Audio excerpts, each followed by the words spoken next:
This is Audible. This is Persuasion, written by T.K. Lee, narrated by Michelle Sparks and Rupert Channing. Chapter 1. Julia. 10 years ago. The crunching of tires on pavement cut through the kitchen like a shotgun, unease and trepidation filling me. In my mind, this was just as bad as a gun going off. Just as petrifying. My hands grew clammy, the hairs on my nape stood on end. My pulse steadily increased, the world seeming to spin around me as I desperately tried to maintain some sort of grip on myself. I needed to.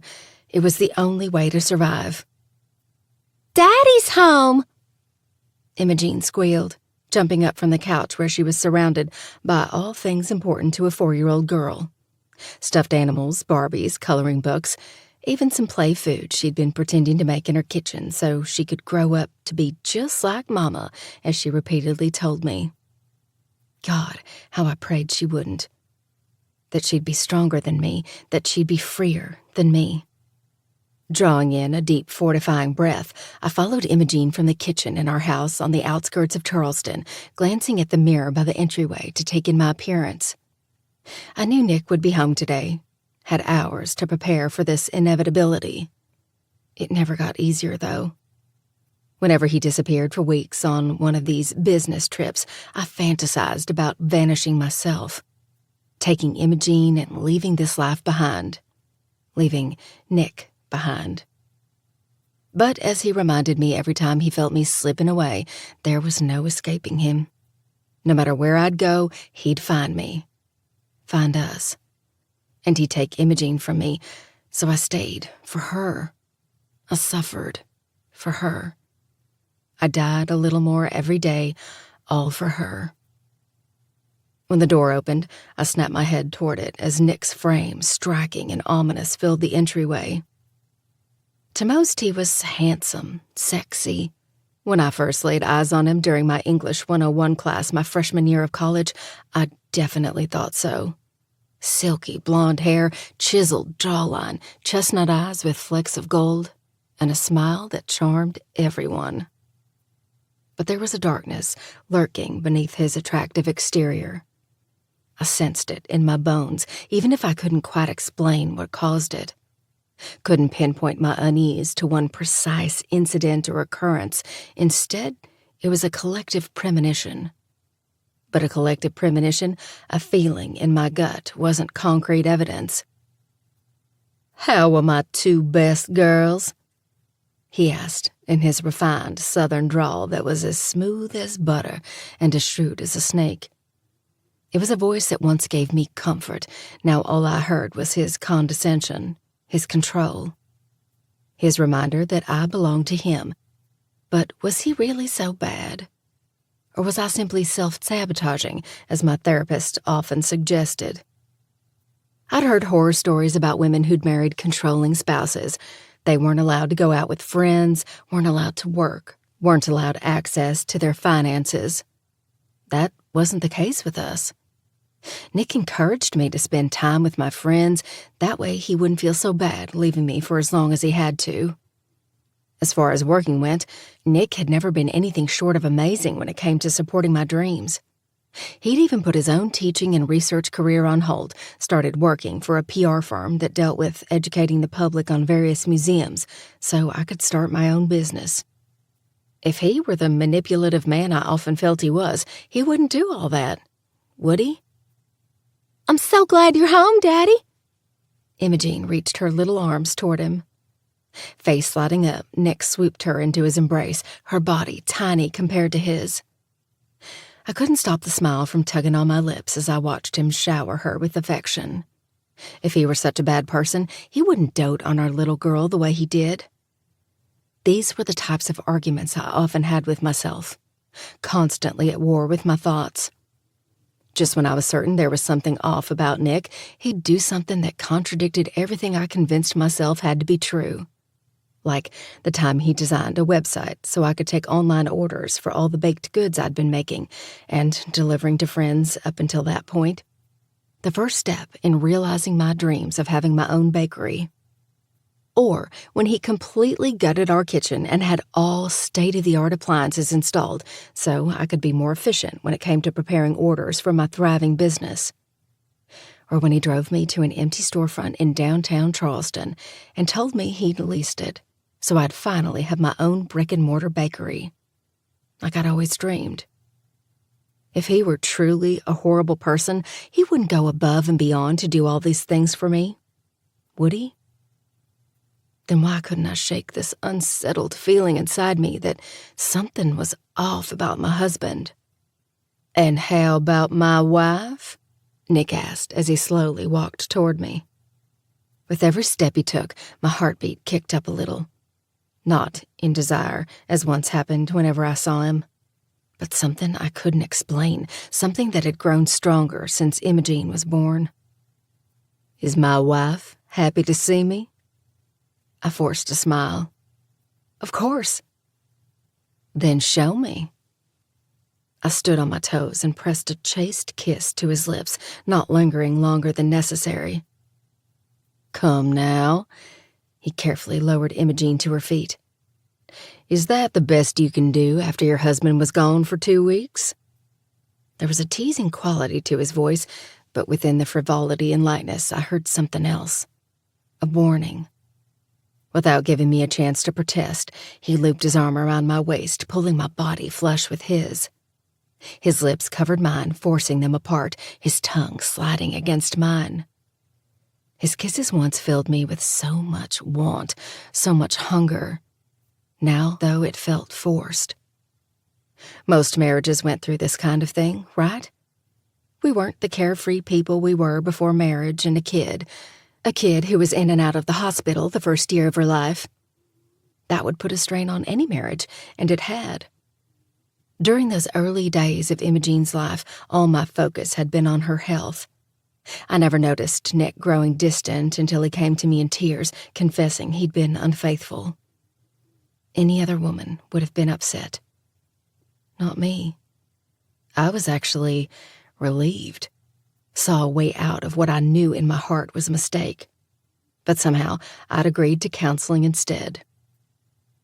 "That's better," Nick remarked once he brought the kiss to an end. It made me feel like he was grading me on my performance. "Perhaps we'll try again later?" He held my gaze for a beat, then turned to Imogene. "Do you want to see what Daddy brought you?" "Yes." She jumped up and down, fully aware her father never returned home empty-handed. He spoiled his little girl. Dropping his hold on me, he went to his suitcase and rolled it into the living room. He crouched down, Imogene excitedly watching as he opened it and pulled out a square item wrapped in tissue. "I found this in an antique store and knew you'd love it." Pulling the tissue away, he revealed a wooden box, a dove carved on the top. From the looks of it, it appeared to be homemade. Something a father would make for a daughter, not something easily parted with. Turning it over, he cranked the metal key on the bottom, then lifted the top. As he did, a wooden ballerina began to twirl to the tune of Edelweiss. "Oh, Daddy, I love it! My very own music box. Thank you." She flung her arms around his neck, and he squeezed her to him. When she pulled back, she took the music box and carried it over to the couch, putting some of her play beads inside it. I took a moment to appreciate my husband's appearance as he admired our little miracle baby, his gaze awash with pride and devotion. I'd never seen a father look at their daughter with so much love. Then again, I didn't have much to compare it to. I never knew my biological father, and my adoptive father left a lot to be desired. But my grandparents always showered me with more love than I thought I deserved. The expression on Nick's face was similar to the way my Gampy would look upon me, as if his heart were so full of love it would burst at any moment. "And how about my beautiful wife?" Nick turned to me, expression shifting. Less loving, more dangerous. "Would you like to see what I brought back for you?" His lips curved up in the corner, eyes flaming with something sinister and dark. But it was gone in a heartbeat, making me question my sanity, as always seemed to be the case. I nodded subtly. He advanced toward me, gripping my hip in a possessive hold. I sucked in a shaky breath at the contact. He leaned closer. "How do you ask?" Goosebumps prickled my skin. Most other couples would think this is a fun game, a play on dominant versus submissive, but nothing about the way Nick held me felt playful. It felt threatening. "Please, Nick," I said, partly begging for him to let me go, partly begging for whatever it was he brought me, even though a voice in my head told me I shouldn't want anything to do with it. Pushing down the trepidation swimming in my stomach, I swallowed hard, brightening my expression as I forced out a charming smile. "Can I please see what you've brought me?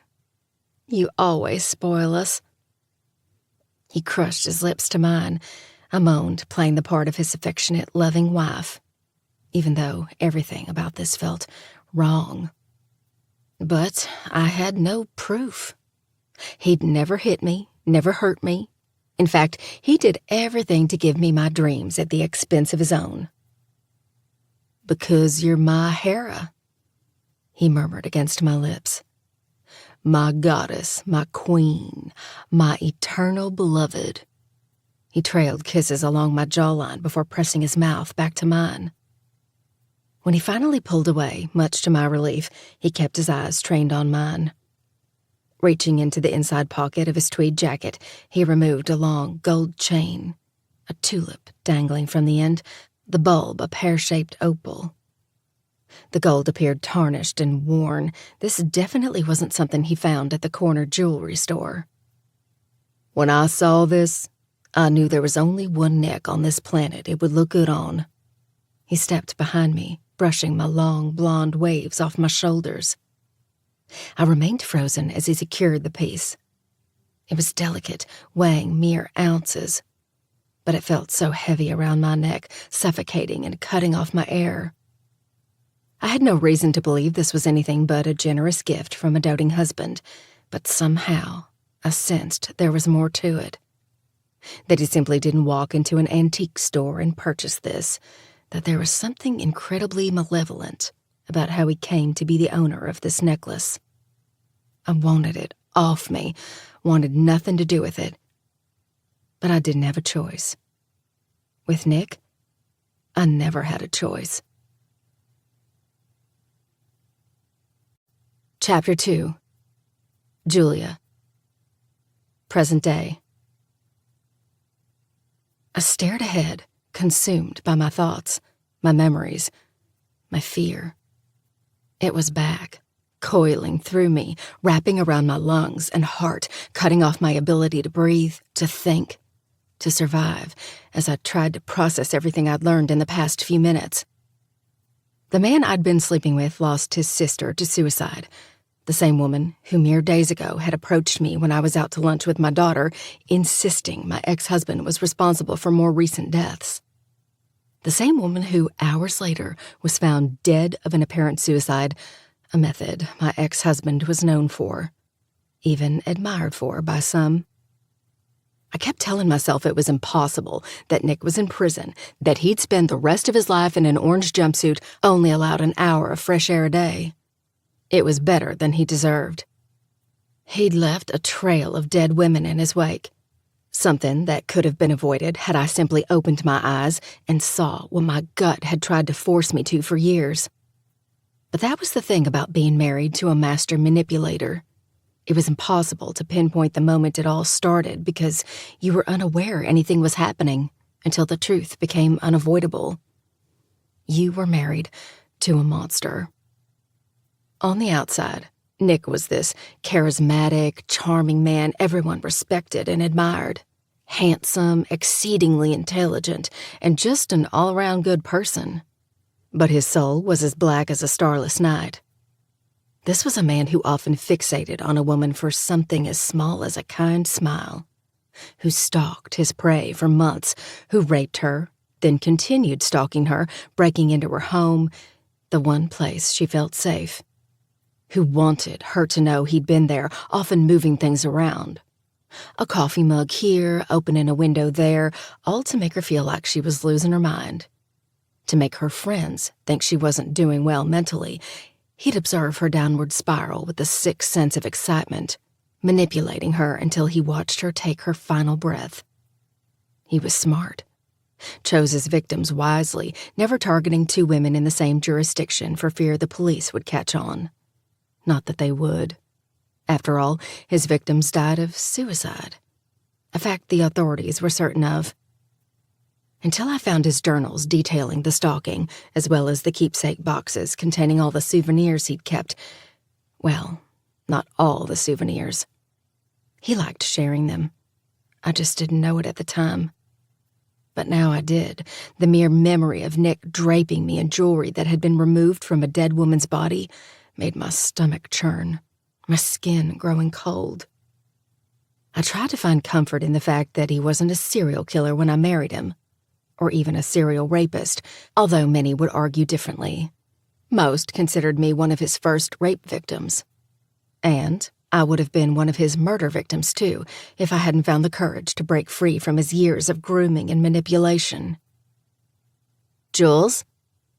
Naomi's voice cut through my thoughts, returning me to the present, reminding me I was free, that I never had to see Nick again. I tore my gaze to my left where my best friend sat, clutching my hand, concerned eyes, studying my every move. "It's okay." She dropped her voice to no louder than a whisper. "It's nothing. Just because that woman died of suicide doesn't mean anything." She leaned closer. "Nick's in prison, where he'll eventually die. He will never be released. Hell, for all we know, he's received a taste of his own medicine and spends his days as some badass prisoner's fuck toy." Any other day, I would have found amusement in her suggestion. Not today. "That's not it, Naomi. It's not just the scenario.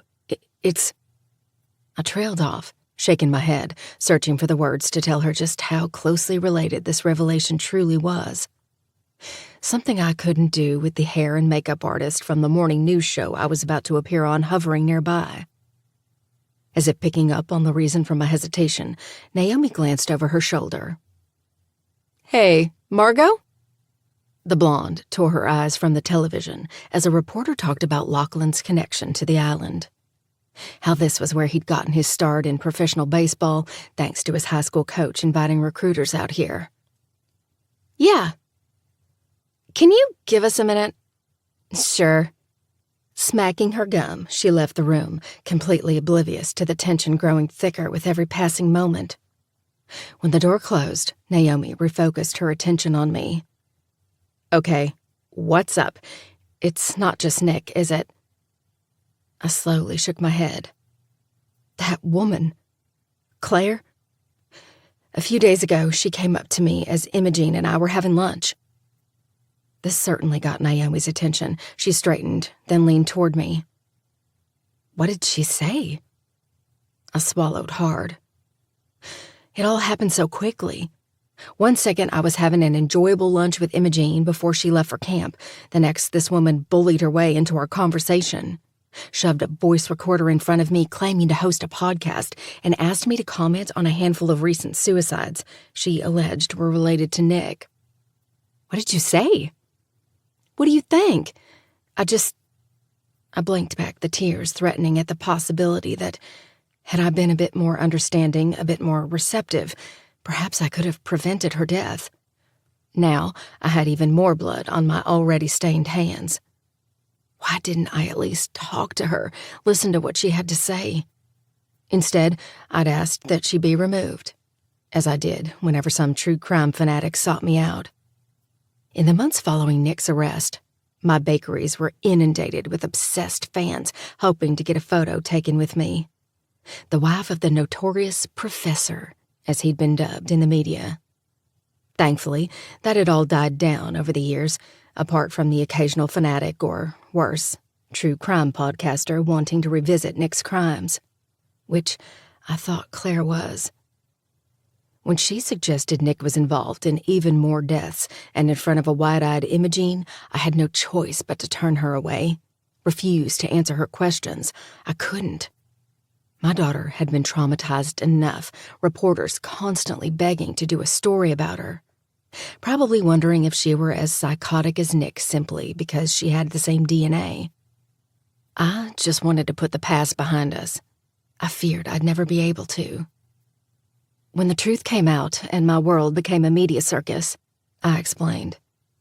I made a promise to myself that I would never put Imogene in danger again, that I would do everything in my power to protect her, to keep her safe no matter the price I was forced to pay. Naomi squeezed my hand, giving me a reassuring smile. And you have. You did what any mother would do in that situation, protect your child at all costs.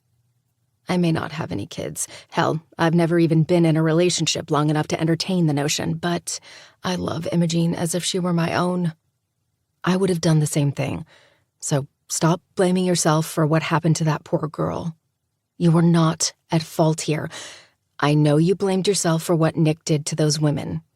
But as was the case all those years ago, too, he was at fault. Not you. Just like you're not responsible for this either. Easy for you to say, I mumbled. You didn't essentially tell Claire to fuck off without so much as listening to what proof she had. I drew in a long breath. All the inexplicable feelings of guilt and shame that followed me throughout my marriage to Nick returning. If they had ever left. The jury was still out on that. Well, at least we know one thing for certain, I said in a chipper voice, re-securing the mask I'd worn for years. Naomi gave me a quizzical look. What's that? Think about it. I subtly nodded toward the screen where a shampoo commercial now played. It makes sense. I'd repeatedly questioned what he could possibly see in me. I smiled sadly, doing my best to hide the hurt in my voice over the realization. Now I know. Naomi studied me for a beat, brows furrowed, attempting to put the pieces together. Her eyes soon widened before her expression hardened. Don't you dare, she snipped, finger in my face. Don't even go there. You're wrong, Julia Blair Prescott. I saw the way he looked at you. There's no way he faked that just to get information. She shook her head, collecting her thoughts. Then she leaned toward me. I felt it in my soul. I paused, considering her words. Then I hung my head, resigned. You may have felt it in your soul, and maybe there's a part of me that wants to believe it too. But I need to be rational about this. Have to look at the facts. And what are the facts? She asked, using air quotes. I held my head high, smoothing a hand down my dress as I slid off the stool, squaring my shoulders. That I'm a 40-year-old woman, and he's a ridiculously attractive professional baseball player who's probably slept with models and actresses. Let's not even talk about all the effort I made him go through to get laid. I barked out a laugh, throwing my hands up in frustration. I made him bake a fucking cake, for crying out loud. A cake? Naomi furrowed her brows. What do you mean? I waved her off. That's beside the point. Then what is the point, Julia? She stood and gripped my biceps. You're letting Nick into your head again. I pulled out of her hold. The point is that no horny young guy would go through all that for a piece of ass unless there's something else in it for him. I leaned toward her. Unless he needs something else from it. He knows that's the only explanation. I crossed my arms in front of my chest, pretending the idea that Chris, Lachlan, led me on to get information didn't gut me like it did. Knows what? Everything. He knows who I am, knew his sister came to see me, and he knew all he had to do was turn on the charm and I'd fall under his spell, just like I did with Nick. With every word I spoke, my voice grew louder and more irritable. That's why he agreed to my proposal, not because he wanted to spend the week with me, but because he figured I might tell him what I refused to tell his sister. Naomi stared at me, jaw agape, silence ringing in the space between us. A knock suddenly reverberated in the room, cutting through the truth, clinging to the air like the foul stench of death and decay. "Miss Prescott, 5 minutes." "I'll be right there," I said with a saccharine smile, despite the fact the stage manager couldn't see me. It was a trick I'd learned years ago. Whenever shit got bad, just plaster a smile onto your face. If you smiled, you'd sound happier. For years, it was the only way I could hide the truth that I felt like a prisoner in my marriage. "You can't really believe that, Jules," Naomi said once we heard the sound of retreating footsteps. I avoided her gaze, walking to the mirror and taking a few seconds to ensure my makeup hid all evidence of my emotions, transitioning into the Julia Prescott America had grown to love.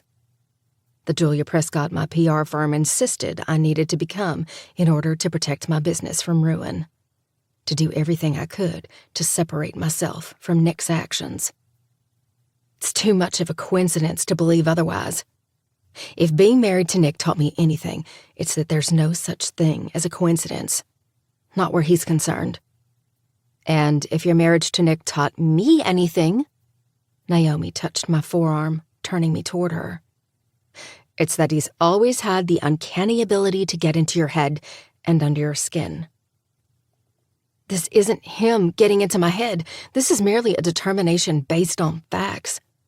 Not his interpretation of the facts, mine and mine alone. "No?" A sad smile tugged on her lips. "It's an assumption. I'm not saying you're wrong. You could very well be right. I won't deny it is remarkable. But not everyone has ulterior motives. Not everyone is the bad guy. Not everyone is like your ex-husband." She allowed her statement to linger for a moment before brightening her expression. "For all you know, this could just be a messed up twist of fate." "Twist of fate?" "Exactly." She clutched my hands in hers. "Two lost souls whose connection runs deeper than the physical. Maybe there's a reason your paths crossed.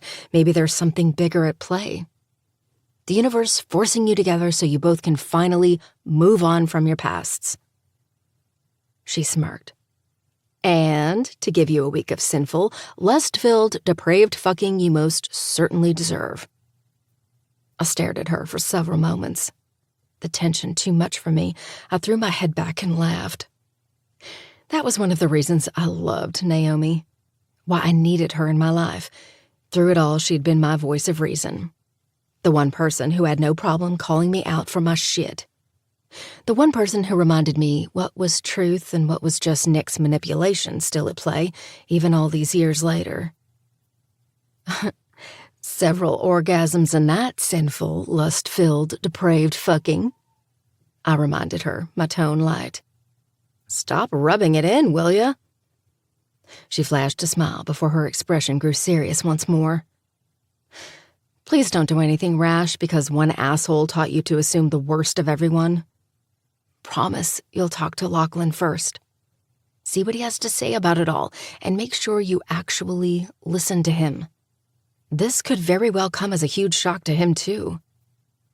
I wanted to remind her that listening to Nick didn't exactly turn out all that great for me, but I didn't.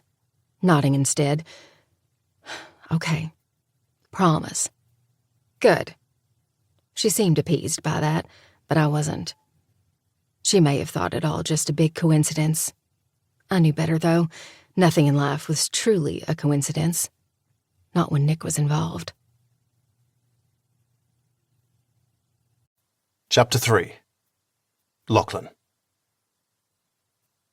The calming sounds of the ocean surrounded me as I bobbed on my surfboard, studying the swells for the right wave to ride to shore. After Nico's phone call this morning, I couldn't stop thinking about what he'd found out about that name, Lucretia. I didn't want to believe the story about Lucretia being raped, then taking her own life had anything to do with what happened to Claire. It was bad enough I felt in my heart she'd been murdered, and the police didn't want to investigate. The idea she might have been assaulted, just like Piper, tore me apart. my anger overwhelming me. So instead of doing something I knew I'd regret, I sought comfort on the ocean waves. Hoped being out here would give me some sort of clarity, some sort of direction. Spotting a wave forming in the distance, I readied myself, gripping the board. Just as it approached, I hoisted myself to my feet, fighting to keep my balance. As I caught the wave, leaning into it, instinct kicked in. Piper always said surfing was a lot like riding a bike. Once you learned, you never forgot how to do it. The memory brought a smile to my face, and for a split second, I almost felt her out here, reassuring me I was on the right path, as she often did during her life. I would have been lying if I claimed things with her were always good, that her decision to cheat came out of left field, but it didn't. We were so young. At the time of her death, I was only 22, she a year younger. It didn't help we were both stubborn and opinionated. Suffice it to say, we had our fair share of arguments. But when things were good, they were great. Then again, I wasn't exactly around much. We'd only been dating 6 months when I received the phone call that changed the direction of my life. I'd planned to attend UCLA, so we already knew we'd have to deal with a long-distance relationship. But signing with Atlanta meant being a 9-hour flight away instead of only 5, not to mention living in whatever housing the team put me up in. So instead of having the summer to spend as much time together as we could before I moved into my dorm in Southern California, I had mere hours after my high school graduation before I had to board a plane to embark on my dream of playing professional baseball. Even if it was only the minors. Everyone had to start somewhere. In the beginning, we did everything to make it work. Since she was in her senior year of high school, our time together was limited. We FaceTimed as much as possible, though, and when she could, she came out to see me play. But considering I lived with 5 other players in a tiny apartment, any time she contemplated coming out, we had to take into account the expense of getting a hotel room, something we weren't always able to do, since minor league players didn't exactly rake in the big bucks. The only reason I could support myself at all after my mum died less than a year into my career was because, thanks to Nico's advice, I invested my inheritance into a house with an in-law apartment I could turn into a beach rental. If I hadn't, I doubted I would have been able to sustain playing in the minors and coming home to visit as often as I did. But as time went on, the distance certainly took its toll. We fought more, FaceTimed less. I felt her slipping from me, yet did nothing to reel her back in. I guess I assumed she'd always be there. I should have known better. Should have tried harder. Should have cared more. Her cheating definitely wasn't right, but I understood why she did it. I wasn't there for her, didn't appreciate her. Even when I was physically present, I wasn't mentally present. I never gave her my full attention. Every thought focused on advancing to the next level of my career. Looking back on all the arguments and frustration, I realized our relationship actually ended the second I left Hawaii to pursue my baseball career. We just didn't want to admit it to ourselves. As I reached the shore, I hopped off my board, unclipping myself from the tether before wading through the shallows. The mid-morning sun beamed down on the sand, the beach becoming increasingly populated with tourists who hoped to find a more peaceful area than you'd typically find around Waikiki. Board in hand, I jogged up the beach and toward my mum's old house, resting the surfboard against the brick privacy wall. I unzipped my wetsuit as I continued toward the house, coming to an abrupt stop when I noticed a figure sitting on the bench in Claire's garden. Reacting quickly, I grabbed the first thing I could get my hands on, a baseball bat. "You have exactly 10 seconds to tell me who you are and what the fuck you're doing on my property before I use your head for batting practice." The figure jumped to his feet, whirling around, eyes wide. "I'm so sorry, I didn't—" "Who are you?" I demanded. My name's Ethan." "Okay, Ethan." I gripped the bat, stepping toward him. He tensed even more, hands held in front of him in surrender. Truth be told, he wasn't even remotely intimidating. He was tall and lanky, his blonde hair perfectly groomed. His pale skin made me question whether he'd been exposed to any sunlight recently. He had a youthful appearance and couldn't have been any older than 30. "Tell me what you're doing here, unless you want the seagulls to feast on your brain for lunch." Answer me, I ordered. 5 seconds. I inched closer, tightening my grip. "I'm a friend of Claire's," he shouted, face scrunching up, eyes closed, fully preparing himself for the first hit. "And I think I may know why she was murdered." I blinked, his statement taking me by surprise, but I didn't relax my posture, not until I had more answers, not until I knew this wasn't a ploy. "But she committed suicide," I stated, playing devil's advocate. He slowly opened one eye, then the other, relaxing slightly when I didn't advance. "Come on." He gave me a knowing look. "You don't believe that? I heard about your arrest. How you punched a detective because they refused to look into her death, insisting it was suicide. The police made their determination." I argued non-committally. I had my reasons for knowing Claire would never take her own life. But what about this person I'd never heard my sister mention? How could I believe he actually knew her? Then again, we didn't exactly talk that much in the months before her death, not like we once did. I had no idea what was going on in her life. "If it were a suicide, why would they confiscate her laptop and cell phone?" Ethan interjected. I relaxed my grip on the bat, yet kept it in my hands. I'd been wondering the same thing. "It's because she didn't kill herself," he continued. "And because the police knew she was onto something." "Like what?" "Something for the podcast." I blinked repeatedly. "What podcast?" "Your sister's podcast." His brows furrowed in confusion. "She never told you about it?" No, she didn't." A weight settled on my chest as renewed feelings of guilt washed over me. I thought we had a good relationship. Once cancer took our mum from us just weeks after Claire graduated high school, we were all each other had. Now I feared I didn't know my sister like I thought I did, that I'd allowed my anger to come between me and the only family I had left. And now she was gone. "She probably just figured you were so busy with your career, you wouldn't care about her podcast." "I was never too busy for Claire," I murmured, although my voice lacked conviction. Ethan offered me a half smile. Even this complete stranger probably sensed I was full of crap. The truth was, even if I weren't too busy, I didn't exactly let her know that.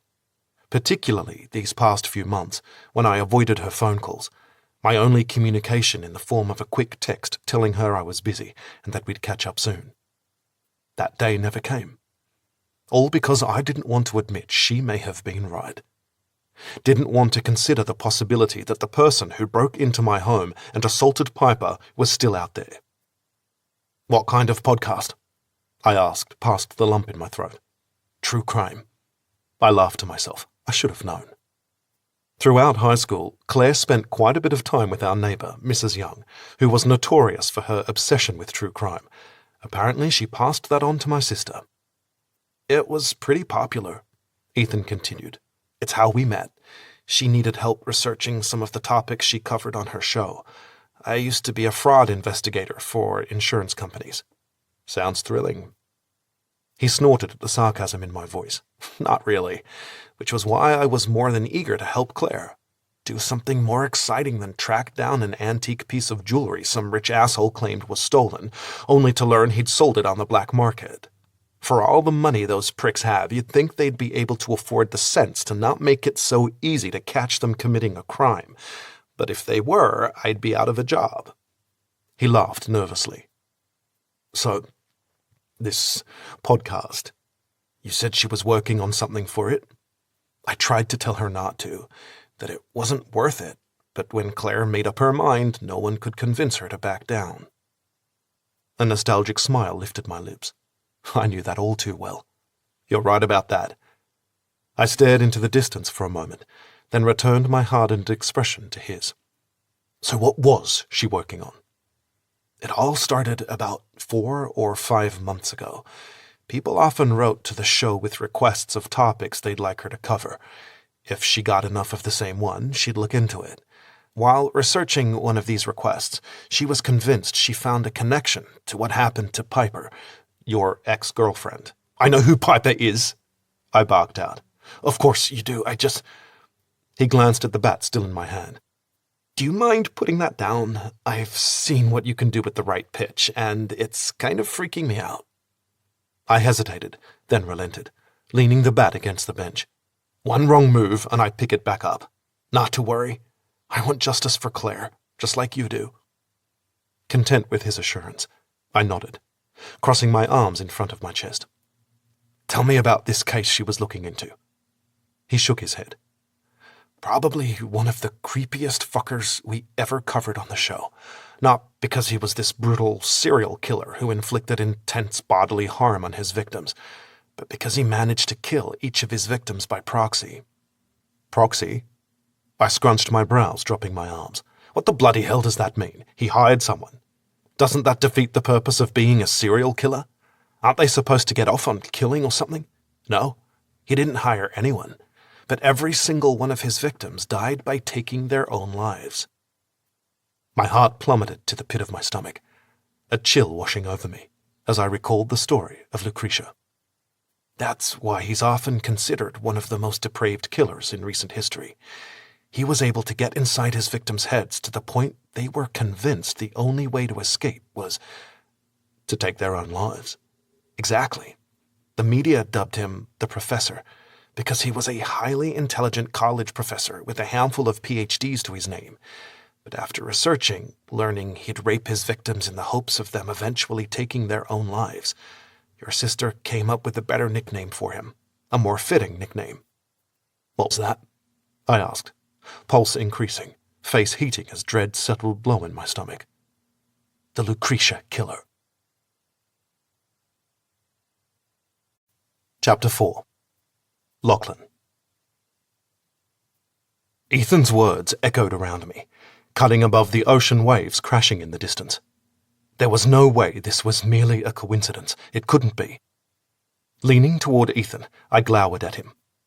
Tell me everything about this so-called Lucretia Killer. Now. He jumped, body going rigid. Of course. He nodded toward the patio set on the lanai. Do you mind if we sit? I glared at him for a beat. I didn't find him threatening. Hell, I was pretty sure my accountant was more intimidating than he was. That seemed to be Claire's type, though. Tall, lanky, highly intelligent. She was definitely a brains-over-brawn kind of girl. I gave him a terse nod, exhaling a relieved breath. He grabbed a leather messenger bag off the ground and slung it over his shoulder before timidly walking toward the patio set. He waited for me to sit in one of the chairs before lowering himself onto the wicker couch across from me, nervously rubbing his hands along his khaki pants. When he didn't say anything, I raised a brow. So, this Lucretia Killer? Right. He parted his lips, then hesitated. Would you rather Claire tell you about him? I tilted my head. Excuse me. Her podcast. You could... I held up my hand, stopping him.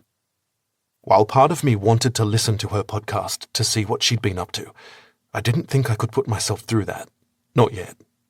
Hell, listening to Claire's voicemail repeatedly while answering the detective's questions was what pushed me to my breaking point, leading me to throwing a few punches. I couldn't stomach listening to an entire podcast, her voice reminding me that I'd turned my back on her and she was dead because of it. Because of me. Not yet. I swallowed hard. I can't. He gave me a sad, sympathetic smile. I haven't been able to listen to any of her podcasts either. She'd recorded one for this week that I was supposed to go through and edit, but I haven't. Hell, I haven't even told her listeners she died. I'm sure they already know. It's been all over the news. No one knew her by Claire Hale. She used a different name, Claire de Lune, a play on the Debussy song. I laughed slightly under my breath. That was what our mum always called her. Mum was an accomplished pianist, classically trained, so when Claire was born during a full moon, and since Claire de Lune is French for moonlight, she named her Claire, I know. He held my gaze for a beat, then cleared his throat. So, the Lucretia Killer, right. I pushed down the emotions bubbling to the surface the best I could, focusing on Ethan in the hopes of figuring out what the hell was going on. Get Claire the justice she deserved. His real name is Dominic Jaskulski. Like I said, he's probably the most notorious proxy serial killer in the history of serial killers. Because he killed his victims without ever actually killing them himself. I clarified. Correct. This guy is a genius, a certifiable genius. There's not a lot of information about his younger years. Grew up in foster care, graduated high school at 13, had a couple bachelor's degrees by the time he turned 15, his first master's at 17. That's the kind of intelligence we're talking about here. Impressive. Too bad all that intelligence turned him into a narcissistic sociopath. He scoffed. Now, Dominic, who usually went by Nick, didn't start his criminal career by killing. As is typically the case, it began with stalking. But being the intellectual he was, it wasn't just following and watching, like most stalkers. He always wrote down his observations about the women he stalked, and that stalking soon graduated to rape. Let me guess, I interjected. Rape eventually turned into murder. I'd listened to enough of Mrs. Young's stories about serial killers to be familiar with the progression, from a young boy who abused animals to a disturbed man who got off on torturing humans. Yes, and we can thank a woman by the name of Annabelle Landry for that.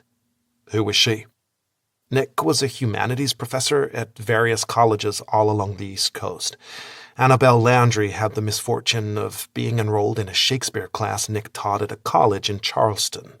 Her friends described her as outgoing, always happy, smart, constantly giving back to the community. She was a model student. Ethan leaned toward me, arms resting on his knees, expression animated. It was obvious he was quite passionate about this. Keep in mind that Nick's brain is wired differently from ours. While the rest of us see a kind smile as just a friendly gesture, he saw it as something more, an invitation. So, Nick cracked open a journal and got to work writing down everything he observed about Annabelle, what she ate, what she wore, boyfriends, friends, favorite TV shows, everything. When he knew she wasn't home, he broke into her apartment, went through her drawers, stole her underwear, removed strands of hair from her brush, and he put it all into a keepsake box, probably in the hopes the trinkets alone would be enough to satisfy his urges. Jesus Christ, I muttered, stomach churning in repulsion. As the semester wore on, Nick's obsession with Annabelle grew. One night, he watched her while she was out at a bar with her friends for trivia night, something Nick observed her going to every week. Now, Annabelle was from a very conservative religious family, went on mission trips, did volunteer work with a home building organization, stuff like that. Unfortunately, Annabelle wasn't feeling well that night and left early. Her friends offered to leave with her, make sure she got home okay, but her apartment was only a few blocks away. She insisted she'd be fine. Unbeknownst to her, Nick followed her, watched as she wavered on her feet. She was so unsteady that when she finally made it into her apartment, she didn't even bother locking the door before collapsing onto the couch. I'll give you one guess who took advantage of that. He drugged her at the bar, didn't he? I remarked, glancing up at Ethan, just so he could rape her. Ethan nodded. But that's not the worst of it. It's not. In the aftermath of that night, Annabelle struggled, something Nick took great joy in as he wrote down his observations in his journal. She obviously knew something had happened. She woke up sore in places that shouldn't have been sore, blood in places that shouldn't have been bleeding. Did she go to the police? Ethan slowly shook his head. No. Why not? I surmise the same reason any number of women don't report being sexually assaulted, even if fully aware of what had happened, which Annabelle wasn't. Rape is a crime of personal nature. Reporting it means having to relive it all over again. Not to mention the police are sometimes in the habit of blaming the victim. I clenched my fists. I'd witnessed a woman being raped, and it was the worst thing I'd ever seen. I understood why most were hesitant to come forward. I didn't like answering questions after what happened to Piper, and I wasn't the one who was violated in such a perverse and inhumane way. So, instead of reporting it, Annabelle kept it to herself. Ethan continued. She wasn't sure what had happened in the first place, so what was she going to do? Tell the police she might have been raped? Over the next several weeks, she spiraled downward, withdrew from friends, distanced herself from family. Unfortunately for Annabelle, Nick had a front-row seat to her transition from a once vibrant woman to a shell of a person, and being the manipulative prick he is, he decided to mess with her head even more. He walked into class one day and announced that he'd made a change to the syllabus, instructed them that instead of studying Othello, they'd be squeezing in 2 of Shakespeare's epic poems, Venus and Adonis, and The Rape of Lucrece. Ethan lifted his gaze to mine. Do you know the story about the rape of Lucrece, or Lucretia? I slowly nodded. Nico, one of my good friends, has been looking into Claire's death. She'd left a voicemail mentioning that name. After doing a bit of research, he uncovered the story about the Roman noblewoman who refused the prince's advances, so he raped her. Since she was dishonored, she threw herself on the mercy of her husband and father, pleading for revenge before stabbing herself. That about sums it up. So Nick not only raped Annabelle, he forced her to read about another woman who suffered the same fate, then killed herself. Twisted, right? That may be the understatement of the year. Now, at this point, it didn't appear Nick intentionally did this, so she'd follow in Lucretia's footsteps. It was more of a mind game, and he loved to play mind games. However, mere days later, news spread around campus. She'd committed suicide. I stated evenly. Yep, but get this. During Nick's next class, you'd think he'd forego the lecture on the rape of Lucrece, given the subject matter and the fact they'd just lost a classmate to suicide. He didn't? I arched a brow, my voice heavy with disbelief, although nothing should have surprised me about this guy. Nope. He held the lecture, going on and on about how beautiful Lucretia's death was, how noble it was, how freeing it was. People left his class in tears, yet the fucker just kept talking. Jesus. A chill washed down my spine at the depravity and lack of compassion. Then again, he was a serial killer. A severe lack of empathy was probably a requirement. After Annabelle's suicide, something apparently sparked inside Nick. Ethan continued. He's a textbook example of a true predator, a sadistic rapist. He learned how to get inside his victims' heads to create the desired outcome. In Nick's case, it was manipulation, domination, and control. He was charming enough to win over any woman one minute, desperate for power and control over her the next. He didn't immediately set out to manipulate another woman to commit suicide. Over the next few years, he simply returned to his typical MO of stalking and rape. But it was no longer enough. Not now that he'd gotten a taste of ultimate power. So after 2 years of chasing that high and falling short, he came up with a new plan. Which was? I asked, not sure I wanted to know. Using an alias, he sought out women who were already vulnerable, attending group self-help meetings for those struggling with depression. When he found the perfect subject, so to speak, he did what he did best. Stalked them. Exactly. Researched everything about them, their hopes, their dreams, their fears. Being in the same self-help group allowed him access to information he normally wouldn't have been privy to. As with Annabelle, he broke into their homes, stole things. Then, when the moment was right, he attacked, drugging and raping them. As if raping a woman already suffering from depression weren't enough, he continued breaking into their homes, moved stuff around, left gifts, sometimes photos he'd taken of them without their knowledge, even turned on the stove. All things that made them question their sanity until they couldn't stand it anymore and took their own life. It had almost become a game for him. See how little it took for him to weasel his way into their brains and coerce them into ending their life? And he never failed. Every woman he set his sights on eventually killed herself. Jesus, I murmured again. Everything about this guy giving me the creeps. What kind of depraved human intentionally stalked someone who already felt vulnerable, then exerted their power and control just to get off on watching them die? What you have to understand about this guy's psychological makeup is that it wasn't about the rape or murder. It was about the control, I stated. Exactly. Did he ever get caught? He's not still out there, is he? I assumed Ethan and Claire wouldn't know everything they did about him if it was still an unsolved crime. He's currently spending the rest of his life as a resident of the Georgia Department of Corrections. I sat in silence for several seconds, a sickening feeling in my stomach. I'd heard my fair share of deranged stories, thanks to Mrs. Young's obsession with true crime.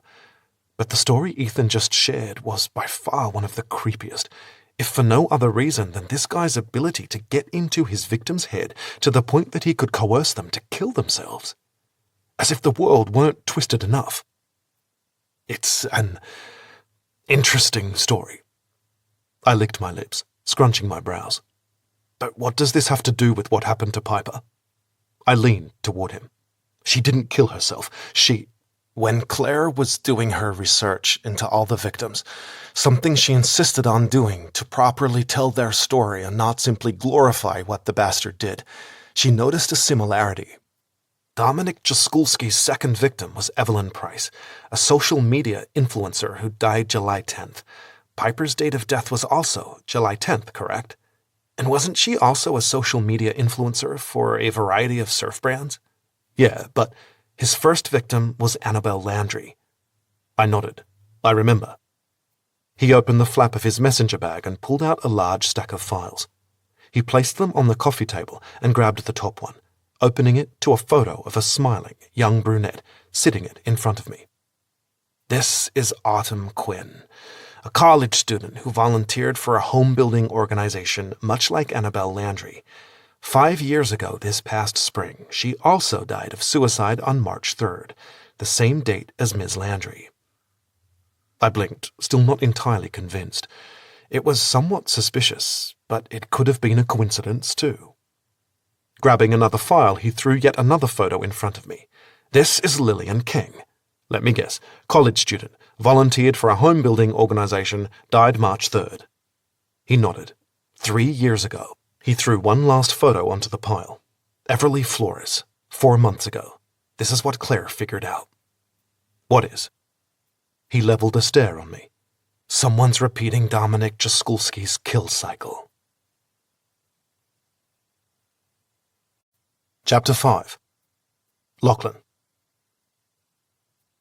So, a copycat? I asked Ethan after taking a moment to process his theory. Not exactly. A copycat would mimic the original offender. This doesn't read like a copycat to me. It didn't to Claire either. This guy isn't trying to replicate the crimes. If he were, he'd stalk his victims, rape them, then try to get them to take their own lives. This new guy, while arguably intelligent enough to evade detection, is not as calculating. It's more like a tribute that borders on obsession. Something he absolutely must do no matter what. On March 3rd, he has to kill a college student who also volunteers her time to a home-building charity, has to kill a social media influencer on July 10th. He tossed another file in front of me, Evelyn Price, written on the tab. Has to kill a hotel desk clerk on October 13th. Another folder, a flight attendant, January 29th. Another. A barista, April 4th. Another. A personal trainer, August 12th. Another. A waitress and aspiring model on December 30th. Then he starts the cycle, all over again. I stare at the folders. Did Claire ever go to the police with this?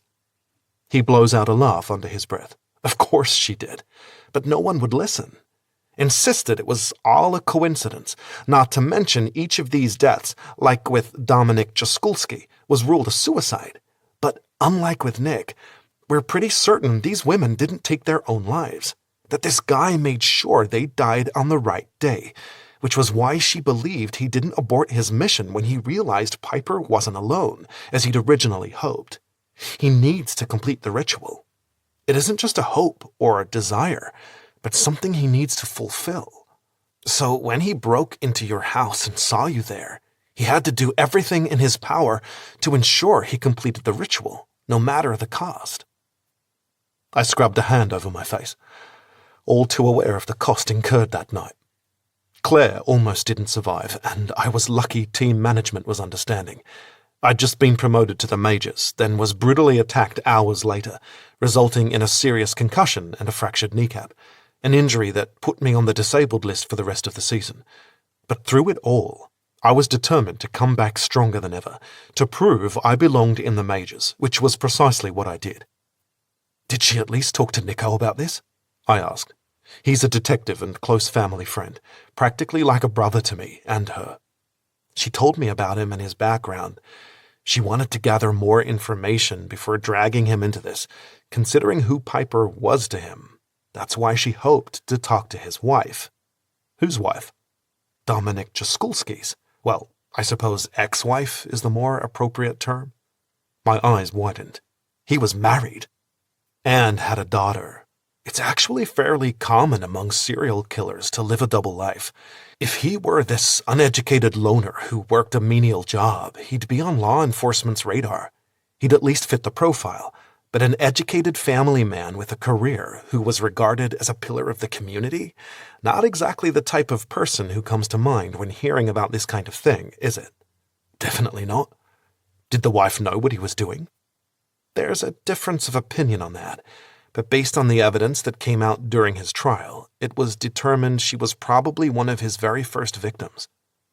I nodded, staring into the distance. The sound of children laughing as they played on the beach like a perverse soundtrack to the twisted story I'd just heard. Why did Claire want to talk to this guy's wife? What did she hope she'd be able to tell her? Claire wanted to see if Julia knew who could be doing something like this, and to see if her theory was correct. And what theory was that? This guy. He gestured to the photos of dozens of women laid out on the coffee table. He's methodic, ritualistic. At least, that's the profile we constructed, based on the little information we were able to get from friends and family members of the victims. Do you want to know what every single one told us? What's that? Each mentioned an important piece of jewelry was missing, something they never would have parted with, something meaningful. He paused, slowly lifting his eyes to mine. Was there anything of Piper's you noticed missing after she died? My pulse steadily increased as I nodded. A necklace. Something I had made for her after she won her first big surfing tournament. After she died, I wanted to do something with it as a memorial to her, but I was never able to find it. Claire believed this was intentional, part of the ritual. While Nick routinely stole things from his victims as he stalked them, on the day they committed suicide, he always took one more memento. What was that? I asked hesitantly, not sure I wanted to know. A souvenir to commemorate their death, always a meaningful piece of jewelry, which he would then gift to his wife. And Claire believed whoever's repeating his kill cycle is also giving his wife the jewelry? Not the perpetrator's wife, but Nick's ex. It was just a theory, but Claire hoped if she could confirm whether the ex-wife had received any odd gifts after Nick went to prison, it might be all the proof she needed to unequivocally show there was something going on. That it was more than a mere coincidence a waitress happened to take her life on the same date as the waitress did in Jaskulski's case. And what did she say? Who? The ex-wife. What was her name? Julia Prescott. What did Julia tell Claire? Ethan shrugged. No idea. The last time I spoke with Claire, she told me she'd followed Julia to a restaurant and planned to confront her. He smiled sadly. 9 hours later, I stopped by Claire's apartment to see how things went and found her in the bathtub, her wrist sliced open. His voice trembled, emotion overwhelming him. I squeezed my eyes shut, pushing down all the anger and pain that had plagued me since I received that phone call. I still couldn't believe it hadn't even been a week. It felt like so much longer, like a lifetime had passed since I walked into that cold room and confirmed the lifeless woman lying on the metal table was my sister. Clearing my throat, I looked at Ethan. So, you're telling me the last person who saw my sister alive was this bastard's... was Nick's ex-wife? I'm not certain about that. All I do know is that Claire followed her and planned to talk to her about her suspicions. After that, I have no idea what she did or who she saw. Do you have a file that contains information on this Julia Prescott? I asked, nodding toward the neatly stacked folders still sitting in front of him. He seemed to have a file on everyone else connected to this. He sifted through them, finally finding the one he was looking for toward the bottom. Here it is. Julia Prescott. He opened it, flipping through dozens of pieces of paper. Sent to foster care at the age of 4, which was where Nick first became obsessed with her, since they were at the same foster home until she was adopted at the age of 6. Through the years, Nick kept tabs on her, even went so far as to enroll in the same college to get yet another master's while she worked toward a bachelor's, although she had no idea he was the same kid from the foster home. Drugged and raped her, which she had no knowledge of until about 7 years ago when she found his stash of souvenirs and journals. He tried to prevent her from turning him in, but in a beautiful act of poetic justice. A slow smile spread across his face. She stabbed him in the balls. I winced, despite knowing the guy deserved it. Fuck! Pretty epic, huh? The whole story's in here. Take a look for yourself. He tossed the file onto the coffee table. When the folder fell open, revealing what appeared to be a victim photo taken by the police to document abuse, I sucked in a sharp breath, eyes widening. It wasn't the bloody lips that shocked me, or the bruises on her cheekbones, or the swollen eye. It was who was in that photo. Her hair may have been a different shade, her eyes vacant and lackluster, but there was no mistaking the truth glaring back at me from those familiar green orbs. Ones I'd recognize anywhere. Belle was Julia Prescott. Julia Prescott was Belle. What the fuck? Chapter 6. Julia. I gazed out the window of the town car as it drove away from the high-rise buildings that dotted the shoreline of Waikiki Beach, after dropping Naomi off at her hotel. I would have been lying if I said I wasn't tempted to get a room myself. Pack up my stuff, pretend I'd never accepted my brother's invitation to use one of his architecture company's rental properties in Oahu. If I'd kept to my original plan of staying in Waikiki, I never would have met Chris, Lachlan. At this point, that would have been preferable to the inescapable truth that he'd used me. I heard Naomi's voice in my head scolding me that I didn't know that for certain, that perhaps there was another explanation. I couldn't share in her optimism, though. I gave Nick the benefit of the doubt, and it nearly killed me. All day, I'd barely been able to focus. I didn't know how I made it through the cooking segment or the handful of interviews I had. I just wanted to disappear, lock out the rest of the world and forget I ever met Lachlan. It should be easy enough. We'd only spent one night together. One night that ended up being a lie. Simply a scheme to get information, nothing more. I should have hated him for his deception. A part of me did. But another part wanted to separate the Lachlan who lied to me from the Chris who made me feel alive. And it was that part that had me entertaining the notion of simply pretending I'd never learned the truth.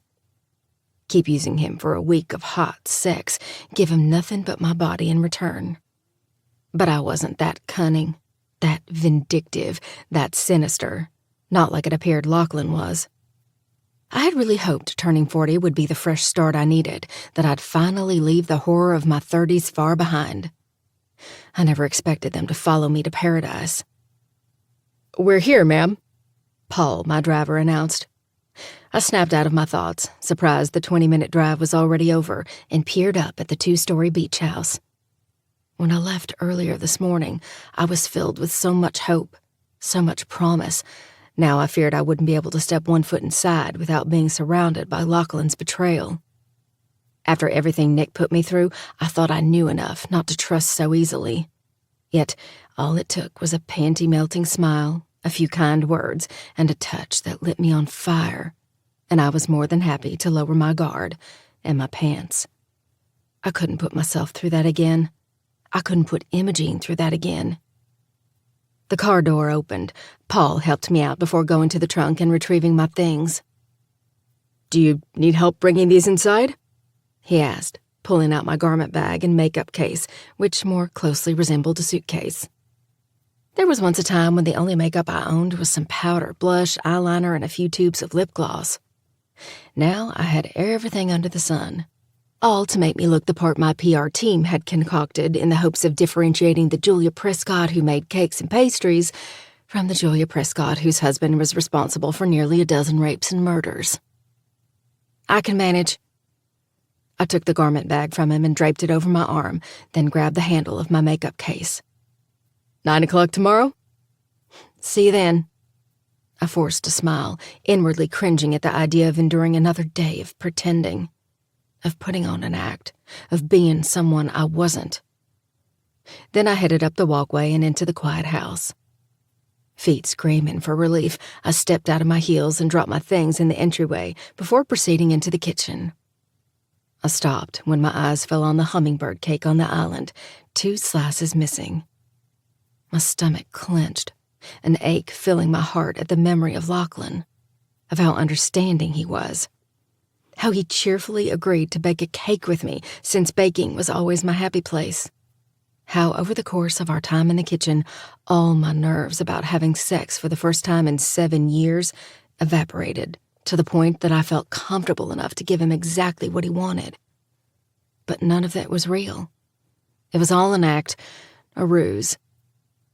I grabbed the bottle of red wine off the counter, poured a healthy amount into a nearby glass, and made my way toward the lanai, hoping some fresh air and good wine would give me the clarity about what I was going to say to Lachlan when I saw him.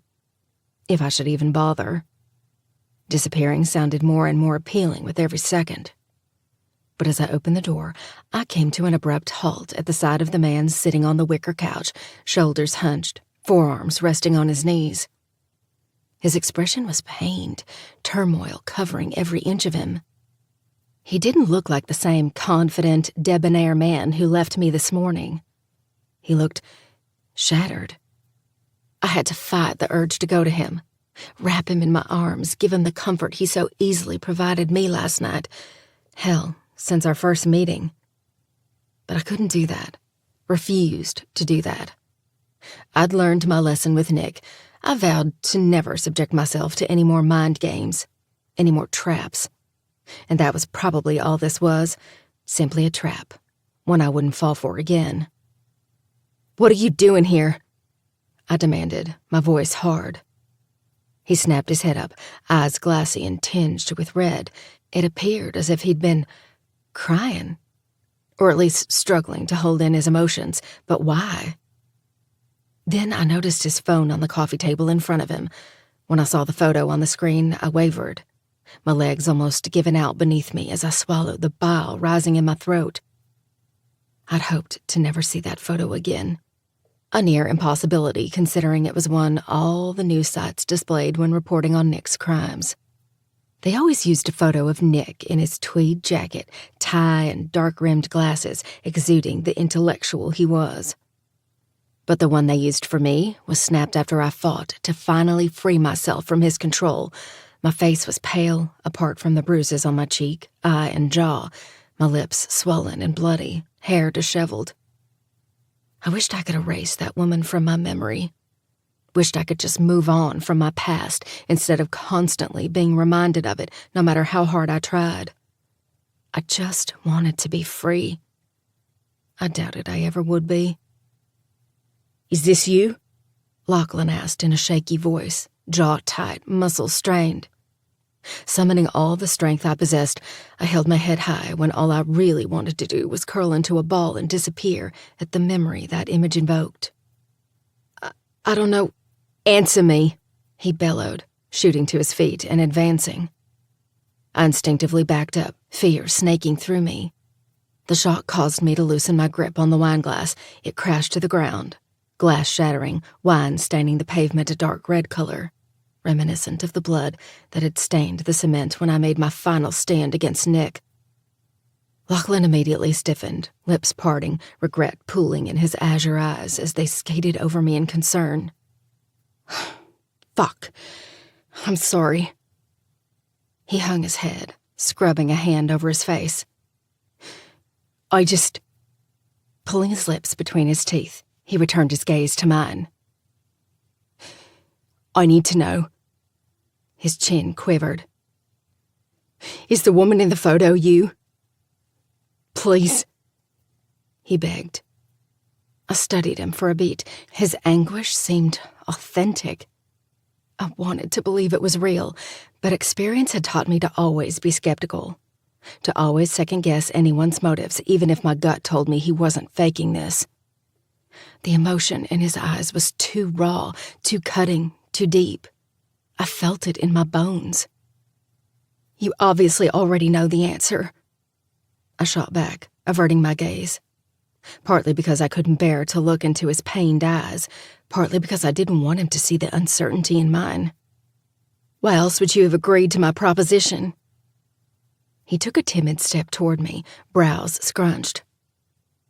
"What do you mean?" "Oh, come off it." I threw my hands up in frustration. "You can stop with the act now, Chris." I glared at him, lip curling in the corner. "Or should I say, Lachlan?" He inhaled a sharp breath, eyes going wide. "That's right. I know who you are, too." He opened his mouth, but I continued before he could say anything. "So you can stop pretending you just put the pieces together when it's obvious you've known all along. You're simply trying to cover your ass because you must have seen me on the morning show earlier today. When my segment aired right after they did a piece about you and your sister, you realized you needed to do damage control since the chances were high I'd seen it and figured it all out." He looked at me quizzically. "Figured out what exactly? Why you agreed to my proposal? Why you baked a fucking cake with me, for crying out loud? It wasn't just to get laid." With every word I spoke, my resolve that he had to have known increased. It would be too much of a coincidence to think otherwise. Eyes on fire, I leaned toward him. "You hoped by fucking me I'd tell you what I refused to tell your sister." I placed my hands on my hips. "Well, I'm sorry to be the one to inform you, but I do not speak to my ex-husband. Why the hell would I? Since the truth about all that shit came out." I gestured to his phone. "I've done everything I can to put it all behind me. To protect my daughter, the absolute last thing I would ever do is jeopardize her safety. So when your sister accosted me in public, in front of my daughter, I had no choice but to keep her as far away from us as possible." I took a deep breath, calming myself. "So now, if you're done pretending to be blindsided about who I am, please see yourself off my property." Ignoring the nagging voice in my head that sounded eerily like Naomi's, urging me to at least listen to what he had to say, I spun, my feet not carrying me nearly quickly enough toward the house and my escape. It probably took only a few seconds to reach the sliding glass door, but with the heat of Lachlan's intense stare scalding my skin, it felt like hours. Each step I took away from him filling me with an increasing sensation of doubt. Then, a barely audible whisper cut over the sound of the crashing waves, the sincerity and raw vulnerability within giving me pause. "You're wrong." Chapter 7. Julia. His voice was so low, yet it reverberated through me as if a powerful demand. I couldn't help but hesitate at the resignation, the sadness, the hurt. Based on what I knew to be true, a true crime podcaster confronting me about my ex-husband, then her brother, a professional baseball player who could sleep with any woman he wanted, agreeing to a 1-week fling with me, a 40-year-old woman, I had no reason to believe him, to trust him. But Naomi's relentless voice echoed in my head, begging me to listen to him, to consider the idea that maybe our paths crossed because of a bigger reason, that we were, as she put it, two lost souls who desperately needed to be found. And that was exactly how I felt before I met Lachlan, like I was lost, bobbing on an ocean under a starless night, looking for a compass to steer me home. Nothing in my life had ever made sense. Until him. I felt it the first time his skin brushed mine, this pull toward him. And it was this pull that prevented me from walking away from him right now. A force bigger than me keeping me frozen in place. I looked over my shoulder. Wrong? He slowly nodded, taking several deliberate steps toward me. I fully faced him, pulse quickening at the intensity and determination in his gaze. Yes, Bill. Julia. His chest heaved, jaw tense. You're wrong. I didn't accept your proposition to get information out of you. Hell, I didn't even know who you were until I learned Claire had a goddamn true crime podcast, something I had no idea about until a few hours ago. Then why? I accepted your proposition because from the moment I met you, I couldn't stop thinking about you. Because you're a beautiful woman who has this infuriating yet charming ability to make me laugh. Something I haven't done much of in quite a few years, I'm afraid.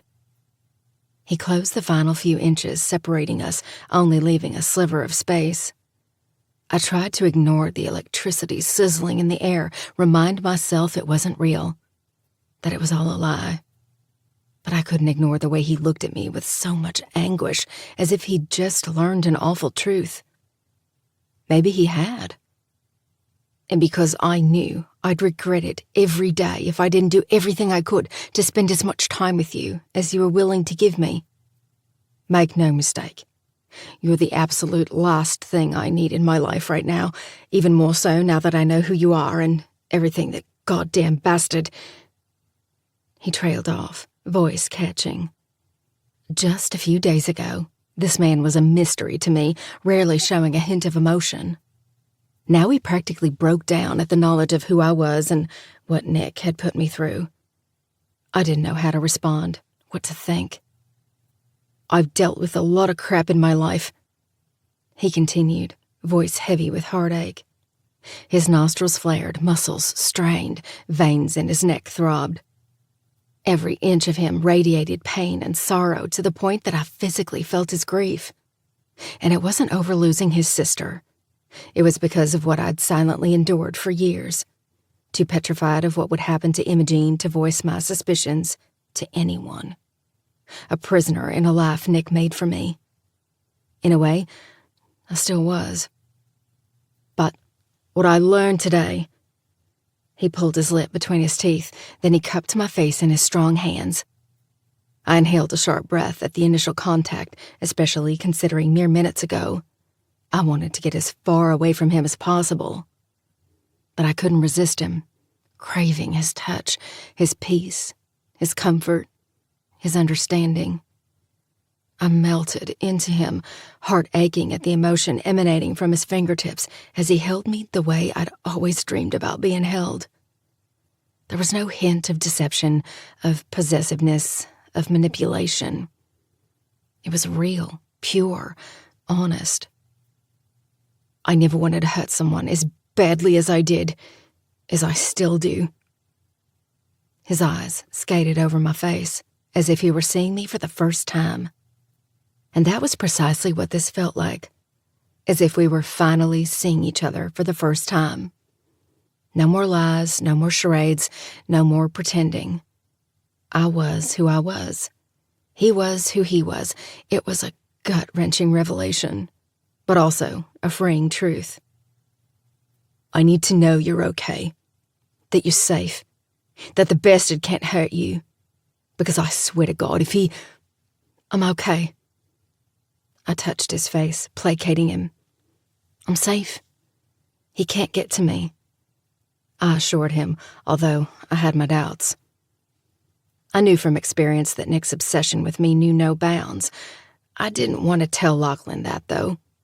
Didn't want to worry him more than it appeared he already was. It wasn't worth it. Not when we'd only agreed to a week together.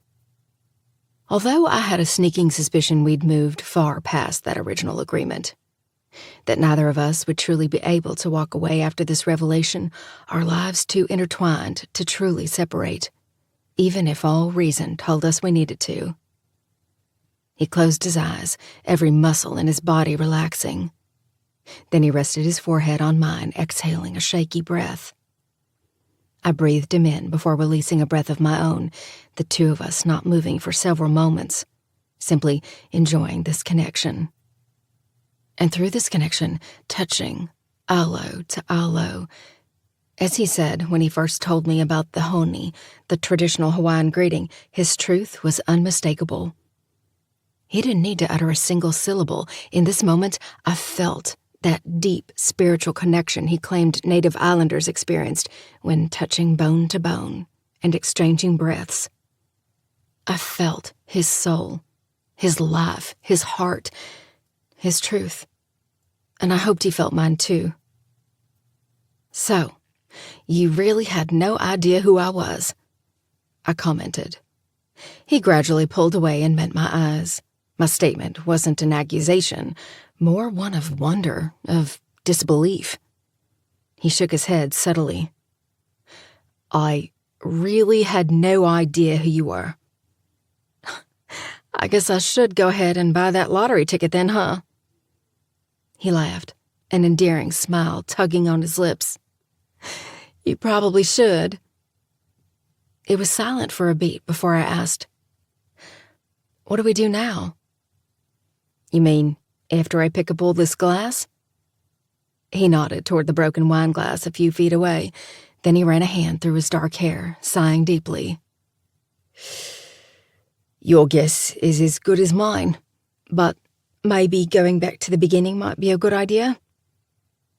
"The beginning?" He stepped back and extended his hand. "I'm Lachlan Hale. In case you have absolutely no idea who I am, I'm a left-handed pitcher for Atlanta." "So I've heard."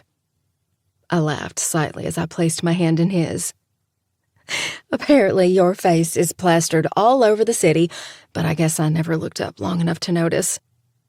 Adjusting his hand to link our fingers, he took a small step toward me. "But that's what I am, not who." I nodded, knowing all too well what that was like. That had been my story most of my life. First, I was the lucky little girl adopted by the Bradfords, one of Atlanta's most influential families. Then, I was the wife of a psychotic serial killer. Recently, I was the woman behind one of the most popular bakery chains in the country. Then, who are you, Lachlan Hale? I asked softly, unsure I was ready to go down this road. We'd agreed in the beginning. No names, no sob stories, no expectations. All that seemed to be tossed out the window now that the proverbial curtain had been pulled back. Honestly, I'm still trying to figure that out. But I can tell you I love thunderstorms, the smell of a real Christmas tree, and a great bottle of red wine. I fought to reel in my smile at the memory of the first bottle we'd shared. Neither of us thought anything would ever come of it. At least, I didn't. I still struggled to wrap my head around the fact it had only been 48 hours since then. It seemed like so much longer, like I'd known him for months instead of mere days. Like our souls had known each other most of our lives, and our bodies were now just catching up. Maybe they were. His expression sobered. "And 5 years ago, I witnessed the girl I thought I'd spend the rest of my life with be brutally assaulted in our own home mere seconds before she drew her last breath." "Lachlan," I exhaled, heart squeezing at the thought of enduring something so traumatic. No wonder he seemed so closed off when we first met. If I were in his shoes, I'd probably detest all of humanity myself. So... Before I could finish, he dropped my hand and cupped my cheek.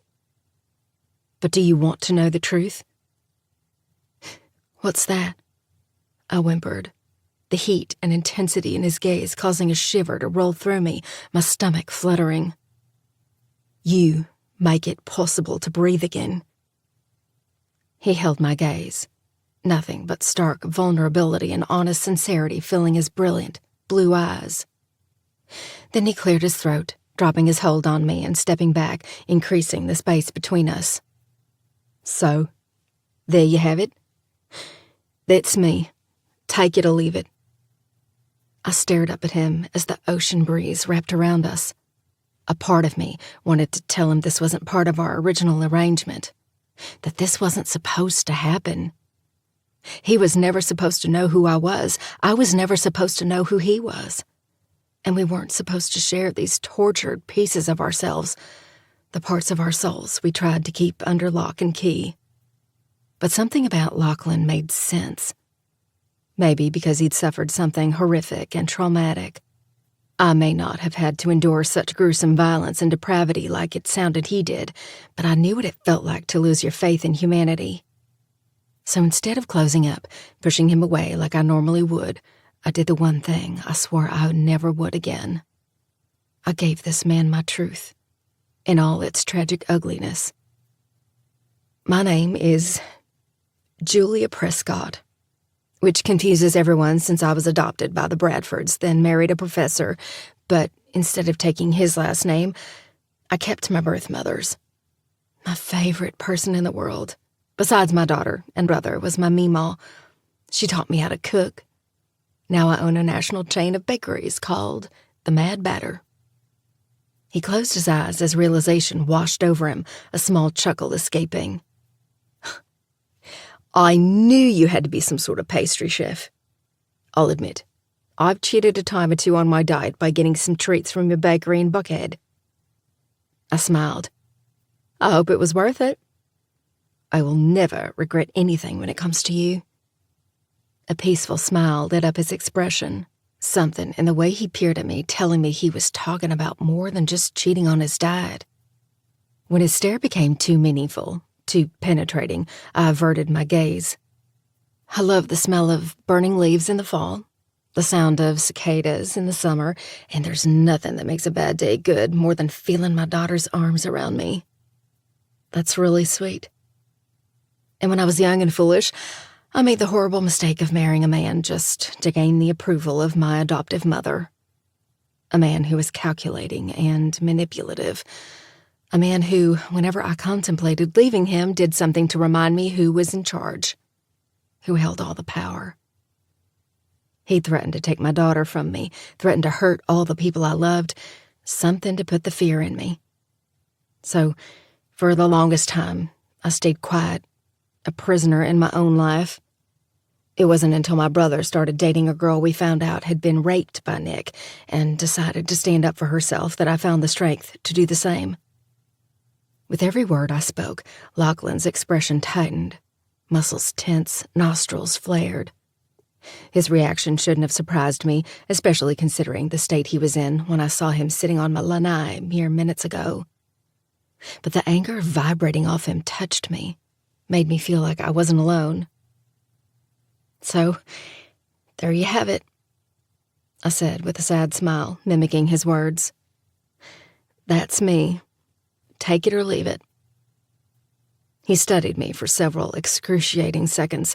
I'd never felt so exposed before. I shouldn't have been this nervous. He already knew who I was, but it didn't make it any easier as I waited for him to speak, to say something. Just when I didn't think I could handle the silence a moment longer, he advanced, clutching my face as his lips descended toward mine. But he didn't kiss me. Not yet. It's nice to finally meet you, Julia, he murmured. My heart warmed at the sound of my real name on his tongue, sexy Australian accent and all. And it's nice to finally meet you, Lachlan. His lips curved into a smile as he started to erase the distance between us, but before he could, I pulled back, pressing a finger to his mouth. This still doesn't change anything, I told him, although my words lacked any conviction.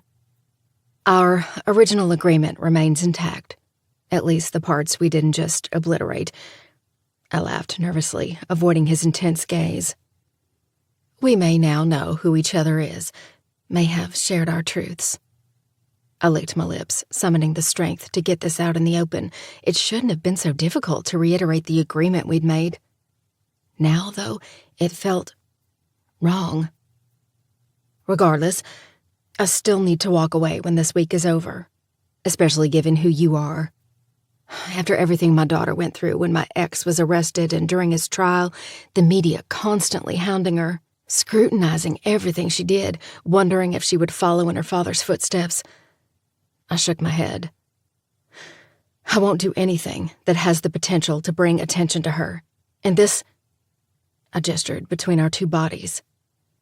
That's exactly what would happen. I may be jumping the gun, I continued, my words coming quickly, evidencing my nerves. Hell, you probably think I'm crazy for even entertaining the notion you'd want whatever this is to continue. And perhaps I am, but I agreed. He interjected. 1 week. No expectations. No falling in love. No falling in love, I repeated as I swallowed past the ache in my throat. I shouldn't have felt so much as a hint of sorrow over his promise, but the finality hit me harder than I expected. This was what I wanted, needed. Then why did it feel as if something inside me had died? Now that that's settled, can I finally kiss you as Julia? Smiling, I hoisted myself onto my toes, wrapping my arms around his neck. I'd really like that. When his mouth touched mine in a soft kiss, I exhaled, all the tension and unease leaving me. He brought both hands to my face, holding me close, our kiss tender and inviting at first. Then he deepened the exchange, coaxing my lips to part. This wasn't the first time I was treated to one of his kisses. Hell, over the last 24 hours, I'd enjoyed more of them than I could possibly count. But without the facade of pretending to be someone else, it felt like our first kiss all over again. It felt real. The most real thing I'd experienced in quite a while, maybe ever. Bringing the kiss to an end, he met my eyes. The power within made my stomach come alive with the fluttering of thousands of butterflies, making me feel like I was flying. And that was what being with Lachlan felt like I was flying. I like kissing Julia, he confessed, thumb brushing along my bottom lip. And I like kissing Lachlan, I smiled before my expression fell. He frowned, eyes tracing over my face in concern. What's wrong? I don't know. Perhaps I should rethink our agreement. I mean, I like kissing Lachlan. Flashing him a coy smile, I playfully batted my lashes.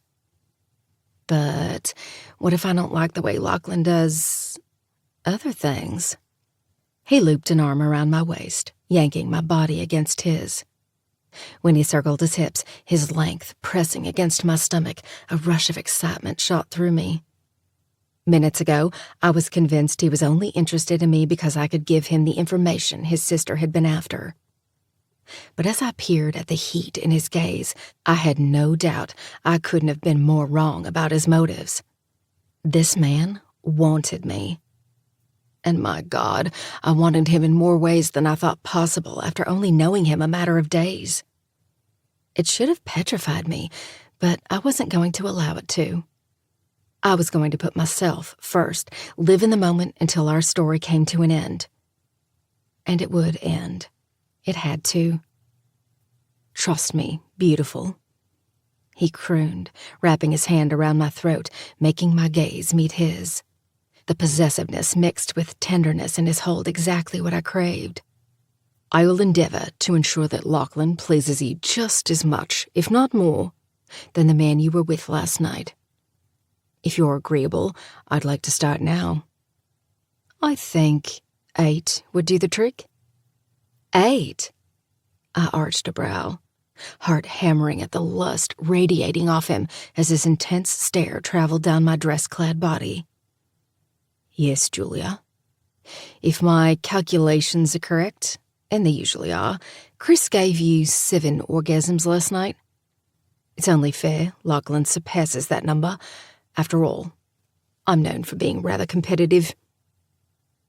He moved his hips, his arousal teasing me in the most scintillating of ways. What do you say? Does that sound like something you'd be interested in? I nibbled on his bottom lip. I have a feeling I'm really going to like Lachlan. I hope so, Julia. I really bloody hope so. Chapter 8. Julia. Before I had a chance to allow any lingering reservations I had about Lachlan to fester and turn into something more, his lips landed on mine, reminding me why I wanted this in the first place. Why I wanted him. With one kiss, he made me feel desired. With one sweep of his tongue, he ignited something inside me I'd assumed never existed. With one kind word, he made me want to drown in everything he was and never come up for air.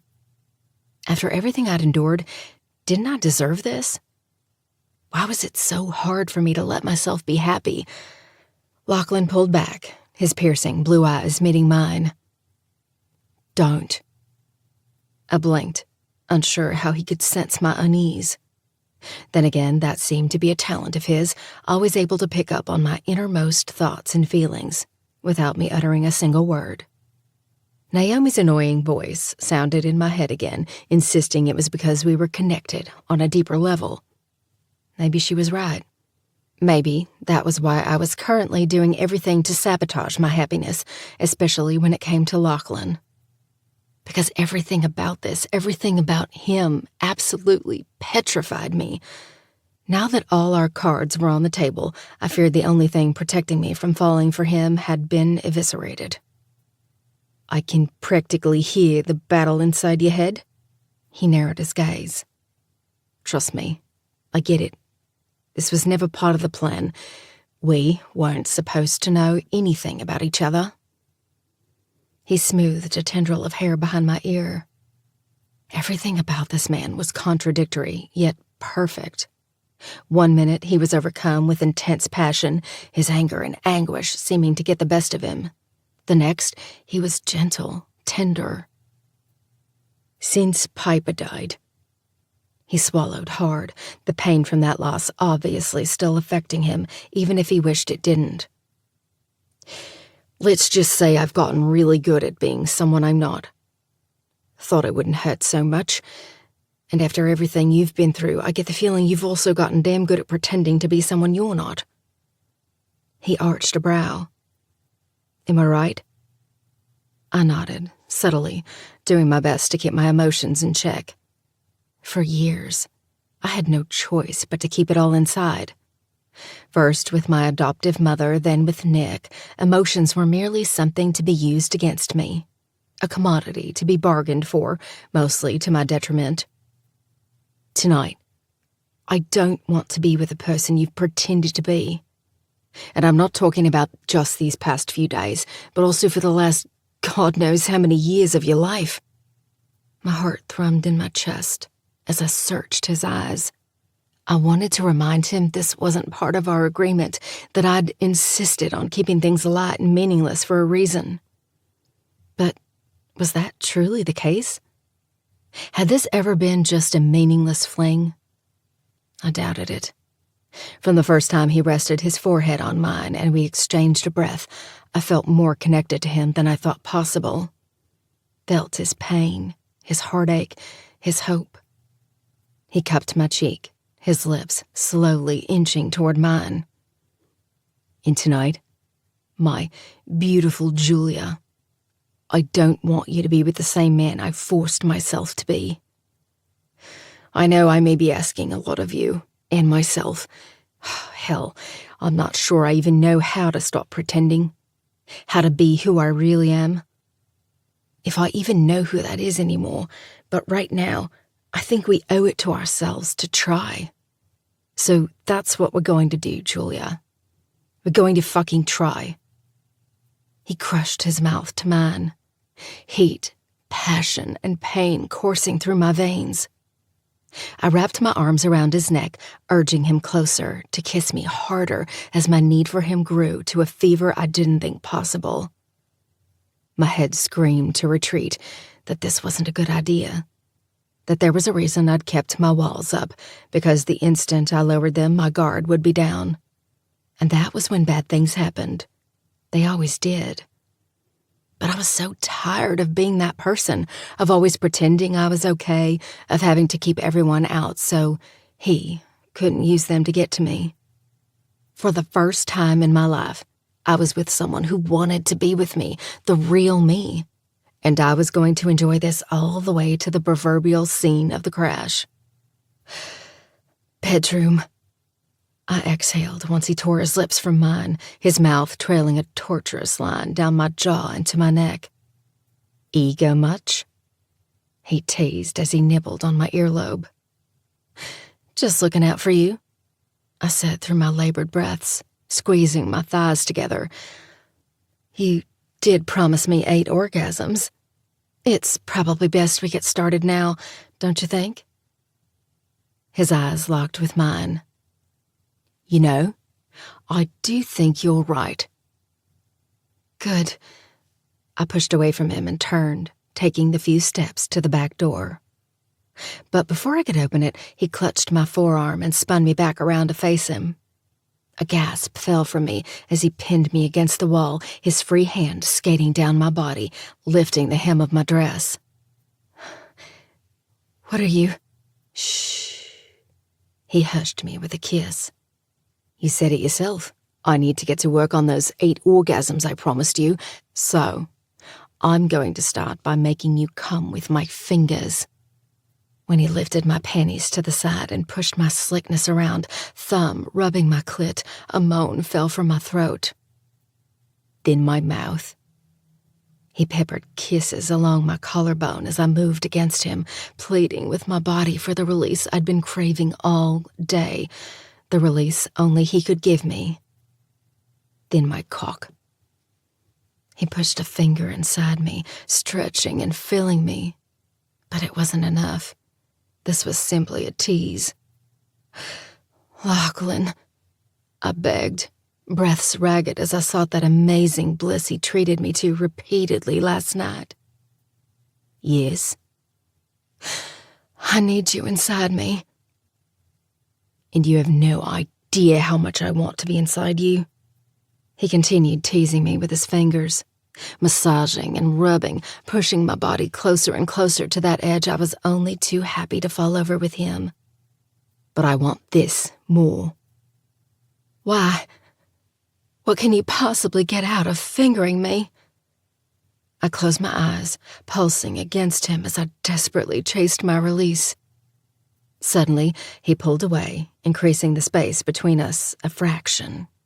It wasn't much, but with how badly I needed him, how tightly wound he'd left me, it might as well have been the length of a football field. What's... He looked at me curiously. What do you mean by that? Exactly what I said. I shrugged, avoiding his penetrating stare. I mean, you're not getting much out of fingering me. I figured... Stop.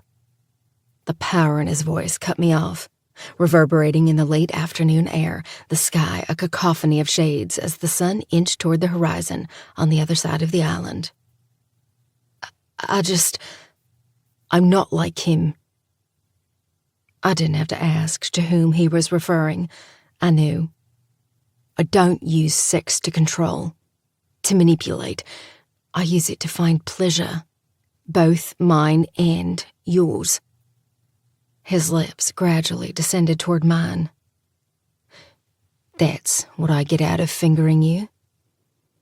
He whispered against my mouth as he grabbed my leg and hooked it around his waist. Out of going down on you? His hand skated along my inner thigh before lifting my panties and resuming his ministrations, pushing a finger inside me, massaging and exploring. I don't do it in the hopes you'll reciprocate. He dropped his head to the crook of my neck, his unshaven jawline scraping yet invigorating at the same time. I dug my hands into his hair, the combination of his words and motions heating my body into an inferno. I do it because I want to give you pleasure, want to make you feel good. He pulsed against me, the thrilling sensation of his need pushing me to the brink, skin heating, breathing uneven. Believe me when I say that seeing your face when you come, knowing I made you feel that good, well, I find immense pleasure in that. Oh, God, I whimpered as his fingers hit that spot inside me I didn't even know existed 24 hours ago. It's right, baby. Don't fight it. I want you to come all over my fingers. Want to feel you clench around them. His words were like a switch, setting me off as my orgasm ravaged through me. I tried to bite back my screams, considering we were outside. Anyone walking by or looking out their windows on either side of us would be able to see what we were doing. But Lachlan had lit something inside me, making me no longer care what others thought. I wasn't going to view sex as something of which to be ashamed or embarrassed anymore. I was going to embrace it, enjoy it. Because, my God, I definitely enjoyed being with this man. Holy fuck! I finally managed to say once my tremors died down. Lachlan met my gaze, a smirk crawling across his mouth. There's one.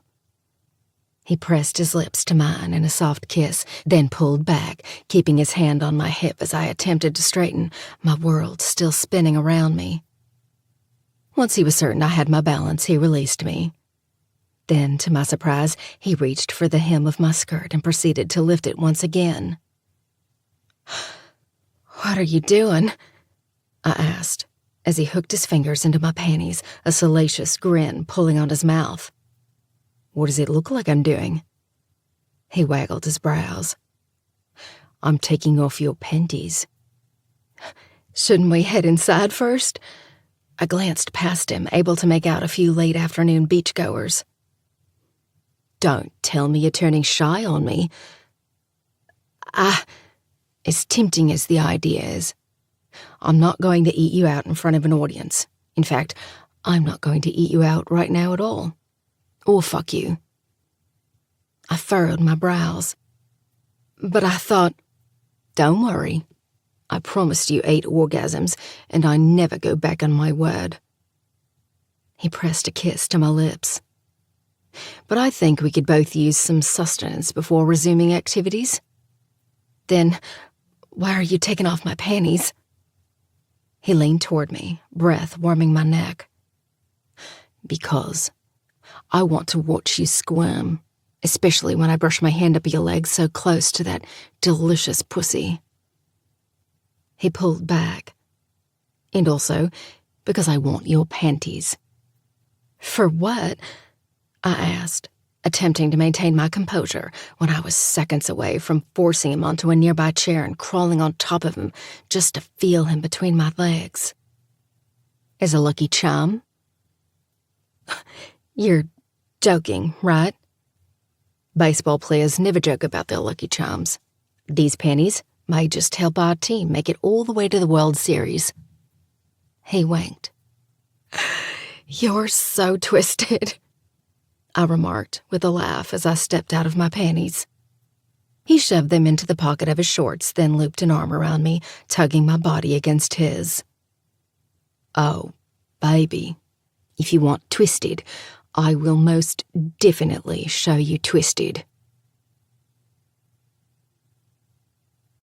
Chapter 9. Lachlan. The aroma of steak filled the kitchen as I scooped a little more butter on top of 2 gorgeous pieces of fillet.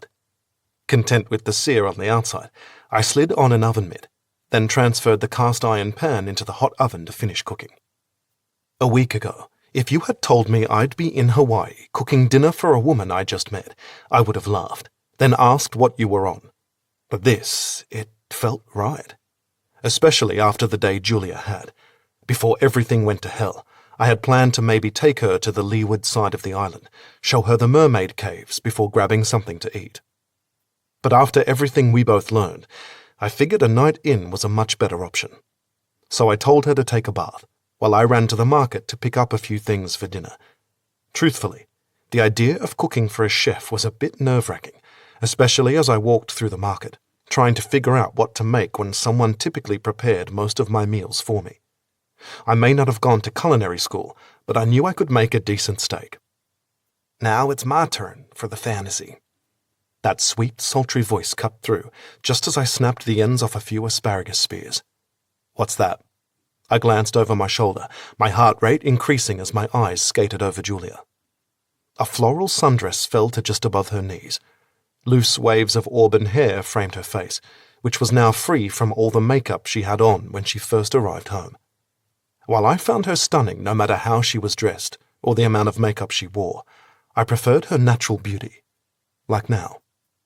And what made her even more alluring was the fact she was comfortable around me just as she was, because that was how I liked her, just as she was.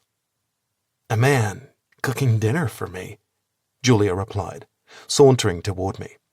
She lifted herself onto her toes, her lips seeking mine. I melted into her, savoring in the feel of her mouth on mine, and now that I knew the true woman, I treasured her kisses even more. "Keep it up, and I'm likely to put that apron and heels back on," she murmured. "Promise?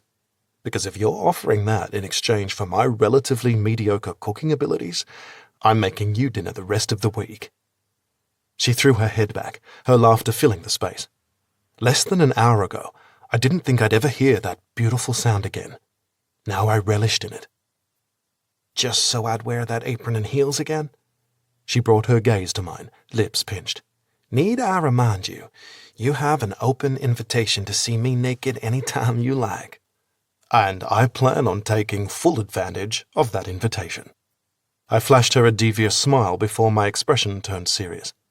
I cupped her face, her skin so smooth compared to the roughness of mine. "But it's not about seeing you naked. That's not what I love so much about you in the apron and heels." She frowned. "It's not?" "No." I slowly lowered my lips toward hers, keeping her face locked in place so she couldn't escape. "It's about seeing you confident, Julia." "Oh." She blinked, my words seeming to hit her harder than she anticipated. I circled an arm around her waist and pulled her petite body against mine. She was so small compared to me. Another reminder we were as opposite as two people could possibly be. We made no sense as a couple, but in our bubble, we didn't have to make sense. And despite knowing the truth about each other, we were still in our bubble, hoping nothing would burst it. At least until the end of the week when we'd pop it ourselves. That's why I found the apron and heels so damn sexy, because of how bloody confident you were. I brushed my lips against hers, a tease of a kiss. When she moaned, I couldn't resist the temptation. Deepening the exchange, my hand roaming her frame. My tongue swept against hers as I lifted the skirt of her dress and squeezed her ass, causing her to yelp. "Good girl," I commented slyly. "What?" She pulled back, meeting my heated stare. "Sizing up my ass now. Just making sure you didn't put any panties back on." I winked. "I'd be a fool to do that." She pushed away and walked to the counter, grabbing a fresh bottle of wine and 2 glasses. "It would ruin my other fantasy." "And what's that?" She averted her gaze, a blush blooming on her cheeks. "Don't get all shy on me now." I advanced, taking the corkscrew from her and tilting her chin up to meet my eyes. "What's your fantasy? How can I make it come true if I don't know what it is?"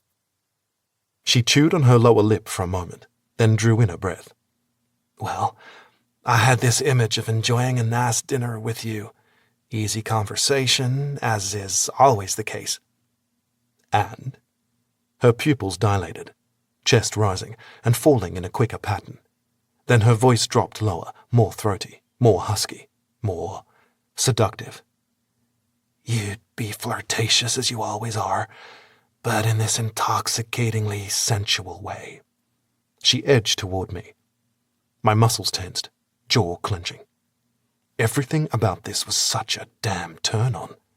And what made my need for Julia even stronger was that she wasn't even trying to be sexy. This was just who she was. "At some point," she continued, "the sexual tension between us would be too much." I gripped her hip, lust coursing through me. "What would happen then?" I growled. She smirked. "Be a good boy, and maybe you'll find out." She lifted herself onto her toes, her breath warming my neck. but it involves you, a table, and me as dessert. God damn, I hissed, wrapping my hand in her hair as I crushed my lips to hers, claiming her mouth. I circled my hips, desperate for some sort of release of the hunger that had been building since she walked downstairs. Hell, since I fingered her on the lanai and took her panties. What I wouldn't give to have a taste of you, right now, I grunted, burying my head in her neck as I nipped her skin. Then I pulled back. But there's a special place in hell for people who overcook a steak. I guess we'll just have to delay our gratification. Smiling slyly, she palmed my crotch. I inhaled a sharp breath. I guess we will, she murmured. With a groan, I reluctantly stepped away from her, although the thought of foregoing dinner certainly seemed appealing. What do you need me to do? Julia asked as I opened the oven, retrieving the sizzling cast-iron pan and placing it on a trivet. Anything? Actually, yes. I removed the oven mitt, tossing it onto the counter. Come with me. I rested my hand on her lower back, leading her out onto the lanai. A gentle breeze blew, the sky a beautiful pinkish orange as day gradually gave way to night. Soft music sounded from the speakers, the candles I arranged on the table completing the atmosphere. I want you to sit here and relax while I take care of you. I walked her toward the table, pulling out a chair. I don't mind helping, she protested, but I placed a gentle hand on her shoulder, forcing her to sit. From what I gathered, you've spent your whole life putting everyone else's needs before your own, so for the next week, my goal is to take care of you the way you deserve, to ensure you put yourself first for once. She tilted her head back, staring at me in awe. This was the least I could do for her. Literally, it was something so small, yet to her, it was everything. The perfect gift. Thank you. Of course. I leaned down, brushing a kiss against her cheek. Then I hurried back inside to finish preparing dinner.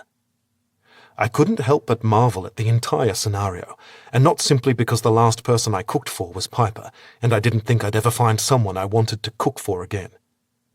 After I learned who Julia was, I debated walking away. It seemed like the rational thing to do. Hell, it still did. But after Ethan returned to his hotel, and I went for a walk to clear my head, I somehow ended up here, just as I did yesterday afternoon when I overheard Julia's proposition. And just like yesterday, it was as if the universe was giving me a sign, telling me this was where I needed to be, that this was what I needed in my life. I just prayed this decision wouldn't come back to haunt me. Chapter 10. Lachlan. Well, color me impressed, Lachlan Hale. Julia dabbed her mouth with her napkin. Amazing in the bedroom and the kitchen. She smirked, meeting my gaze from across the table. What more could a girl ask for? I shrugged dismissively. It's just steak. There's no such thing as just steak.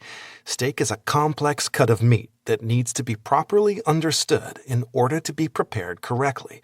So many people soak it in marinade, then char the fuck out of it. But you knew all you really needed to bring out its natural flavor was salt and pepper. And butter, I reminded her. Don't forget the butter. That's a given. Butter makes everything better. Agreed. I lifted my glass, warmth filling me as I admired her. Throughout the course of our meal, we enjoyed the same easy conversation as always. But tonight it felt even easier. There was no longer this invisible line drawn about what we could and couldn't discuss. We were finally free from the chains we'd shackled around ourselves. It was liberating in a way I hadn't expected.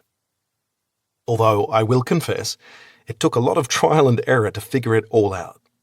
I added after taking a sip of wine. There was a time not so long ago when the only thing I could cook was ramen noodles, or boxed macaroni and cheese. Granted, when I played minor league ball, that was pretty much all I could afford. They don't pay well? I barked out a laugh. Not even close. I probably would have made more working at a grocery store. Most people had no idea what it was like in the minors. It wasn't the glamorous life that often went along with being in the major leagues. Hell, most of my teammates had to work second, even third jobs just to make ends meet. Then there was the cramped housing, sometimes 6 or 8 of us in a small apartment. Life in the miners tested you, made you question whether it was worth it. For many, it wasn't. For me, though, it was worth the sacrifice. I knew I wouldn't be happy until I gave it my all, and that meant putting up with the low pay and overcrowded living conditions. The miners is kind of like military training for baseball players. Weed out those who aren't ready to put in the hard work. A lot of guys can't handle it. How long were you in the miners? About 4 years. I was recruited my senior year in high school. It was either go to UCLA and play ball there, or head straight to the miners. It wasn't as easy a decision as you might think, I added quickly. There was a lot to consider. Some players go to college, play ball there, get a degree, then are recruited straight to the majors. In the end, Claire was the one who encouraged me to follow my dream. She may be a year younger, but she's always been my voice of reason. I smiled nostalgically as I peered into the distance. Or she was. Julia placed her hand over mine. I'm sorry. I brought my eyes back to hers, offering her a small smile. Thank you. I held her gaze for a beat, then pulled away, clearing my throat. You mentioned you have a brother. Are you too close? She beamed, the affection she held for him obvious. He's my best friend. Granted, we may not always see eye to eye on certain things, and we certainly get into our fair share of disagreements, but at the end of the day, we know we love each other, even if we may not like each other at that precise moment. I swallowed hard, her words bringing to mind my relationship with Claire. Ever since her death, I'd buried myself in guilt, angry at the world and myself for taking her for granted. If there was anyone who knew how fleeting life could be, it was me. Regardless of the distance I put between us in her final months, I hoped she knew how much I cared for her, how much I appreciated her, how much I loved her. The last time I spoke to Claire, we had an argument, I confessed. I wasn't sure what compelled me to do so, what I was searching for. Forgiveness, redemption, absolution. Julia straightened. About what? I opened my mouth, hesitating. You don't have to tell me, she added quickly. It's none of my business. It's not part of our arrangement anyway. Our arrangement, I mused, laughing to myself. Bringing the glass of wine to my lips, I took a sip, savouring in the robust Syrah that was the perfect complement to the steak. Then I set it back down, focusing on Julia, her eyes shining as a gentle breeze blew around us. When I first overheard your proposal, I thought it was the perfect way to escape being me for a minute. Everywhere I go, people know who I am. Don't get me wrong. Since I was a little boy, I had dreams of playing professional baseball. I wanted that fame and notoriety. Wanted to have my face on billboards and merchandise. Wanted to have fans scream my name as I stepped onto the field. I licked my lips. But there's so much about living in the spotlight they don't tell you, that nothing can possibly prepare you for. I get it. She offered me a sympathetic smile. I mean, I can't entirely understand what it's like, since our situations are vastly different. But I can tell you I wasn't prepared for my name and face to be plastered all over newspapers and on television screens after. She trailed off, searching for the words. Well, after everything that transpired. I reached across the table, clutching her hand in mine. I attempted to offer her some sort of comfort, reminding her that part of her life was behind her, and if I had anything to say about it, that was where it would remain. But something about you, I continued, running my thumb along her knuckles, makes me want to talk about these things. Maybe it's because you've been through some serious shite yourself. I don't know. All I do know is that from the beginning, from the minute I first laid eyes on you, you make it not hurt so much, Julia. She parted her lips as my confession hung in the air between us. Then she smiled. You make it not hurt so much too, Lachlan. I stared deep into her emerald eyes. So many emotions swirling within. Now that we'd lowered our defenses, she had no problem allowing me to see the pieces of herself she'd locked away, probably for years. Did she see the same when she looked at me? The thought should have petrified me, but it didn't. Claire wanted to talk to me about Piper, about the night she died, I said, pulling my hands from her. That's what caused our argument. Piper's your former girlfriend, correct? It didn't escape my notice that she referred to her as my former girlfriend, not my ex. Calling her my ex insinuated some sort of conscious decision to end things, some sort of closure. I never got that. Never got to say goodbye. Claire didn't think Caleb, the guy they arrested, was responsible.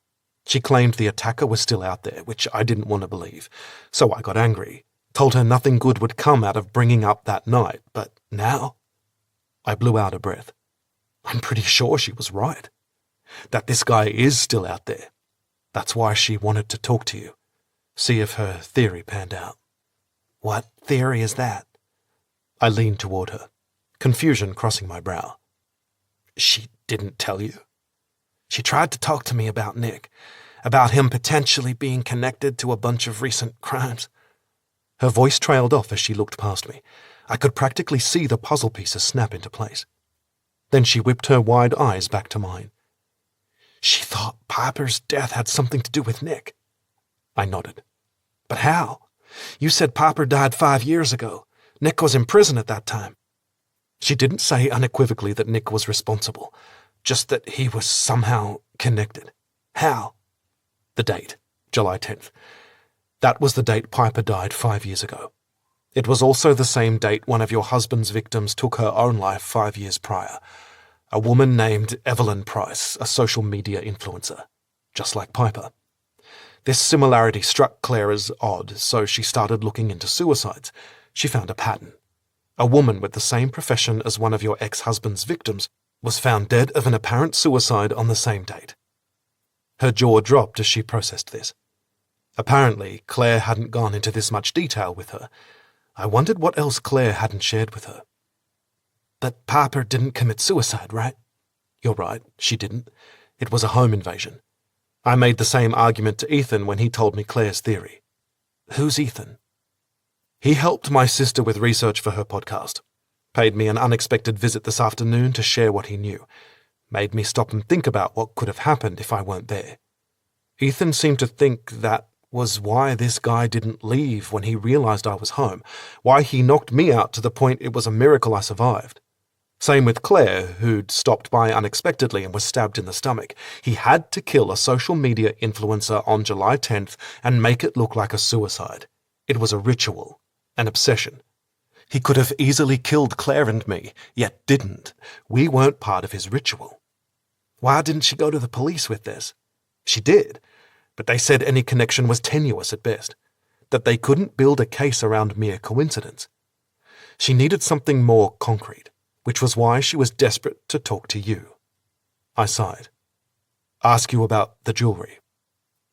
A gasp fell from Julia's mouth, eyes flinging wide, every muscle in her body stiffening. Jewelry? She quivered. What jewelry? The jewelry, I answered cautiously, my pulse increasing. Claire didn't ask you about that? No. She slowly shook her head. Once she started asking questions about Nick, I had her removed, not wanting Imogene to have to suffer through any more trauma. She blinked, worry lines forming around her eyes. What jewelry is she talking about? Claire's theory was that this guy is repeating Nick's kill cycle, obsessively so, and because your ex-husband stole trophies and gave them to you as a gift. Oh my God. She covered her mouth, her entire body trembling.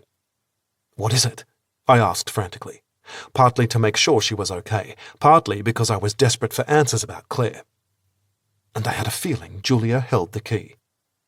When she didn't immediately say anything, I leaned forward, gaze pleading. Please, Julia. They told me it was nothing, just some true crime fanatic obsessed with my husband's case. In my gut, I always knew it was more. What was? Since the case made headlines, I occasionally received strange gifts. The FBI claimed it was harmless, just fanatics doing what they do, and I never questioned their assessment. She lifted her gaze to mine. Except, yes. The past several years, I've received the periodic package with the return address of my corporate headquarters, making it impossible to trace the source, and they were always sent to one of my bakeries in the same packaging we use for official communications, ensuring someone would open it. And the contents of these packages? I asked, even though I didn't need to. The answer was written all over her face. Jewelry. Chapter 11. Julia. My eyes fixated on a chip in the wood of the wet bar as I sat on the couch, listening to Lachlan and Ethan tell Nico, Lachlan's cousin and best friend, everything he'd shared with me. Hell, even more than he'd shared with me. This wasn't how I imagined meeting Lachlan's family, not that I'd actually expected to meet them to begin with. It was never supposed to be part of the deal. I wasn't supposed to know anything about him. But that was before I learned who he was, before I realized how intertwined our lives were. Before the truth slammed into me, stealing every bit of oxygen from my lungs. It wasn't over. Nick's influence still pervaded every part of my life, chaining me to him. I was foolish to think I'd ever be free. He'd warned me I never would. He was right. And you claim you received the first suspicious package approximately 5.5 years ago? Somebody asked, but the voice sounded distant, like a question being asked on a police procedural we were watching, like it wasn't real. God, how I wish this weren't real. Miss Prescott? The voice pressed again when I didn't respond. Hi. A hand landed on my thigh, comforting and soothing. I snapped my head to my right, meeting Lachlan's concerned gaze. Are you okay? I didn't know how to answer that. Was I okay? Had I ever been okay? I doubted it. So I did what I'd done my entire life. Sorry. I shook off the emotions trying to leak through the cracks in the wall I'd erected years ago. Straightening my spine, I plastered on a smile. I'm fine, just lost in my thoughts for a second. You don't have to pretend, Julia, Lachlan said in a low voice. Not with me. If you're not okay, just say it and we'll stop. I know how difficult bringing up all this has been for me. I can't even begin to fathom what it's like for you. All the more reason we need to figure this out. I squared my shoulders and looked at Nico, his imposing stature dwarfing the tiny chair where he currently sat. And I thought Lachlan was a big guy. He was small compared to Nico. What was your question again? He stole a glance at Lachlan, as if asking if it was okay to proceed. I wasn't sure what Nico saw in his gaze, but he eventually looked back at me, cautiously continuing.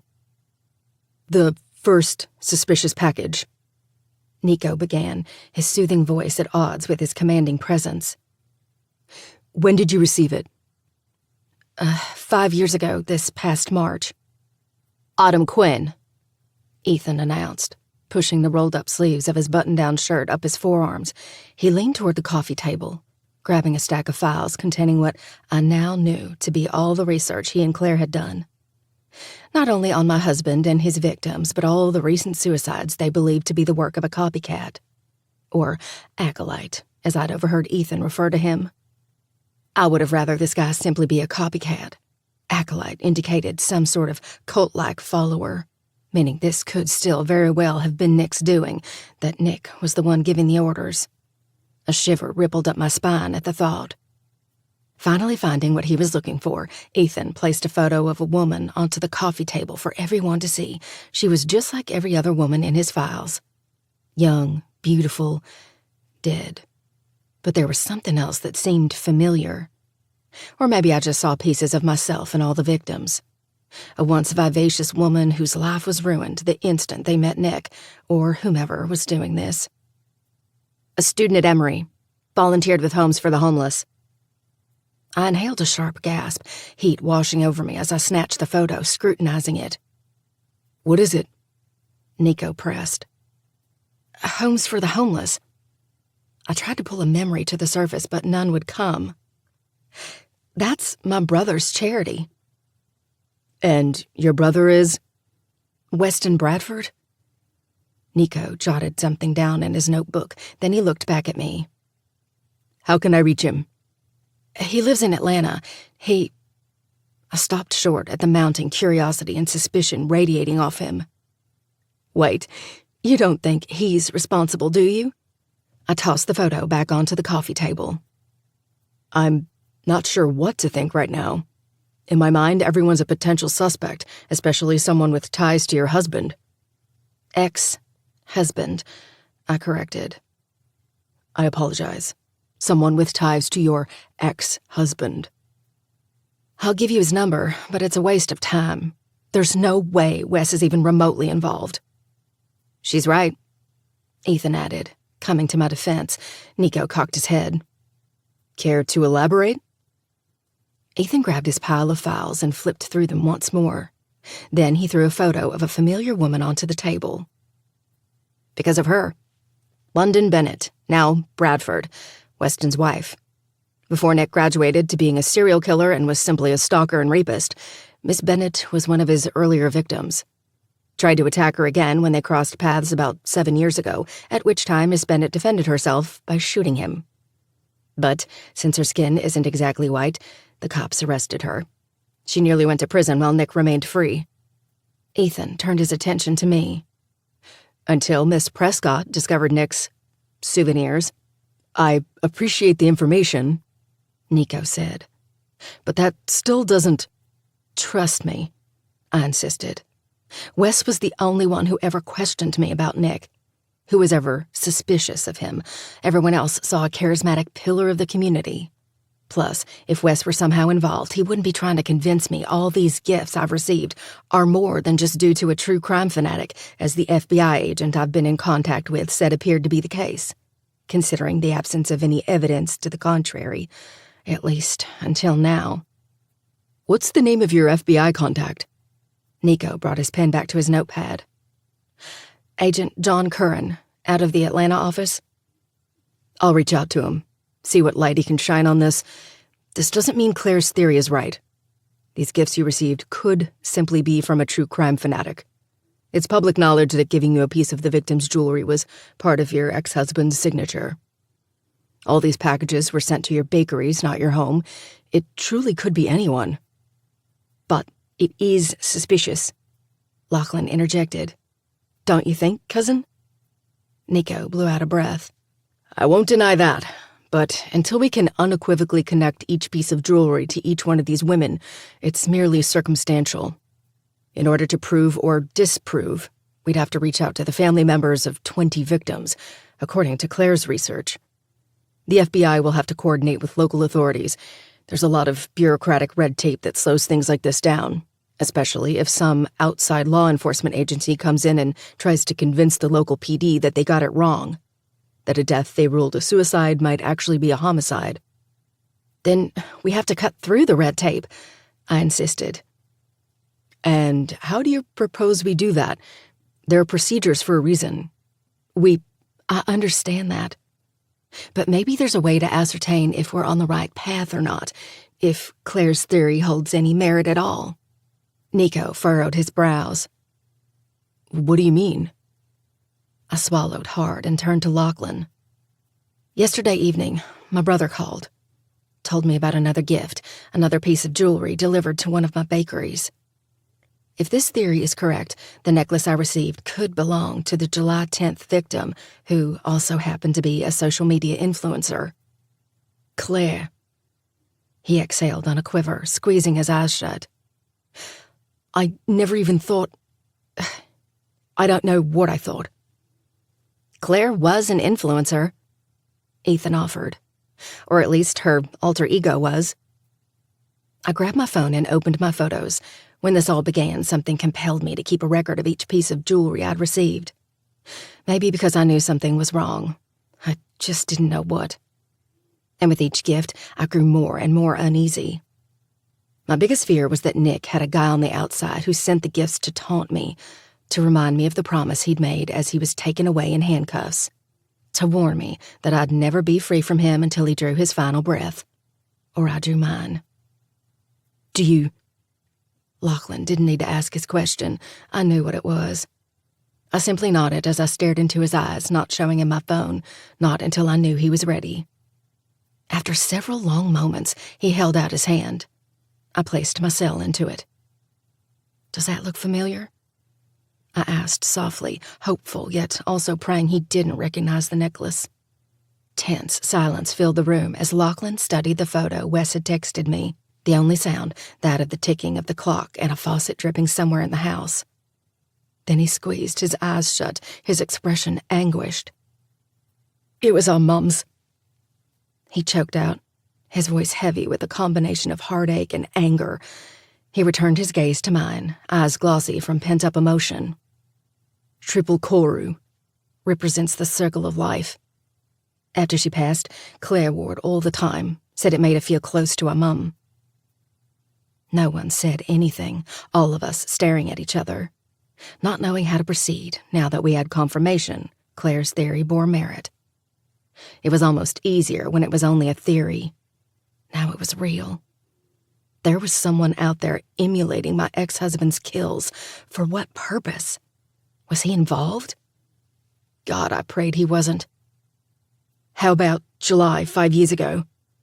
Lachlan asked after a beat. I tore my gaze to his as he wiped at his eyes.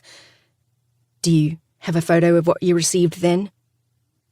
His tone was determined, yet distraught. I nodded subtly and took the phone back, scrolling through the photo album. When I found one dated July 10th, 5 years ago, I stopped, admiring the gorgeous necklace. A simple silver chain with a blue heart-shaped charm made to look like an ocean wave. It was certainly unique, not something you'd find at your local jeweler's. Based on the little information Lachlan shared about Piper, I was all but certain this once belonged to her. I glanced around the room. Both Nico's and Lachlan's stare trained on me, hopeful, yet scared at the same time. This had the potential to rip open any old wounds that had healed, and could also solidify Claire's theory.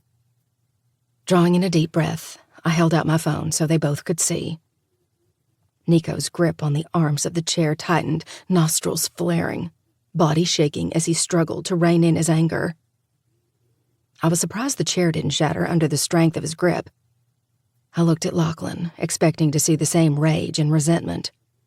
Instead, his head hung in resignation.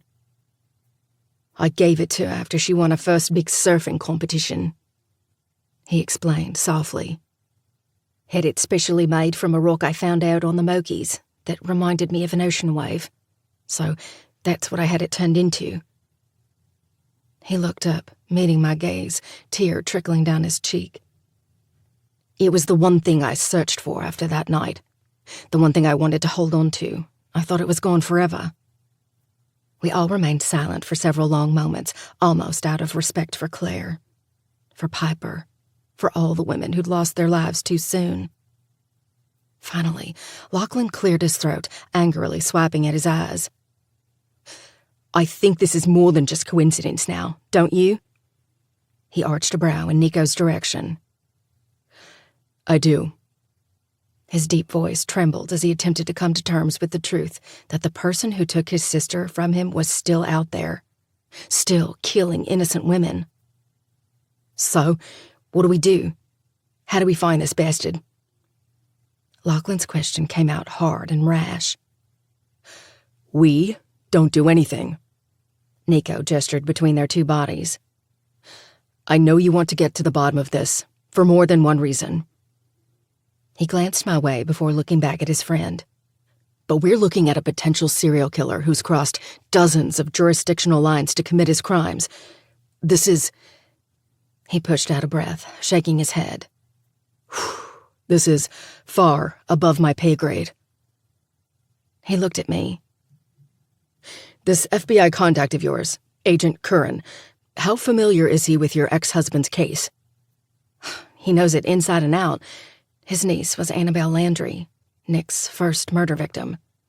Like Wes, he'd been suspicious of Nick long before the truth came out, saw him for the monster he was. Before he got involved, the police had no idea the extent of his crimes. We thought Nick had only been stalking and raping women, which is bad enough. Agent Curran put the pieces together and tied him to the suicides of his victims." Nico looked up after jotting down everything I'd just relayed to him. "Then we start there. We've got 3 months." 3 months. Lachlan gave him a quizzical look. Until he strikes again, Ethan interjected, tossing a folder onto the table. October 13th, written in big, bold letters. Although, chances are he's already on the hunt. Chapter 12. Lachlan. I hung back as Nico and Ethan said their goodbyes to Julia, both giving her comforting hugs, as if they were old friends. Not the relative strangers they were. That was what tragedy did to people, brought them together, gave them something in common to fight for. "Walk me up, bruh." Nico looked my way. I knew precisely what he wanted to discuss. It was the last conversation I wanted to have, especially after tonight, but Nico wasn't going to let me avoid having it forever. So, instead of wrapping Julia in my arms and trying to pretend my world hadn't been rocked to its core, I made my way toward him, kissing Julia on the temple and promising to be back soon. Then I followed Nico out of the house. At nearly 10 at night, the quaint beach community was peaceful.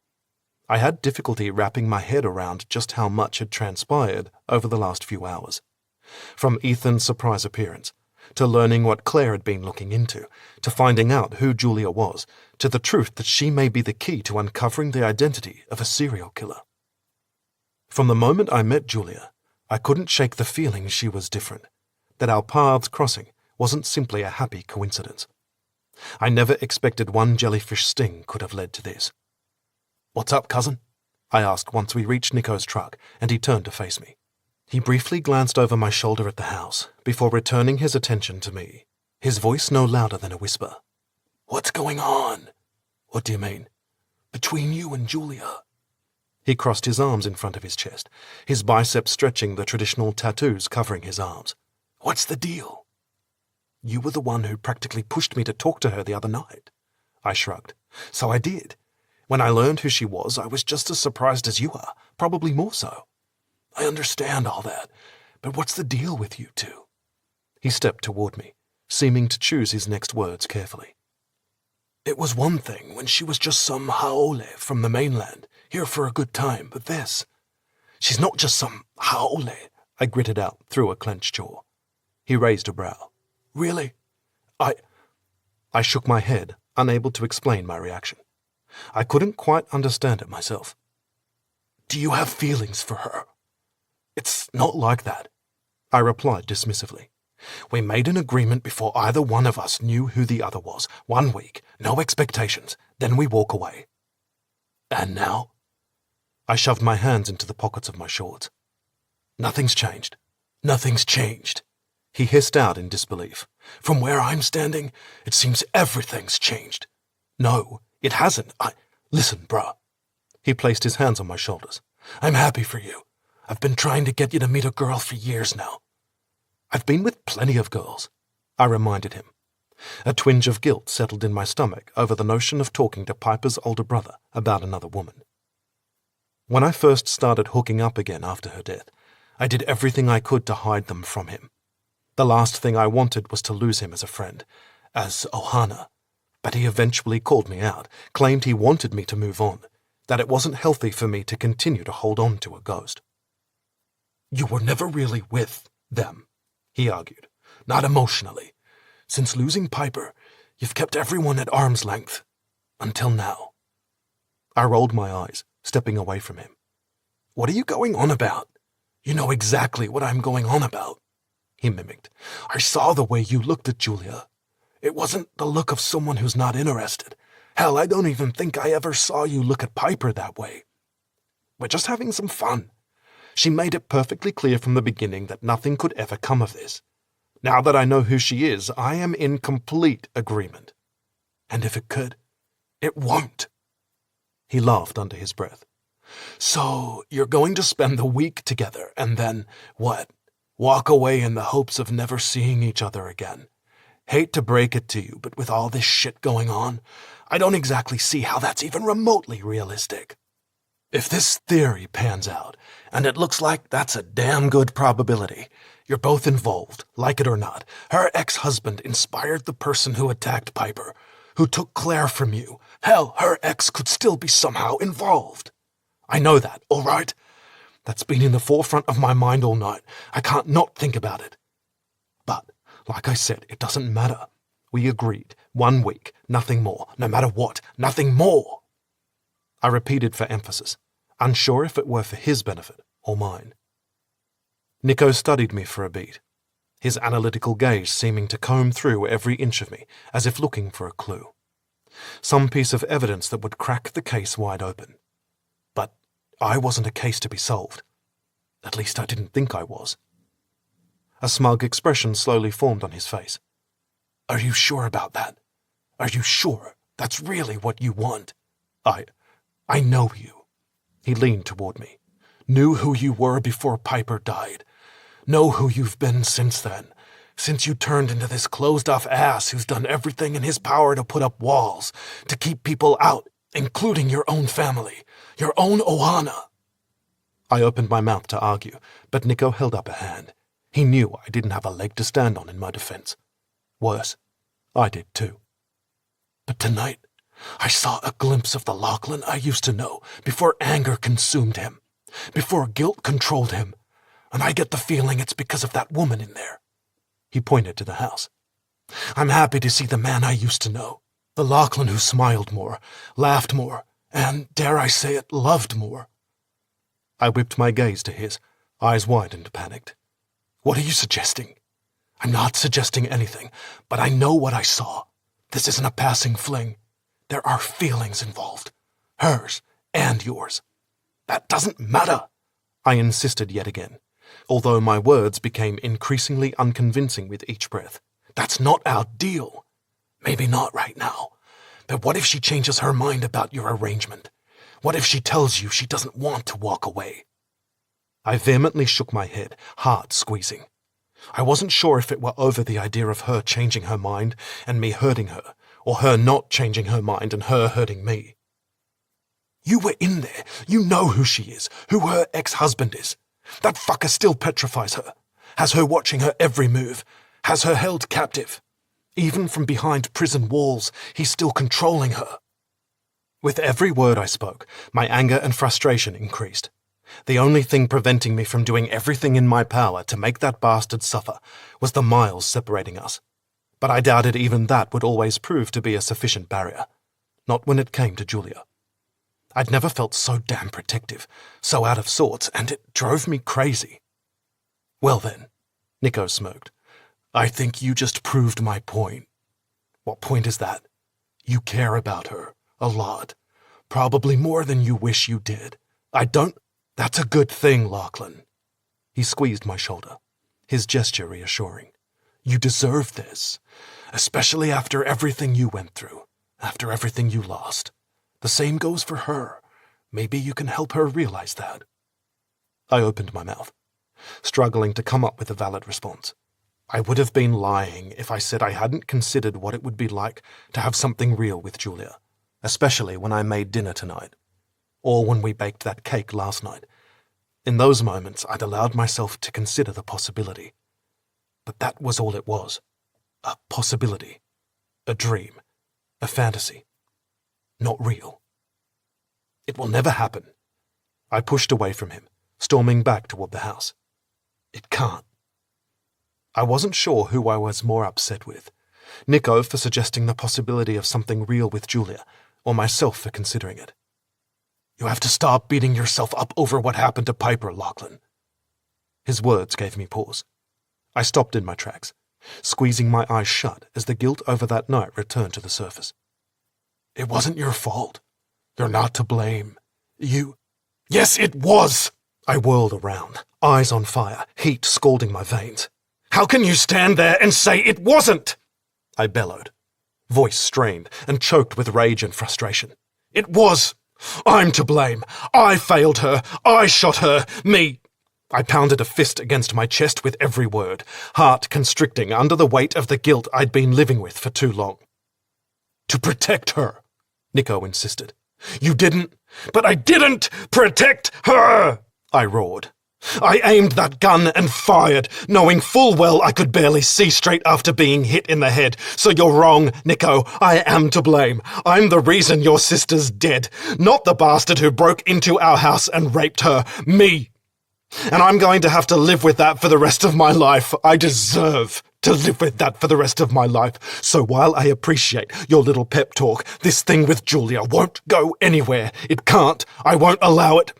She deserves better than someone like me. I spun around, my entire body vibrating with anger and regret as I hurried back up to the house, wanting nothing more than to return to Julia and the bubble we created for ourselves, where none of our past trauma or guilt could find us, even if for just a brief moment. You deserve better than someone like you too, you know, Nico called out when I was halfway up the stone path. I paused, but didn't look back at him. At least better than this person you've turned into. What is it going to take for you to finally realize that? I blinked, opening my mouth to formulate some sort of response, but none came. Instead, I waved him off and continued walking, not wanting to admit that maybe he was right. Chapter 13. Julia. I stared, eyes wide, unable to move, to breathe, to so much as think as Lachlan's confession echoed around me. I shouldn't have come out here. Should have stayed inside, but when I heard raised voices, I wanted to make sure everything was okay. But nothing could have prepared me for the conversation I'd stumbled upon. Lachlan shot Piper. It wasn't her attacker, it was Lachlan. The anguish in his voice as he insisted he didn't deserve to be happy because of his actions that night nearly broke my heart. It was one thing to lose someone you loved, but to live with the guilt you had something to do with it, regardless that you did it in the hopes of protecting her, saving her. I couldn't imagine how that must have messed with his mind. How it still messed with his mind. The blame I'd carried since I learned the truth about Nick still affected me. The what-ifs still tortured me. What if I hadn't allowed my fear to control me? What if I hadn't allowed Nick to manipulate me? What if I'd raised my suspicions earlier? How many women would still be alive right now? I couldn't imagine what Lachlan still endured for his role in Piper's death, knowing the part he played in it. At the sound of approaching footsteps, my heart ricocheted into my throat. I quickly snapped back to the present, about to hurry into the house. But before I could, Lachlan appeared around the corner, coming to an abrupt stop when he saw me standing there. He studied me, lips parting as he remained momentarily dumbstruck, unsure of what to say. I had no idea what to say either. You heard. He finally cut through the silence, his words more of a statement than a question. I simply nodded in response. Julia, He shook his head. I don't know what... Before he could finish, I strode to him, pressing my mouth to his, trying to show him that his past didn't matter, that it wasn't his fault, that despite the guilt burdening him, he still deserved happiness, even if it wasn't with me. He stiffened, obviously confused as to why I'd want to be with him after overhearing how much of a monster he was, at least in his mind. But I didn't see him that way. I saw his darkness and embraced it, because it mirrored my own. Kiss me, I begged. He yanked my body against his and pressed his mouth harder against mine, coaxing my lips open. His hand went to my head, fingers burrowing into my hair, locking me in place. Desperation and fury dripped from him as he kissed me with hunger, with fervor, with grief. The grief I felt nearly tore me apart to the point I couldn't help but fall into him, to succumb to him, to surrender to him. I'm yours, I murmured, sensing he needed to feel some sort of power or control. Mine, he growled, tightening his hold as if worried I'd disappear. Yours. Mine. He kissed me, bruising and biting, stealing my breath and chipping away at my heart. Hand on my hip, he walked me back into the house, kicking the door closed behind him. Neither one of us came up for air, wanting to drown in each other until we had nothing left to give. When the back of my legs hit the dining room table, he lifted me up, setting me onto the surface. He ran his fingers up my leg, his frenzied and needy motions, a stark contrast to the practiced ministrations from last night. But I didn't care. Tonight, I'd happily give him whatever he sought, whatever he craved, whatever he needed to extinguish the heartache, even if for only a moment. "Feel me," I whispered, spreading my legs. "Take me." I ran my fingers through his hair, pulling him toward me, his unshaven jawline scratching the sensitive skin of my neck. "Use me." He groaned, the sound a combination of riotous need and gut-wrenching anguish. Then he brought his eyes to mine, a silent question passing between us, asking if I was sure about this. I simply spread my legs wider, lifting my skirt to my waist, giving him permission to take me any way he desired. His lips collided with mine, desperate and demanding. I succumbed to his kiss, moaning when his finger ghosted against my center. But it was a tease of a touch. I needed more. With frantic hands, I reached for his belt, making quick work of removing it. As I was about to unbutton his shorts, he grabbed my wrists, stopping me. He tore his lips away, eyes searching mine. In one swift move, he hooked his arm around my waist and pulled me to my feet, spinning me around. When he forced my stomach flush with the table, lust coiled within, my heart hammering a thunderous rhythm as I remained in this position, completely exposed and at his mercy. But I liked it, more than I thought I would. He ran a lithe, delicate finger up my inner thigh. My anticipation grew with every drawn-out second. When he toyed with my clit, inserting a finger inside me, I closed my eyes, basking in the euphoria only this man could give me. His body hovered over mine, teeth tugging on my earlobe, breath scalding my neck as he continued teasing me. "Is this okay? This position?" Yes. "Good." He straightened, the familiar sound of a zipper cutting through the silence. "Because I really need you like this." When he brought his thick erection up to me, I moaned, an urgent desperation in my voice and movement. "Do you need me, love?" "Yes," I whimpered, circling against him, craving him like an addict yearning for her next hit. And that was what Lachlan was, a potent drug I was happily addicted to. His breath was on my neck again, flaming the inferno growing inside me. "Tell me," he growled. "I need you, Lachlan. Need to feel you. Need your darkness and your pain. Give it all to me." Releasing an animalistic growl, he thrust into me. The sudden invasion made me scream out in surprise and relief at the same time. "Okay?" he asked, concerned. I took a moment to acclimate myself to his size, then I nodded, glancing over my shoulder, gaze unwavering. "Harder." His grip on my hip tightened, jaw hardening, pupils dilating as my response hung heavy in the air between us. As if the sexual tension in the room hadn't been thick and tumultuous before, it was now even more so. More turbulent, more violent. "Face forward." His demand sent a chill through me, stomach clenching, heart pounding. I followed his command, turning my eyes ahead, my breaths coming quickly as I waited for his next move. He drove into me again, this time more savage and unforgiving than before, fingers digging into my skin. I screamed, chest heaving, soul singing. "Too much?" he asked, peppering kisses along my shoulder blades, the tenderness of his mouth a complete change from the brutality and viciousness with which he just drove into me. I took several deep breaths, eyes squeezed shut. Then I shook my head. "Harder."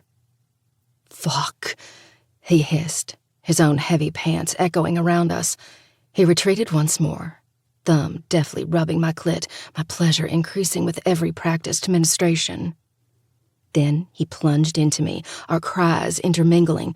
This time, he didn't stop, driving into me over and over, deeper, harder, faster.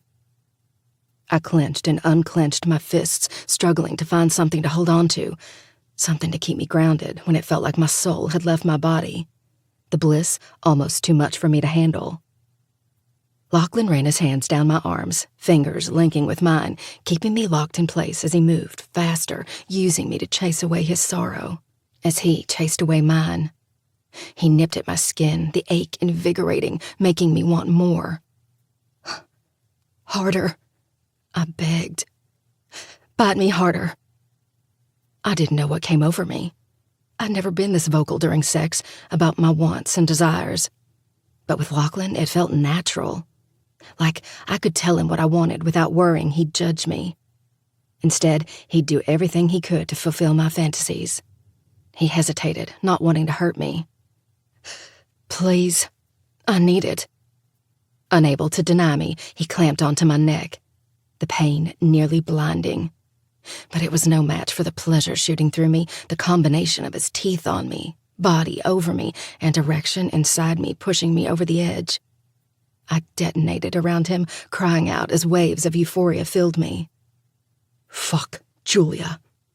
He grunted, hands going to my hips as he increased his motions to a scintillating pace, prolonging my pleasure with every thrust. He was ruthless and determined as he chased his own orgasm, his own feeling of bliss until he released a strangled groan. Giving a final jerk, he collapsed on top of me, our heavy breaths surrounding us, my body still tingling from the after effects. After several moments, he straightened, helping me upright as well. I opened my mouth, about to make some lame joke to cut through the tension. But before I could, he pulled my body to his. I didn't have it in me to fight him, to insist on running to the bathroom to clean up, especially when I felt the evidence of his desire trickling down my leg. Just as I knew he needed to feel powerful and in control minutes ago, I knew he needed this now. Forgive me, he murmured against my hair. I sighed, relishing in his embrace. I don't need to forgive you. I accept you, Lachlan, faults and all. He exhaled a breath, holding me tighter than anyone ever had. Chapter 14. Julia. I blinked my eyes open after a buzzing stirred me from sleep, Wes's name flashing on my phone from the bedside table. It wasn't yet 6 in the morning in Hawaii, and while it was nearly noon in Atlanta, a completely reasonable time to call to catch up, I had a feeling that wasn't the purpose of this phone call, not after last night. Propping myself up, I brought my phone to my ear. Morning, Wes. I answered softly, trying to sound as awake as possible after spending most of the night falling victim to Lachlan's incredible sexual prowess. After the interlude on the dining room table, things returned to some semblance of normalcy. We roasted marshmallows by the fire pit, had s'mores, laughed and joked, as if Lachlan's world hadn't immeasurably shifted only hours ago. I was more than aware we were both in deep denial. But when I was with him, I was happy. And didn't I deserve to be happy for what little time together we had left? Didn't he deserve that too? What the hell is going on over there, Jules? Wes barked out. What do you mean? I just got off the phone with Agent Curran. After we spoke the other night, I don't know. There's got to be more to all these creepy gifts you're receiving, considering it's been over 5 years since Nick went to prison. So I called him to share my concerns. Imagine my surprise when he informed me that not only has new information come to light, but you're somehow involved in putting the pieces together? What the hell, Julia? Why didn't you tell me? We don't keep secrets from each other. Not anymore. Not after... I'm sorry, Wes, I uttered in an attempt to placate him and put him at ease. It didn't matter we were both in our 40s. He'd always be the protective older brother who came to my defense when any of the kids at my new school made fun of me for being adopted. That didn't go away with age. The last 24 hours have been a whirlwind, I explained. Hell, the last 36 hours have been crazy. A hand on my forearm tore my attention away from my brother and to the man in my bed. You okay? Lachlan asked, concern filling his gaze. Hold on a sec, Wes. I said, then put the phone on mute. It's my brother. He spoke to Agent Curran this morning. It appears Nico has already reached out to him. Agent Curran mentioned something to Wes, so it's time to fill my brother in about all this shit. A lazy smile teased Lachlan's lips as he attempted to pull me toward him. You're adorable when you swear. I laughed, wanting nothing more than to crawl under the covers with him and tune out the world around us. I loved when he was like this, playful, flirtatious, uninhibited. It was easier when he was like this. It was those intense moments when he peered at me with heat and want that scared me, that made me question everything. That made me want this to be real. Give me a few minutes.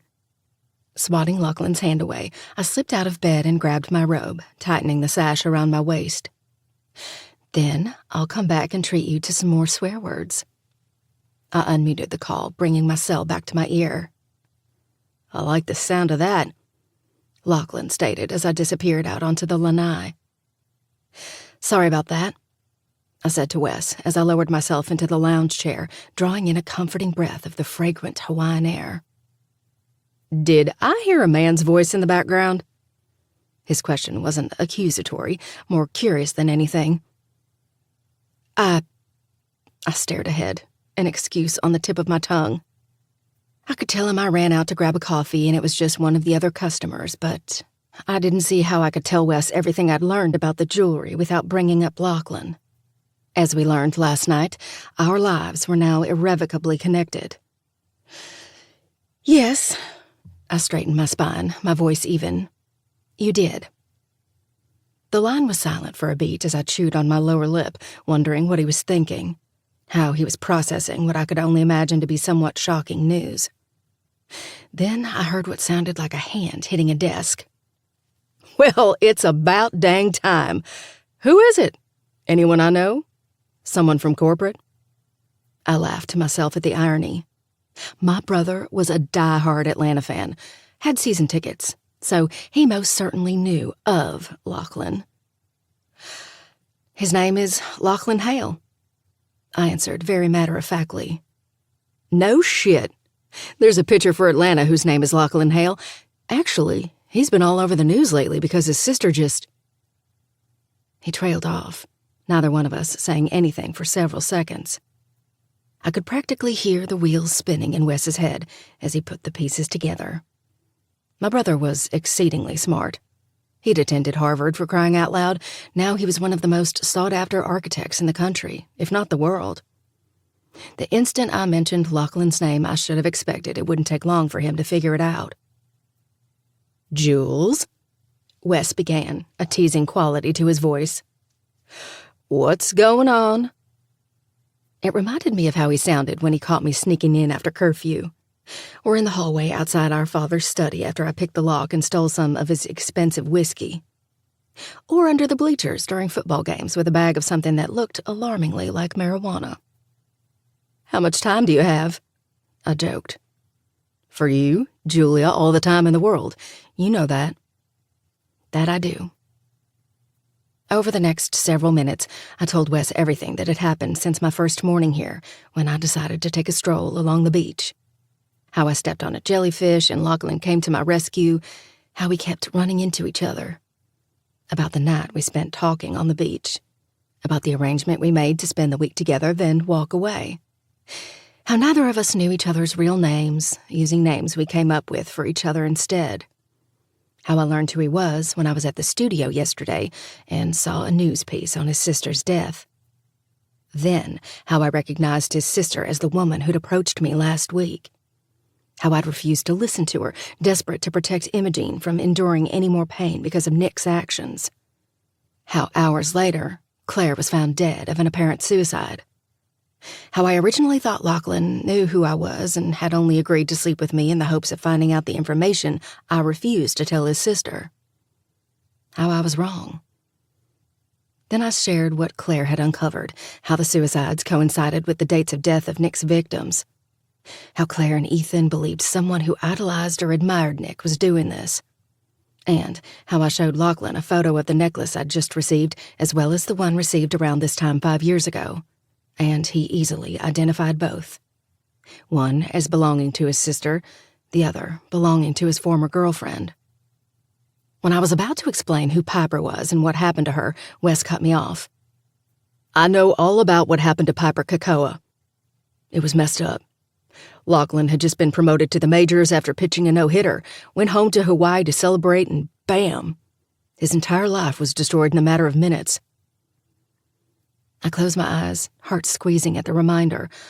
I'd been through a lot of shit, but just thinking about what Lachlan had endured the past few years tore me apart. Not to mention the knowledge that he was the one who ultimately pulled the trigger. It was no wonder he was so closed off. Why he was a bit of an arse, as he put it when we first met. If I'd lost as many people as he had, I'd probably be angry too.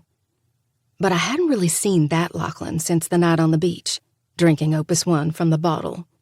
Even last night, as upset and frustrated as he was about facing the ghosts of his past, he wasn't bitter, wasn't hostile, wasn't distant. I liked to think that maybe I had something to do with that, even though everything inside me told me I shouldn't even entertain the notion. So, what's the deal with you guys?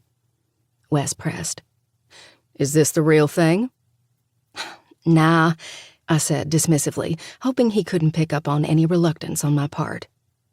Like I told you, we made an agreement. 1 week, then we walk away. That hasn't changed. Do you like him, though? What do you take me for, dear brother? Some floozy who'd sleep with anything with a pulse? I joked. I may have just turned 40, but I still have standards. I played up my southern drawl a tad, although he probably didn't notice. His was even more pronounced than mine, but in a dignified sort of way that was quintessential Atlanta society. If you think I don't know what you're trying to do, using humor to avoid answering the question, you'd better think again. I was about to argue to the contrary when he continued. I know you, Julia Blair Prescott. You tend to make jokes when discussing things you'd rather not. But you don't have to do that around me. So, do you like him? I sighed, laughing slightly at the mere idea, but I couldn't deny the truth. I do, Wes. I know what you're probably thinking. I added quickly. That he's 27 and I just turned 40. I wasn't thinking that at all, actually. He chuckled slightly. I was more hoping you'd be able to pull some strings so I could hit a few balls in the stadium. I burst out laughing. I could always count on my brother to make light of a difficult situation. But seriously, Jules, he said once our laughter died down, his voice sincere. I don't think there's anything wrong with the age difference. Love is ageless. If he makes you happy, that's all that should matter.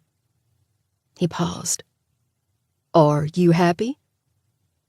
I looked to the sky, giving his question serious consideration as I thought back over the past few days. Not much in my life has ever made sense, I began. It's like I've spent most of my life on a train platform, waiting for a train that'll never come. But with him, he put the train in your station?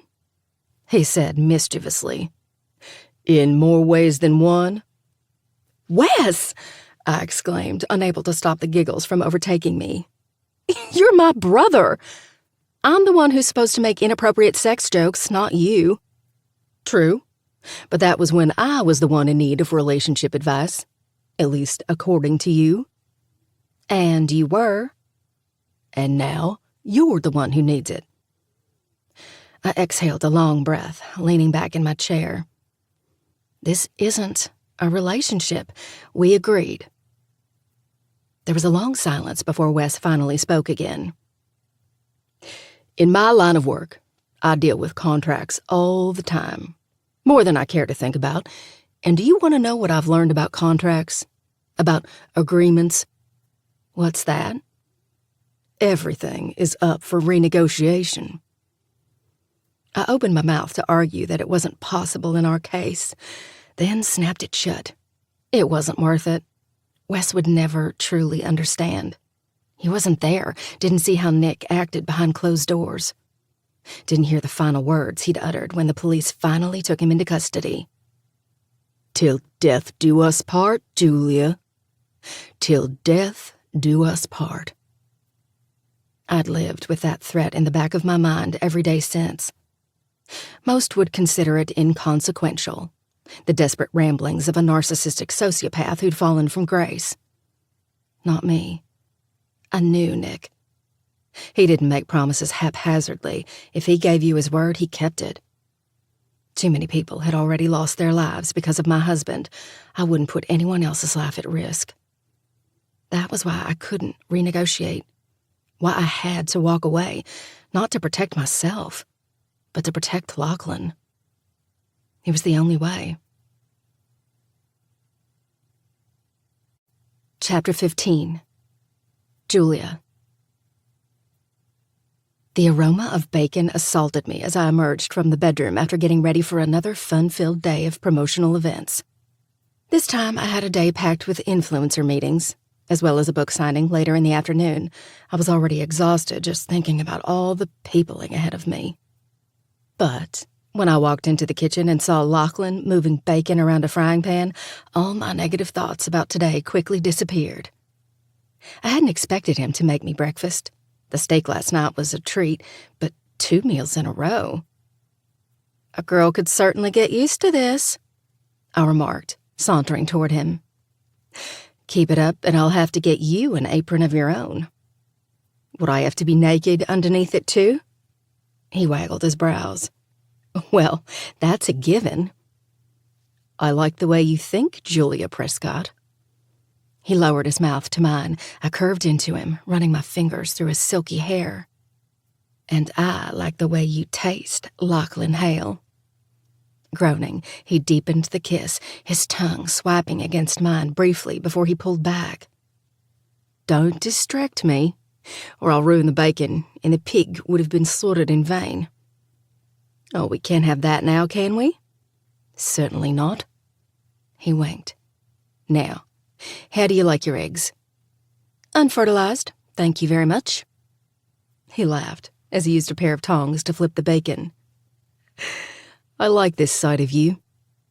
Glancing over his shoulder, he met my smile as I made my way to the opposite side of the island and hoisted myself onto the bar stool. A glass of orange juice and a steaming cup of coffee waiting for me. To my surprise, it was prepared precisely how I liked it. It was only our second morning together, yet he remembered how I preferred my coffee. Such a little thing, something most people wouldn't think a big deal. But for me, it meant he paid attention, that he listened, that he cared. But seriously? He lifted his eyes to mine. Over easy good for your eggs? Perfect. He beamed, then refocused on the stovetop, flipping the eggs in the pan with ease. Bringing my mug to my lips, I took another sip of coffee as I admired him. There was something so normal and domesticated about watching him cook me breakfast. For a moment, I allowed myself to consider what it would be like to have this every day. To wake up in his arms, to lose myself in him first thing in the morning. To shower together while he treated me to another mind-blowing orgasm. Then to get dressed while he made us breakfast. The image in my mind was so clear, as if it were reality. But it could never be mine, not with my past. I wasn't destined to have a happily ever after, especially with someone like Lachlan. Even if it weren't for Nick, we were at 2 completely different stages of our lives. I'd already been married, had a teenage daughter. Could I really expect him to be okay with that? To sacrifice having a family of his own? He may not think so, but he deserved the life he'd always dreamed of. He'd never have that with me. Hope they're to your liking, Lachlan said as he set my plate in front of me, then sat beside me. I snapped my gaze to his, forcing out a smile, hoping he didn't pick up on the ache in my heart at just how perfect this was, and how fleeting it had to be. Thank you for this. It's really sweet. I'm usually the one in the kitchen. It's nice to have a break from reality. That's what I'm here for. He smiled. To give you a much-needed break from reality. He held my gaze for a moment, then turned his attention to his eggs. As we ate, our conversation remained light and easy, despite the warring emotions in my heart. I asked what he planned to do during the day, to which he said he intended to go to Nico's, since he had a home gym that Lachlan needed to take advantage of in order to maintain his conditioning. And I told him all about my influencer meetings this morning, followed by a book signing in Waikiki later this afternoon. Sounds like a busy day. It sure does, I responded, floating my eyes to the clock. Upon spying the time, I jumped to my feet. Shit, my driver's probably already out front. I smoothed a hand down my dress. I hate being late. I'll clean up around here before I head out. He stood. What time should I come by tonight? I think my book signing is from 4 to 6, so maybe around 7? 7 it is. He leaned toward me, his lips warm against mine. With just a simple touch, I couldn't help but hunger for more. 7 seems so far away, I murmured. Then I'll just have to give you something to hold you over until then. Cupping my head, he pulled me toward him, coaxing my mouth open. His kiss sweet yet exhilarating at the same time. Hallelujah! At the sound of Naomi's voice, I inhaled sharply and jumped away from Lachlan, wiping my mouth in a lackluster attempt to hide the fact she'd caught us making out. Oh, stop. It was only a kiss. Now, if I'd walked in on him going down on you, things might be a bit more awkward. Not missing a beat, she turned her attention to the man at my side. Lachlan, good to see you again, and to call you by your real name. Assuming you two talked last night and didn't just screw until God knows when. She didn't give me a chance to respond before continuing. And can I take a moment to give you a fucking round of applause? She clapped slowly. 7 orgasms?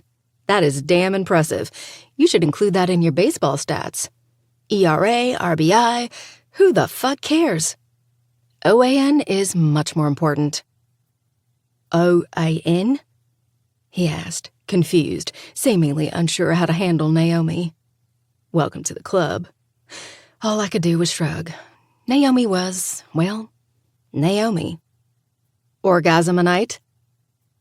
I'm not sure to say. She's not wrong. I edged toward him. 7 orgasms in one night is damn impressive.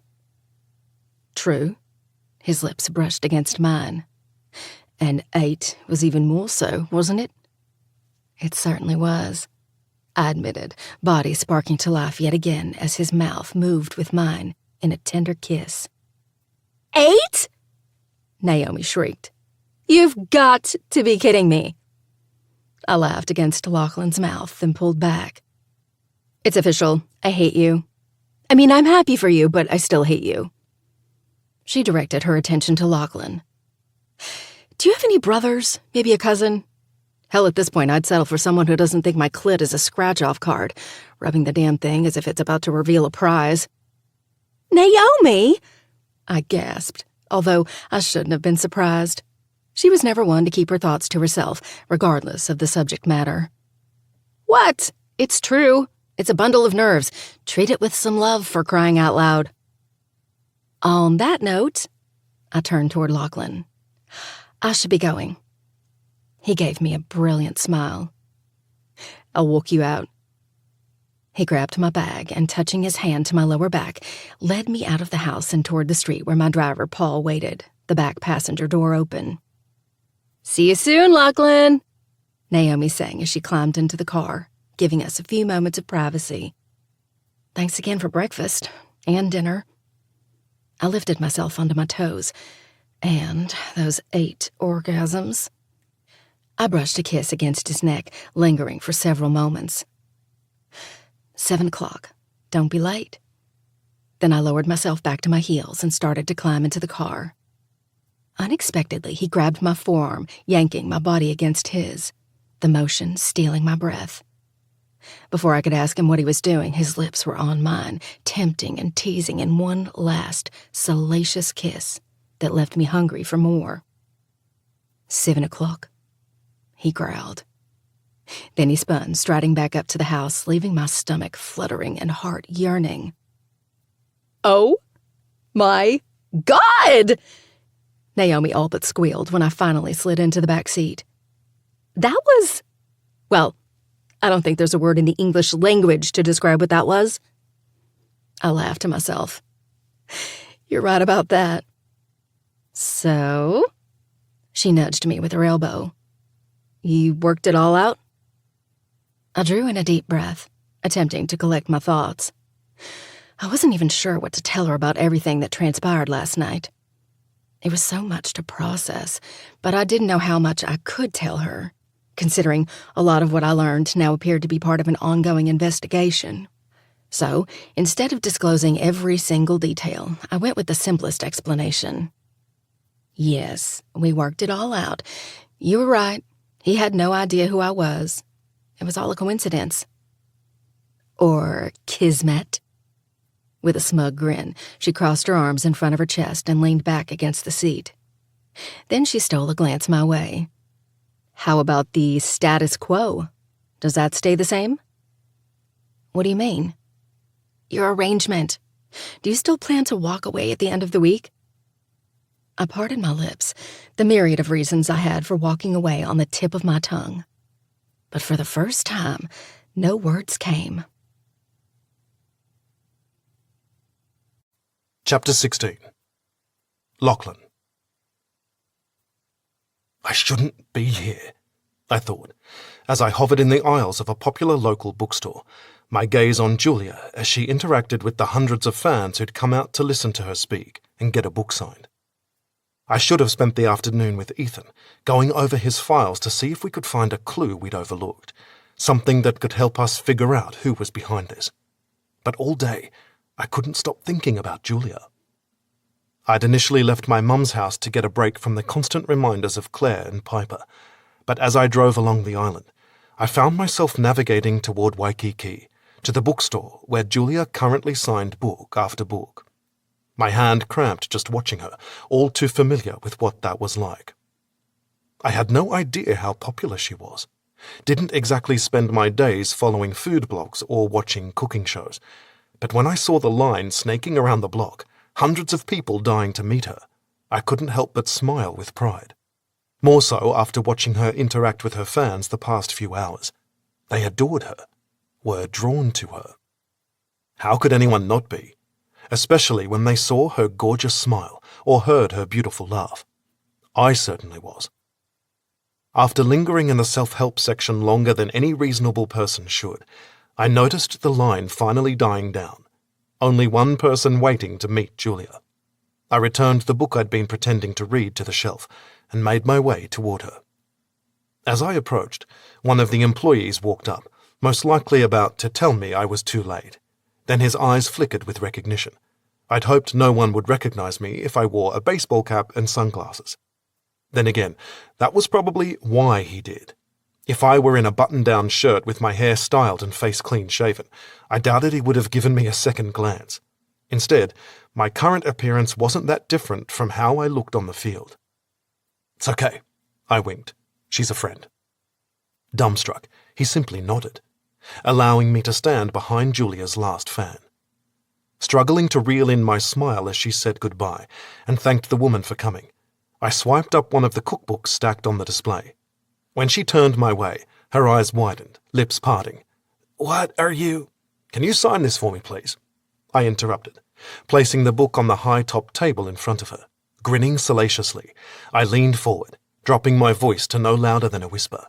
I am a huge fan of your hummingbird cake.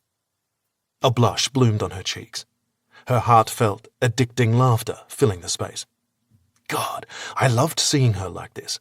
Loved seeing her smile, loved hearing her laugh, and it was even more meaningful, knowing I was the source of it. And who shall I make it out to? She flicked her eyes to mine, attempting to maintain the same professionalism she exhibited toward her fans. I rested my elbow on the table and curved toward her. Her body responded to my proximity, breaths increasing, pupils dilating. What would you like to call me? I murmured seductively. I have a few ideas. With a smirk, she opened to the first page, making sure to hide what she was writing. When she finished, she closed the cover, handing the book back. I gave her a smile and cracked it open, admiring her flowing penmanship, a stark contrast to my barely legible chicken scratch. To my favorite jellyfish expert, if you enjoy my hummingbird cake, wait until you get a taste of my peach pie. I hear it's quite addicting. Yours, Julia. Is that an offer, Miss Prescott? I asked, closing the book, gaze roaming her dress-clad body, the sweetheart neckline accentuating her chest. She tilted her head back. What do you think? Desperate for a taste of her, I started to erase the space between us when a loud throat clearing cut through. Julia stilled, darting her eyes to her left where Naomi stood, brows raised, hands on her hips. So nice to see you again, Mr. Hale, Naomi said, her tone exuding a certain level of professionalism I never expected, especially after our rather colourful conversation this morning. What brings you here today? Or do I even need to ask? I came to steal Julia away. I turned toward her, unless you have more to do. I glanced at my watch. You said this was over at 6. I didn't want to wait another hour to see you, so I figured I'd see if I could take you home myself. Of course you can take her home. Dropping her serious demeanour, Naomi playfully waggled her brows, giving Julia an overly dramatic wink.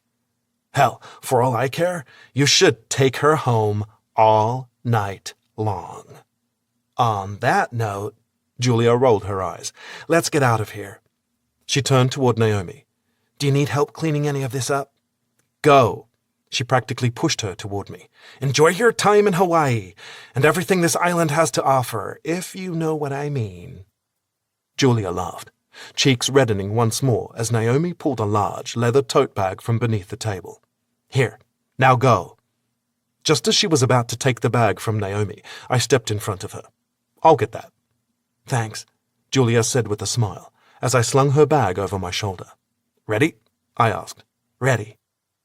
Without giving it a second thought, I grasped her hand and started pulling her through the store. She immediately stiffened, stopping in her tracks as she flung her gaze to mine, then to our joined hands. It hadn't even dawned on me that I shouldn't be doing this, that we were in public, in a place where people certainly recognized her. Hell, they'd specifically come out here just for her. Sorry, I muttered, quickly dropping my grip, giving her some space so as to not bring any attention to us, or at least no more attention than we already had. But as we continued through the aisles, I felt her fingers slowly link with mine. I snapped my eyes toward her, silently questioning if she were truly okay with this. When she smiled, tightening her hold, a lightness filled me. I walked proudly beside her, ignoring all the stares as I waited to pay for my cookbook. Once I did, we made our way out of the store and onto the sidewalk, my steps quickening with every second. Where are we going in such a hurry? She asked, struggling to keep up with my long strides as we practically ran around the corner and toward the parking lot. Coming to an abrupt stop, I yanked her against me. A gasp fell from her throat at the sudden movement. I slammed my lips against hers in a hungry kiss, tongue swiping, teeth clashing. Instantly, all the tension evaporated from my body, a sense of peace filling me. I've been dying to do that all bloody day. Burying my head in her neck, I ran my hand along her frame, trying to memorize every curve, knowing in mere days all I'd have left of her were memories. You're a goddamn drug, Julia. She grabbed my face, bringing my lips to within a breath of hers. Then why don't you take another hit? I circled my hips against her. With pleasure. My mouth descended. With immense pleasure. Chapter 17. Lachlan. Where are we? Julia asked, as I put my SUV into park, bright lights visible in the distance. I killed the ignition, turning to her. Somewhere important to me? I jumped out of the car, then hurried around to open her door, helping her down. Thankfully, I had the foresight to stop by Julia's house first so she could change. As incredible as she looked in the dress and heels, I wanted her to be comfortable tonight. And in the white linen sundress, Egyptian-style sandals laced up her legs, hair in loose waves, face relatively free from makeup, she definitely seemed much more at ease. Hale Field, home of Little Dreamers' Little League, she read through squinted eyes as we neared the field house, the sound of bats hitting balls intermingling with clapping and cheers of encouragement. What is this? My good deed. As I led her through an opening in the chain-link fence, 2 baseball fields came into view, both currently in use. Your good deed, she repeated, looking around in amazement. This island may be a paradise to some, but away from the tourist attractions and posh beach houses, there's a lot of poverty. The school dropout rate is high, as is the crime rate. There are a lot of at-risk youths, kids who, if they learned discipline, learned how to work as a team, might have a chance at a future, so that's what I give them. I gestured at the fields. An opportunity to play baseball at no cost, other than their time and effort. Mouth agape and eyes wide, she slowly scanned her surroundings, taking it all in. I wasn't sure what compelled me to bring her here. For some reason, I wanted her to know this part of me. Didn't want her to only see the Lachlan Hale everyone else knew. Wanted her to understand what made me tick, what drove me to keep doing what I did. Maybe to see that, despite what she'd learned about me last night regarding the role I played in Piper's death, I was still a good person. That I was worthy of her forgiveness, her acceptance. How big is your league? She asked. We sponsor 12 teams.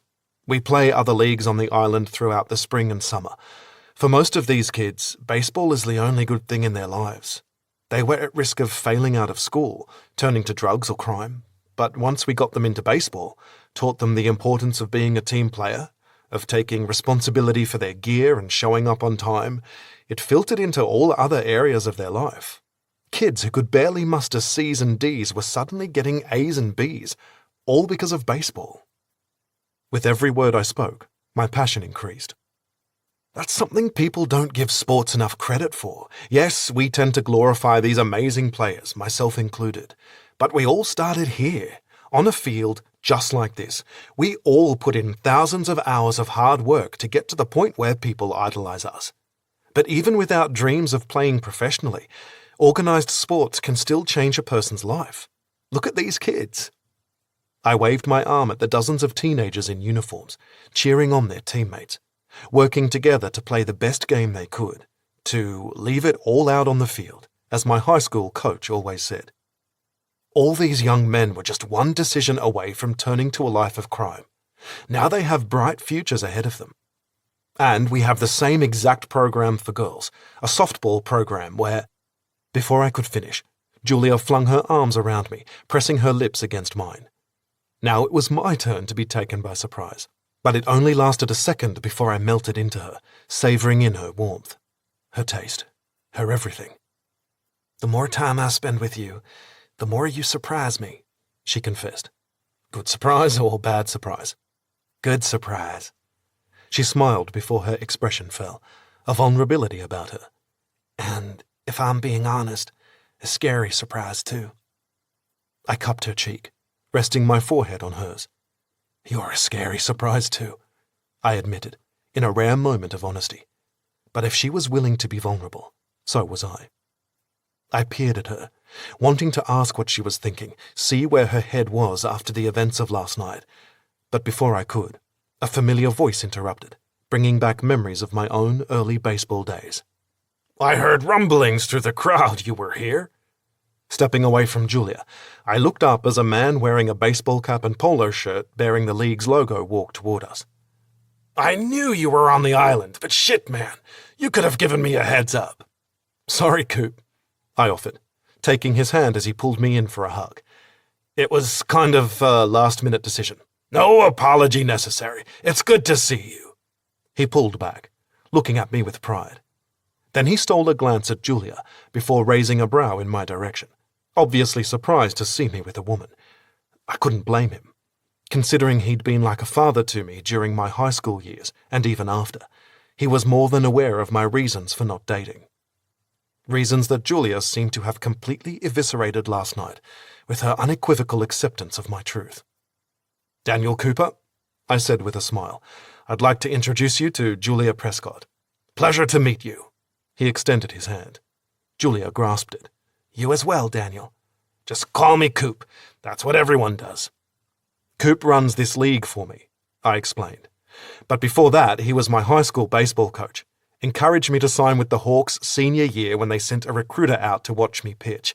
Hell, he was the one who insisted their recruiters make the trip all the way out here in the first place. Because coming to Hawaii is such a burden, Julia shot back playfully, eliciting a chuckle from Coop. Still, I owe it all to him. I wouldn't be where I am if he weren't a stubborn son of a bitch who doesn't take no for an answer. Believe me. He placed his hand on my shoulder, squeezing. Your debt is more than repaid. He nodded toward the fields, which caused Julia to look at me quizzically. When I was in high school, I began, Coop would raise funds so our team could sponsor a few kids who showed talent yet couldn't afford to play. It wasn't much, Coop shrugged, but baseball definitely changed my life. I wanted to repay the favor. That's a beautiful gesture, Julia offered. Once this guy hit it big, Coop slapped my back. He took my idea and expanded on it. Because of him, we've helped hundreds of kids. Even got a couple dozen of them full scholarships to play baseball in college, something they never would have been able to do otherwise. For those who aren't lucky enough to score a full ride through baseball, we award a full undergraduate scholarship every year to 2 of our players who exhibit exceptional educational achievement. He hitched a thumb in my direction. All thanks to Lachlan. Blinking, Julia darted her gaze to mine. You pay their college tuition? I opened my mouth, about to tell her it wasn't that big a deal when Coop interjected. And books, and board, and a stipend for living expenses. 1 female and 1 male every year. Wow, Julia stared at me in amazement, as if seeing a completely different side of me. In a way, I suppose she was. Well, I don't know what to say. That's incredible. Lachlan's one of the best people I've ever met, Coop said proudly. You snagged yourself a real catch. I was about to tell Coop it wasn't like that we weren't together, when Julia sent a smile my way. I'm starting to realize that. She held her hand toward mine.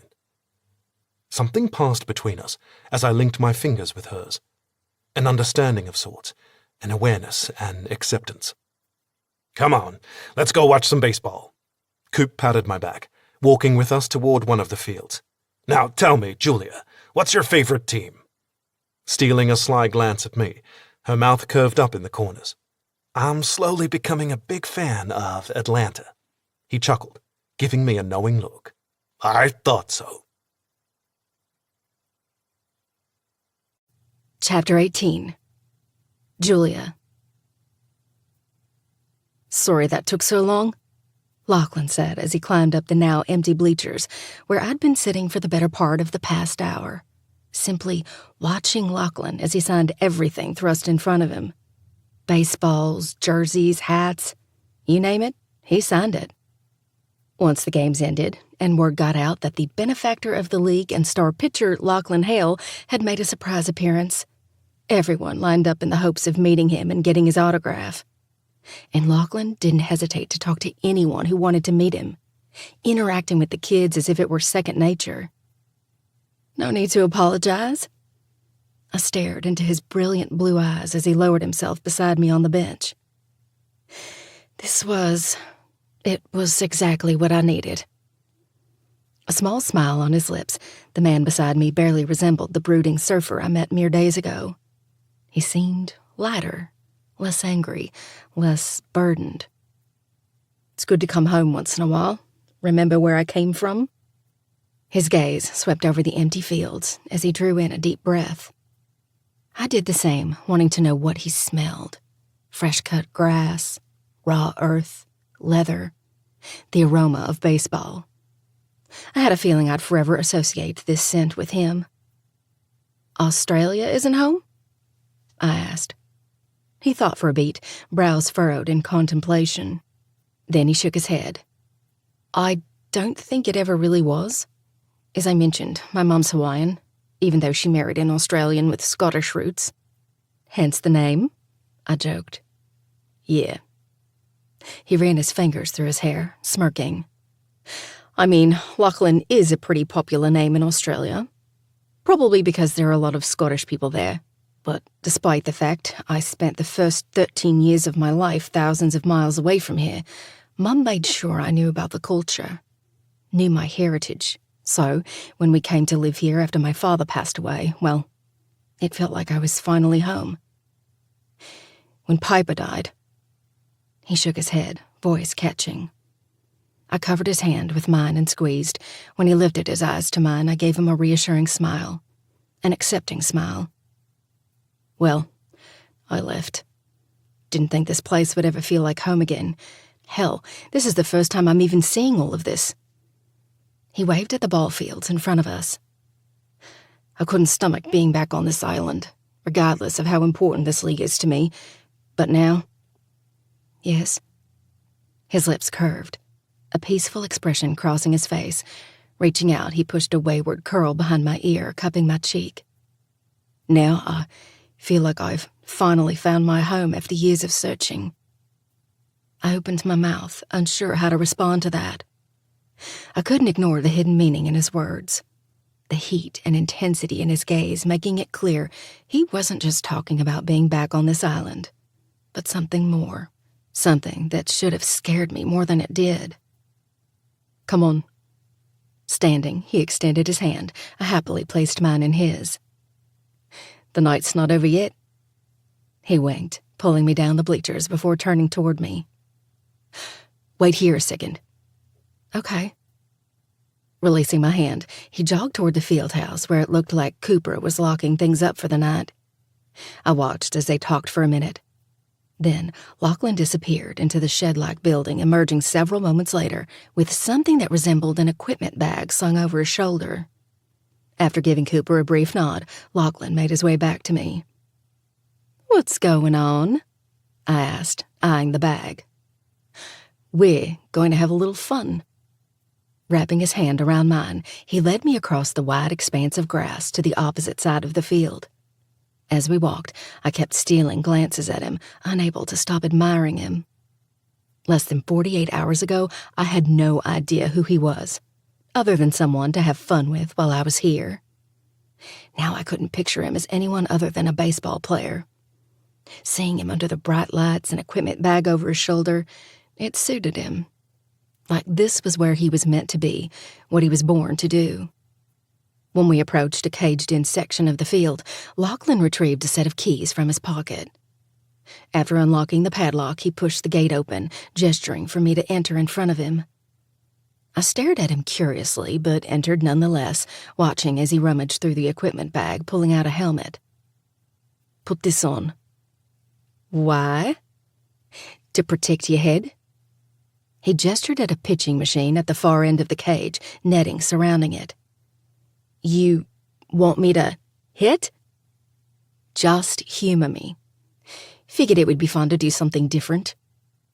I haven't swung a bat since high school." He tilted his head, crossing his arms over his chest, muscles straining against the sleeves of his t-shirt. It took everything I had to not reach out and touch them. A shiver of excitement rushed through me at the reminder that I was lucky enough to know what those muscles felt like. To fall asleep with those arms wrapped around me, at least for another few days. "You played?" Lachlan asked, forcing my gaze away from his biceps. "Mainly to piss off my mother, who didn't consider softball to be a sport becoming of a proper Southern debutante." I played up my accent. "You just shot up 1,000 spots in the hot scale. I mean, you were off the charts before, but now..." He sucked on his bottom lip, gaze raking over me in a way that made me feel like he was mentally undressing me. "Why? Because of my accent?" "No." An arm going around my waist, he dragged my body against his. "Because you played softball." "Second base?" My brows furrowed. "How do you know? Did Naomi..." "Your height. Short people do great there. Quick toss to first, not a bad distance over to third if making a double play. I can tell you one thing, you certainly wouldn't be at first base, short stuff." He playfully swatted my ass, dropping his hold. "Now, let's see what you remember." He extended the helmet toward me. Feigning annoyance, I took it from him, smoothing my hair back as I put it on my head. It was a little big, but would serve its purpose. After testing out a few of the bats, I selected one that felt the best and made my way toward the plate. If I make a complete fool out of myself, don't laugh. Please. It's been 20 years since I've picked up a bat. Interesting. The first time I picked up a bat was 20 years ago. I placed a hand on my hip, frowning. Probably not the smartest thing to say to someone holding a bat. Probably not. Smirking, he placed a helmet on his head, then walked to the pitching machine and ducked underneath the netting, turning it on, a whirring sound filling the night sky. I dug my back foot into the dirt, bending my knees slightly as I brought the bat behind me, focused on the pitching machine. "And for the record," Lachlan stated, "you look fucking hot holding that bat." "Apron and heels hot?" I shot back. "Oh, I'm absolutely picturing you in the apron and heels and the helmet and bat." I burst out laughing. "You are so twisted. Just keeping it interesting for you, beautiful? Now, you ready?" He retrieved a ball from the basket beside the machine and held it up. I returned to some semblance of a batting stance. "Ready as I'll ever be." He nodded, eyes locked on mine as he dropped the ball into the chute. I did my best to not look at him and focus on the ball as it flew toward me. But it wasn't enough, my swing not even close to connecting. "It's okay. Now you know what the pitch looks like. It's why you're never supposed to swing on the first pitch." "Got it." I brought the bat behind me once again, my attention on the machine instead of Lachlan. But despite preparing myself the best I could, I still couldn't even manage to graze my bat against the ball. "Don't be timid," Lachlan encouraged, ducking under the netting and jogging toward me. "You have a really good stance, but you second-guess yourself. Don't do that. Once you decide to go after something, you have to go all in." "All in?" "Here, let me show you what I mean." He stood behind me, hands covering mine on the grip of the bat. Then he led me through the motions, my body a puppet as he swung. I tried to focus on what he was showing me, but all I could think about was how amazing his body felt against mine. How confident and assured his motions were. No hesitation, no uncertainty. "There," he said after the 5th or 6th repetition of the swing. "You're getting the hang of it. Now, try it on your own. Follow through and snap your wrists at the end." "We really don't have to do this, Lachlan. I can just watch you hit. I'm sure you're infinitely better than I am. You showed me how to bake a cake. It's my turn to teach you something. Share part of myself with you." He narrowed his gaze, almost pleading to let him do this. I couldn't say no to him when he looked at me like that. Hell, I doubted I could say no to him even when he didn't.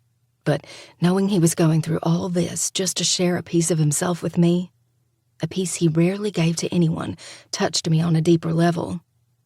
So, instead of trying to get out of this, I returned to my batting stance, all my concentration fixated on that pitching machine and hitting the ball. I flexed my hands, bouncing slightly as I waited, the seconds seeming to stretch. When I heard the whoosh of the ball leaving the machine, I held my breath, dropped my shoulder, and swung. But instead of worrying about whether I'd hit it or not, I did what Lachlan instructed. As I snapped my wrists, the most miraculous thing happened. My bat actually connected with the ball, a crack sounding from the metal. Then the sky. I straightened, peering into the distance, just as lightning streaked across the sky, another boom echoing. "Looks like that's our cue to leave," Lachlan remarked, powering down the pitching machine and heading toward me. "Probably a good idea." I handed him the bat, then removed the helmet. Wouldn't want any of those baseballs turning into a pile of string like in The Natural. He gave me an amused look. "You've seen The Natural?" It was actually one of my favorite movies growing up. Something about it always resonated with me, about an underdog winning the game. And someone who was a little older getting a second chance. Lachlan reminded me of one of the movie's central plots. How the main character was considered past his prime when he was brought up to play in the majors, but didn't let his age stop him.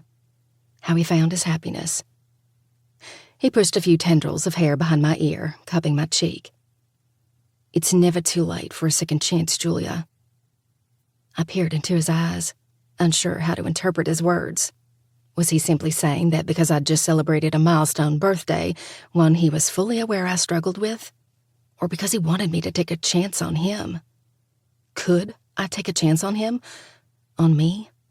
On us? Fat droplets of rain fell on my head as the sky opened up, quickly drenching everything. But that didn't seem to bother Lachlan. In fact, he craned his head back, drawing in a deep breath. God, I loved the smell of a Hawaiian thunderstorm. I watched him, a look of serenity and peace washing over him as he basked in the rain hitting his face. He seemed so carefree, the weight burdening him lately nowhere to be found, like he'd finally let go of the ghosts keeping him tethered to the past. If he could let go of his past so easily, why couldn't I? When another bolt of lightning lit up the sky, he snapped his head forward. But, as much as I love the smell, being outside while it's lightning probably isn't the safest thing. Come on. He quickly finished putting everything into the equipment bag and zipped it up, slinging it over his shoulder. My hand enclosed in his, we jogged across the field, the steady rain increasing with every passing moment. My hair was stuck to my face, sundress clinging to my skin. Yet, I didn't care. I should have hated this, soaked to the bone, hair a mess, sundress muddy as we sprinted toward the field house, but none of that mattered. Being out in the rain with Lachlan was freeing. When we finally reached the equipment shed, Lachlan made quick work of the lock, heaving the door open. Slipping inside, he dropped the equipment bag with a thud, both of us panting as we attempted to catch our breath, rain dripping off our bodies. His gaze briefly dropped to my heaving chest that didn't leave much to the imagination now that my sundress was soaked through. As his eyes returned to mine, heat swirled within, the atmosphere instantly shifting. I didn't have a chance to brace myself before he advanced, backing me up against the wall. His lips crashing against mine in a searing kiss I felt from the top of my head to the tips of my toes. I melted into him, wrapping my arms around his neck, tugging him as close as possible. But no matter how close he was, it wasn't enough. It would never be enough. He was my drug, my remedy, my perfect addiction. "Lachlan," I moaned as I hooked a leg around his waist, pulsing and craving. "What the bloody hell are you doing to me?" He peppered kisses along my collarbone as his hand roamed to my leg, hitching up the skirt of my dress. When his fingers dipped beneath my panties, I released a cry of relief, moving against him, needing to feel him, to lose myself in him, to drown in him, never to resurface again. Hand hooking into the side of my panties, a sharp burn shot through me as he ripped them from my body. I yelped, but any momentary pain was replaced with desire when he pushed down his shorts and brought his erection up to me. Our gazes locked before he thrust into me, my eyes going wide as he filled me to the hilt. He stilled for several moments, neither of us moving as we basked in this sensation. Then he exhaled, slowly retreating before driving back into me, but this time he didn't stop. He thrust over and over again, relentless and unforgiving as he chased what he needed, as he gave me precisely what I needed. And that was the hard truth I now had to accept. Lachlan was exactly what I needed. But was that a good enough reason to stay? To put his life at risk? I didn't know if I could stomach the thought of having any more blood on my hands, and there wasn't a single doubt in my mind. If Nick found out about him, there would most certainly be blood. Chapter 19. Lachlan. The aroma of lavender and vanilla seeped its way into my subconscious as I stirred from sleep, more rested and sated than I thought possible after that fateful phone call a week ago. It was surreal to think it had only been a week since I spent the night in jail before Brett bailed me out, instructing me to go home to Hawaii to be with family. It seemed like a lifetime had passed since then, but also like I blinked and it was suddenly a week later. Especially considering in just 2 days, Julia would board a flight to Atlanta, and our time together would be over. Our agreement would be over. One moment, I was convinced it was for the best. Our lives were too complicated. All rationale and reason told me Julia would only end up being a bigger distraction than she already was. And the absolute last thing I needed in my life right now was a distraction. But in those quiet moments, when we brushed our teeth together, or cooked together, or even sat on the couch and read together, I found myself entertaining the possibility of more. Was it even a possibility, though? I wasn't sure. "I can feel you thinking," she murmured, voice husky with sleep. "You can feel me thinking," I mused, pulling her closer and peppering kisses along her shoulder blade. "I sure can, Mr. Hale." "How so, Miss Prescott?" I teased back, hand skimming her frame, her skin so soft and smooth. "I can't explain it." She rolled over, meeting my gaze. She ran her hand through my hair, her touch lighting me on fire. "I just can't." God, she was gorgeous first thing in the morning. Eyes heavy from sleep, hair tangled from sex. "Okay, you got me. I was thinking." "About?" "You." I lowered my mouth to hers. "Always you." At the gentle brushing of my lips against hers, she moaned, our tongues touching in a sweet kiss. It wasn't the carnal, lust-filled exchange that typically accompanied our more passionate moments, but it still drove me wild. My heart squeezed over the notion of never again experiencing her kisses once she left Hawaii, which confused me. Before Julia, I didn't give much thought to the women I invited into my bed. They were there to serve a purpose, to make me forget. While Julia certainly helped me forget, she also helped me forgive. The guilt I'd been carrying no longer as heavy a burden. All in just a week's time. "What exactly were you thinking?" she asked, when I brought our kiss to an end. I pushed a few tendrils of hair behind her ear. "About Monday," I confessed. Her expression fell, a sad smile pulling on her lips. Over the past few days, I sensed her struggling with our original agreement, especially with all the time we'd spent exploring my favorite spots on the island, the mermaid caves, the botanical gardens. Hell, I stole her away from her commitments yesterday, and all we did was stroll through the farmer's market, something I normally hated doing. But with her, it was new and exciting. That was the thing about Julia. It didn't matter what we did. Everything was exhilarating when I was with her. Better. Brighter. "We still have all day tomorrow," she reminded me. As much as I would love to convince her to play hooky today, too, spend as much time together as possible, I couldn't. It was the grand opening of the new location of her bakery. She had to be there. "And most of the day Monday," she continued. "And don't forget about tonight." Her expression turned flirtatious as she waggled her brows. "Yeah? Any ideas what you'd like to do tonight?" I traced a circle along her hip, addicted to her soft skin. "I have a few." "Any you care to share?" "No, solely for educational purposes." I teased with a smirk. "Make sure it's something I'm interested in." "Oh, I'm pretty sure you'll be interested." Her eyes briefly dropped to my waist, my erection hard. I leaned toward her, lips skimming hers, needing her once more before I was forced to go all day without her. "Show me." Eyes dark with desire, she pushed me onto my back and straddled me. When her heat pulsed against me, my erection hardened even more. I gripped her hips, desperate to feel her, to lose myself in her, to fall into her. Biting her lower lip, she wrapped her hand around my arousal, teasing and tempting. Then she lifted herself up before gradually lowering onto me.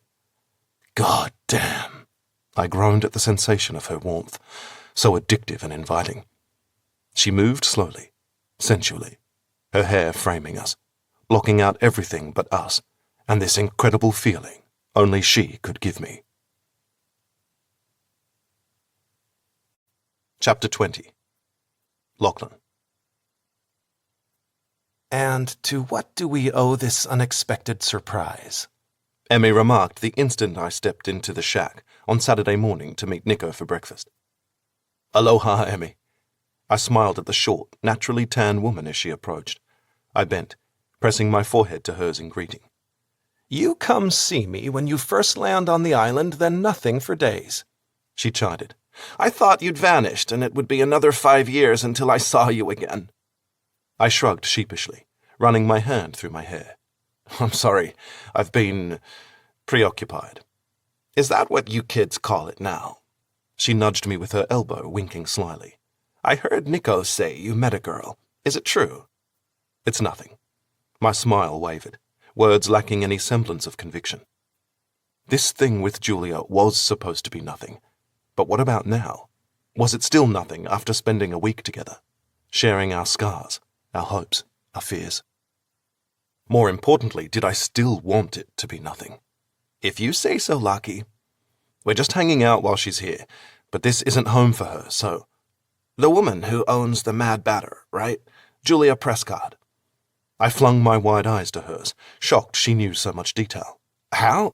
I know everything going on with my kids. She placed her hand on my arm, her gesture comforting and filled with all the love she'd shown me since the day I was born. And you, my dear boy, are one of my kids, which is why I want the same for you as I do the rest of my children. To see you happy. It's what your mother would have wanted.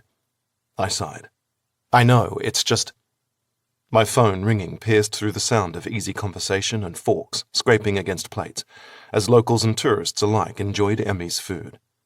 My stomach already growled from the myriad of incredible aromas surrounding me. When I pulled my cell out of the pocket of my shorts and saw my agent's name on the screen, a flicker of unease crossed my expression. It's important, yes? Emmy asked. My agent. Then answer. We'll talk later. Want a loco moco? I smiled. You know I do. Good. I'll make you one. Thanks, Emmy. Any time, Lockie. Giving my hand a gentle squeeze, she retreated, continuing through the restaurant, stopping by each table, talking to every person as if they were family, even if they were complete strangers. Returning my attention to my phone, I hit the answer button as I slipped out onto the back deck. The sun warmed my face. Only a few clouds in the brilliant blue sky, despite it only being a little after 9. The shoreline already teemed with beachgoers, determined to enjoy everything Hawaii had to offer. Hey, Brett. Good news, Lachlan, he replied, exuding all the charm and charisma that convinced me to hire him as my agent. Detective Walker is out of the hospital. I didn't immediately respond, having momentarily forgotten what he was talking about. Truthfully, the events that led to me hopping on a flight to Hawaii hadn't exactly been at the forefront of my mind lately. The only thing that had been on my mind these past few days had been Julia. Not her past, not my past, just us, just now. Like we promised. It was a reminder that thousands of miles away, outside of the bubble we had made for ourselves, reality waited for me. For us. How's he doing? I asked, snapping out of my thoughts. Any long-term complications? Nah, it apparently looked worse than it really was because of all the blood. He'll make a full recovery. Luckily for you, the DA has decided to not file charges, and Detective Walker has no intention of suing. Not sure why or what caused them to be so benevolent and understanding when they were adamant they wanted you to pay. But maybe they all realized the distress the situation caused you and decided to show some humanity. Doesn't matter why. But that's what they decided, so if I were you, I'd be thanking God, Allah, whomever you believe in, because someone up there has got your back. I sure will, I said, exhaling a long breath. Granted, the possibility of criminal charges being filed hadn't exactly been on my radar, but it was still a relief to know, once I returned to Atlanta, I wouldn't have to deal with that on top of everything else. And please, I beg of you, don't pull a stunt like this in the future. I guarantee the next bastard you land in the hospital will sue you for everything you're worth, and then some. Duly noted. I will endeavor to refrain from breaking any more bones. Good. Now, there's still the issue with management. Management? I furrowed my brows. What issue is there? The cop isn't suing me. No charges are being filed. It's over. Not exactly. I just got off the phone with Buckley. They want to meet with you first thing Monday morning to discuss this incident. Monday? I blinked, heart dropping to the pit of my stomach. But I'm supposed to be on bereavement leave. Do you honestly want me to tell the president of baseball operations for Atlanta that you can't make it because you're too busy surfing or sticking your dick in some tourist over there? I've had my ear to the ground, trying to see where their heads are. Buckley wants to make an example out of you, suspend you for the rest of the season. You punched 3 cops. If I were in your shoes, I wouldn't question management right now. If they want you to show up at 9 o'clock Monday morning, you show up. Don't act like a goddamn prima donna.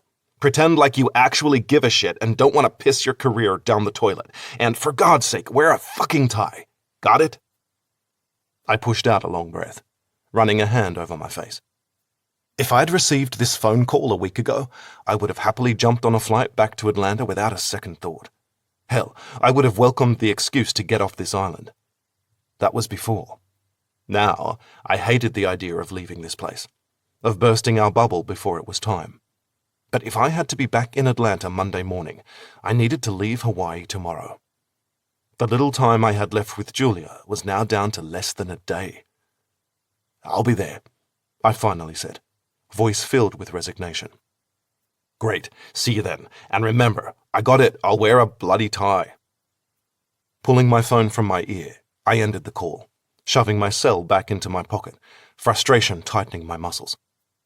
Closing my eyes, I drew in a deep breath, attempting to make sense of my warring emotions over the prospect of boarding a plane and leaving this place. Leaving Julia. After I lost Piper, I couldn't get away from this island quickly enough. The mere thought of being surrounded by all the memories and guilt, too much for me. Now, though, I'd give anything to have a little more time here. To have a little more time with Julia. How's it, bruh? I whirled around, meeting Nico's concerned gaze and forcing a smile.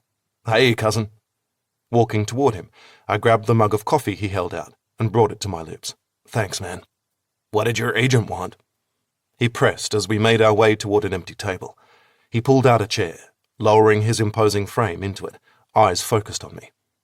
The cops aren't filing charges, I replied, as I sank into the chair across from him. And that detective doesn't plan to sue me for damages either. Probably because immediately after I was arrested, my agent made arrangements for me to cover all his medical bills. That's great. He beamed a relieved smile. Then his expression fell when mine didn't mirror his enthusiasm. He lifted a brow. I assume there's more. I slowly nodded as Emmy approached, 2 plates in her hands. Nico jumped to his feet, striding toward her and taking the dishes. Thanks, Emmy. Nico pressed a kiss to his mother's cheek. It was remarkable to think Emmy gave birth to him. She was on the shorter side, with a little meat on her bones, as she liked to say. But her sons were enormous, all 4 of them over 6 feet tall with strong physiques. Regardless that they towered over her, she was still their mother, still commanded their respect and admiration. Of course, my boy. She smiled and followed him to the table, assuming one of the empty chairs. So, what did your agent have to say? She pressed before I had a chance to bite into her famous Loco Moco. She even remembered the version I liked best. Braised beef instead of a hamburger patty, over white rice, smothered in gravy, a fried egg on top. This most definitely was not part of my normal diet. But since my hours on this island were now extremely limited, it was time to indulge in everything it had to offer. I glanced across the table at Nico, then Emmy, figuring I may as well tell them both. Emmy would find out anyway. Team management wants to meet with me to discuss my recent actions. You mean when you punched that Lolo detective because he wouldn't listen to you about Claire? If you ask me, he deserved what he got. Luckily, the police aren't going to file charges, I assured her, then glanced at Nico. But management still wants to talk to me. I paused. Monday morning. He blinked, the fork holding a generous bite of Loco Moco stopping halfway to his mouth. But that means... I nodded sadly. I have to leave tomorrow morning. Shit, bruh. He exhaled, leaning back in his chair, his breakfast now forgotten. What are you going to do? You mean about the girl? Emmy interjected. Yeah, I answered, not even trying to argue. But there's not much I can do. We made an agreement to spend 1 week together while we were both in Hawaii. Since I leave tomorrow, Do you have feelings for her? Emmy pressed before I could finish. A part of me cursed Nico for Emmy finding out I'd been spending time with Julia. Then again, I'd always respected her advice. When my mother died, I often looked to her for guidance and reassurance I was on the right path. I considered my response. Did I have feelings for Julia? I should feel awkward having this conversation with Nico and Emmy, considering they were Piper's family. I didn't, though. Not when they were now the only Ohana I had left. It's complicated, I said, using the same argument I'd made to myself and others all week. Well, simplify it for me, she instructed. Take it down to the bare bones. The bare bones? Yeah, the crux of it. What's stopping you from pursuing something with this girl? She held up her hand when I opened my mouth to answer. Other than some agreement to walk away, because that's not a good enough reason, not for me. Not when I know how much you'll fight for something you truly want. So tell me, what's preventing you from fighting for this? I wasn't sure where to even begin, how much she knew. Then again, Nico probably already told Emmy everything we'd uncovered this week. How Caleb most likely hadn't been responsible for attacking Piper, that her assailant was still out there, harming more women. A lot.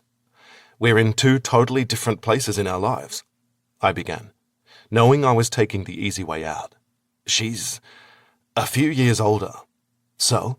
She shrugged nonchalantly. Your father was 15 years older than your mother, she reminded me, and they weren't simply in two totally different places in their lives. They were from two vastly different cultures. She hesitated, seeming to toil over her next words. Did you know your grandparents didn't speak to your mother for 5 years after she moved to Melbourne and married your dad? I stopped the fork just short of my mouth, jaw dropping. No, I shook my head, this revelation hitting me hard. I always thought my mum had a great relationship with my grandparents. At least, that was how it seemed. They were some of the most loving people I'd ever been around, as were my mum and dad. I had no idea why. This was over 30 years ago now, and your grandparents, well, they were from a slightly older generation. Your grandfather thought it better Lena marry someone familiar with our traditions. He worried she'd forget where she came from. But she never did, I argued. All throughout my childhood, even when we lived in Australia, she taught me her culture. Emmy reached across the table and placed her hand on mine. I know that. It just took time for your grandfather to see it didn't matter where she was or how far she traveled. These islands and her people were always in her blood, always a part of her. You see, your parents' relationship was complicated. There were a lot of reasons they could have walked away from each other, settled for something easier, but that's exactly what they would have been doing, settling for something less than what they deserved, probably regretting it the rest of their lives. Instead, they took a risk and made it work. How?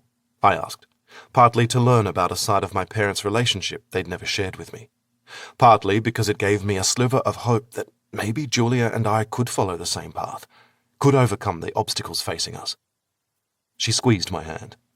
You may think you're from two different places, that you want two completely different things. Stop focusing on that.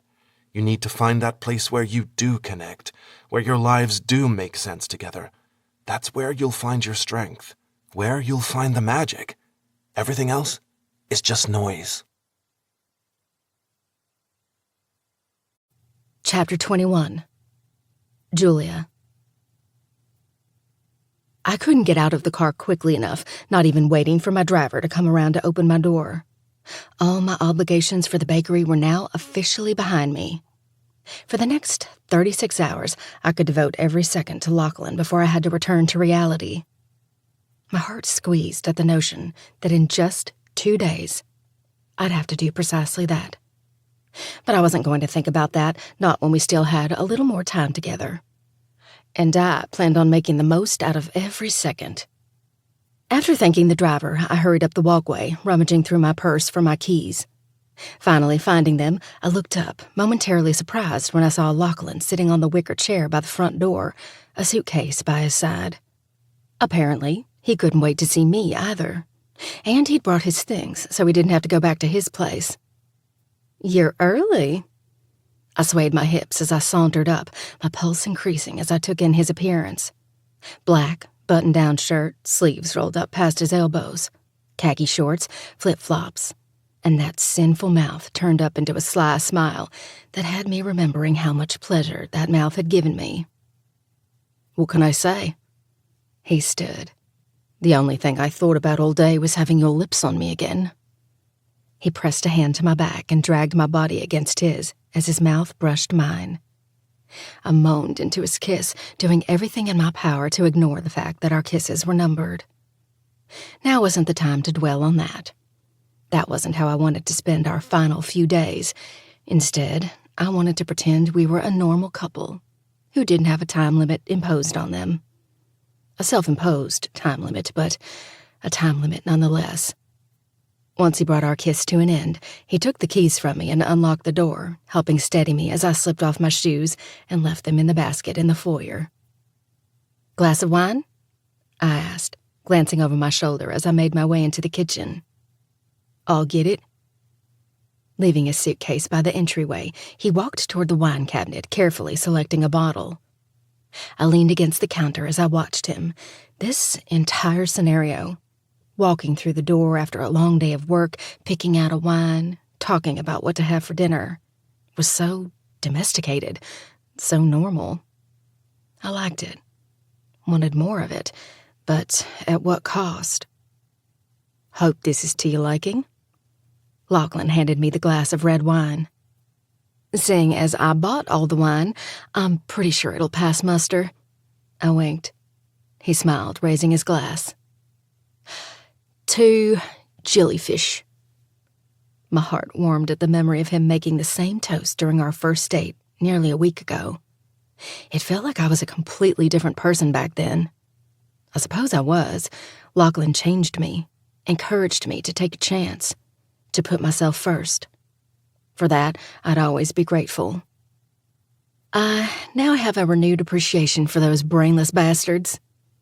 I repeated the words he'd said that night. "As do I." He clinked his glass against mine, eyes not straying from mine as we sipped on the robust red. Then he lowered his glass and set it on the counter, clearing his throat. Instantly, I felt something shift, like something was off. I couldn't explain it, but the air in the room grew unsettled. It could have simply been because our time together would soon be over, but it felt deeper than that.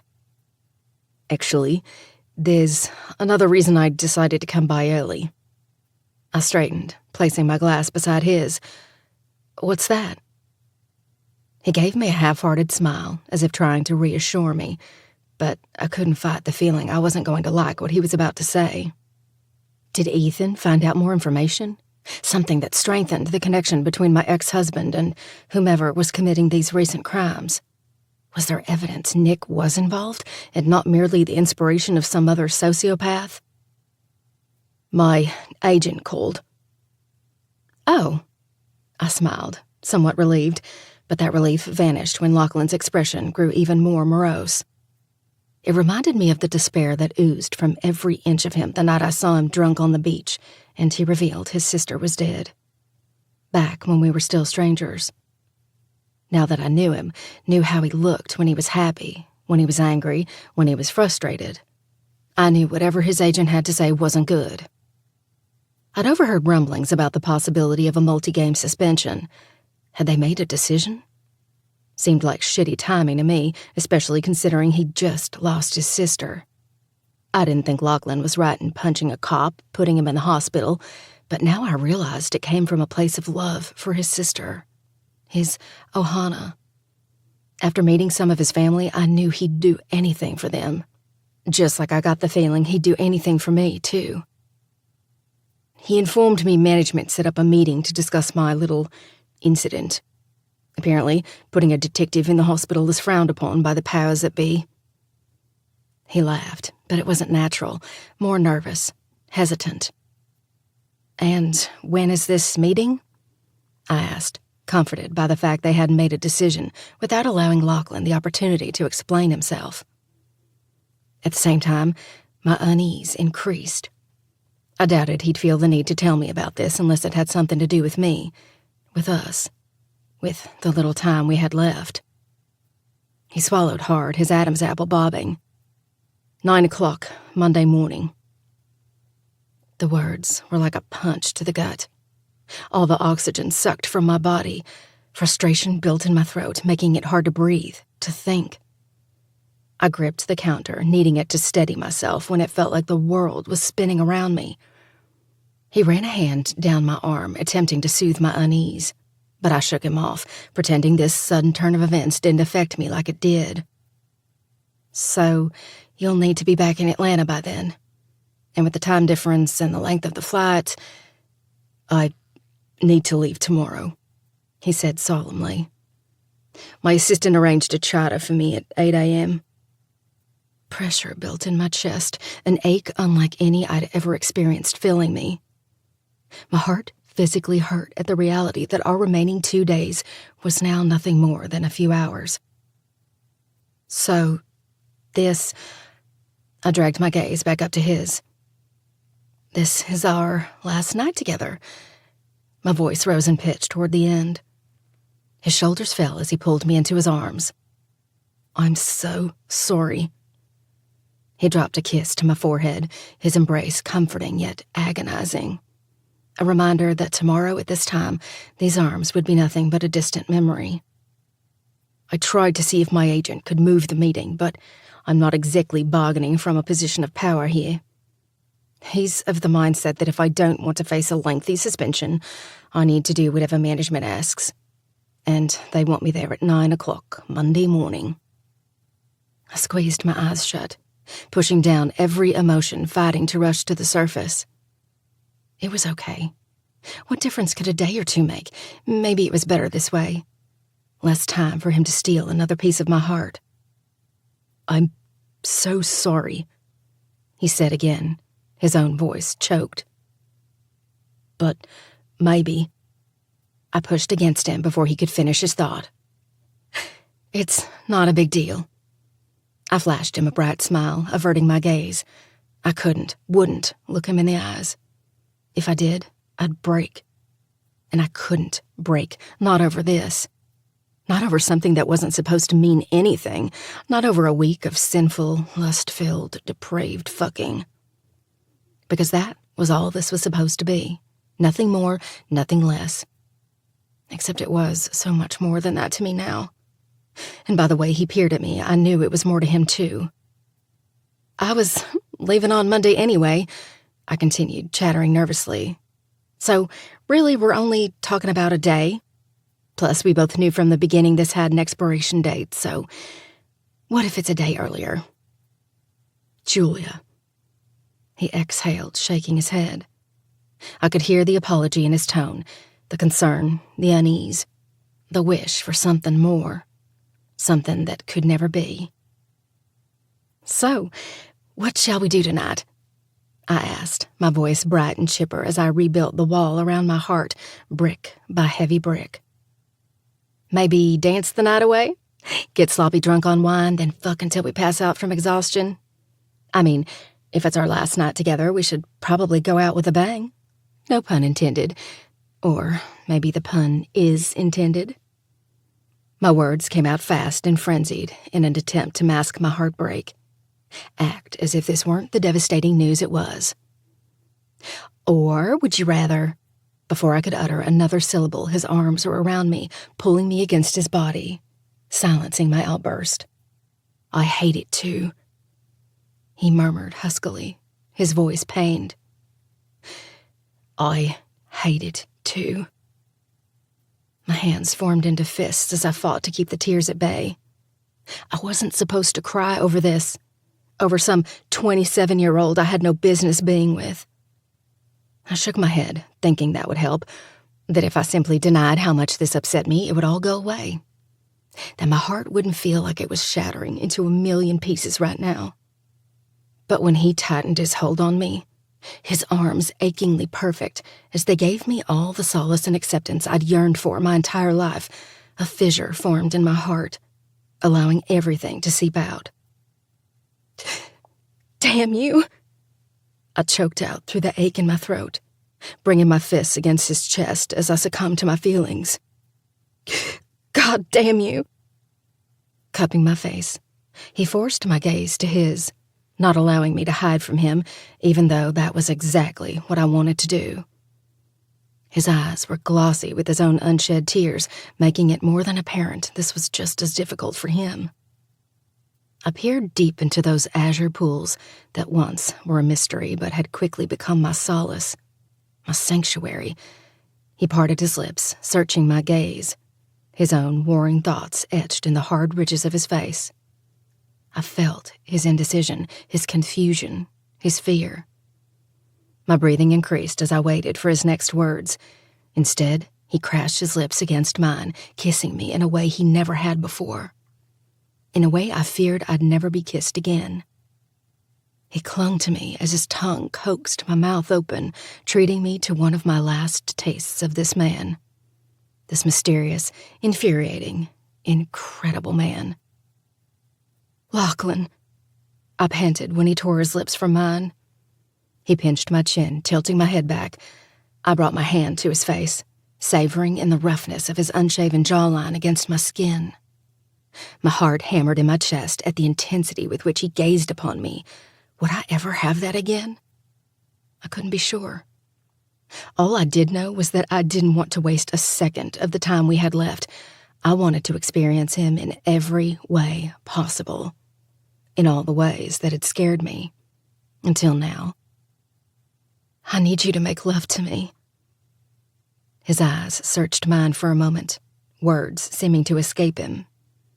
Then he covered my lips once more, stealing my breath and my heart. Chapter 22. Lachlan. I gripped her face, holding her tighter than I ever had as my tongue swept against hers, pouring everything into this kiss. There was so much I wanted to say, so much I wanted to thank her for, so many reasons I didn't want this to end. I just didn't know if it was enough. Emmy's words from earlier filtered into my subconsciousness, encouraging me to just tune out the noise and find our magic. And there was no question in my mind. This thing between us was magic. Julia, I began, after bringing our kiss to an end, gaze focused intently on her. What if... Don't, she begged, as if able to sense what I was about to say. Please, don't make this any more difficult. I guarantee you won't like my answer to what you're about to ask. This week hasn't changed my position on that matter. Nothing can. So let's just enjoy our last night in our bubble, because this can't last outside of this bubble. A tear slid down her cheek, her words drenched in sadness. Okay? I opened my mouth, on the verge of telling her all the reasons she was wrong, but I didn't want to spend what little time we had left arguing. Didn't want her to push me away before our time was over. So instead, I reluctantly nodded.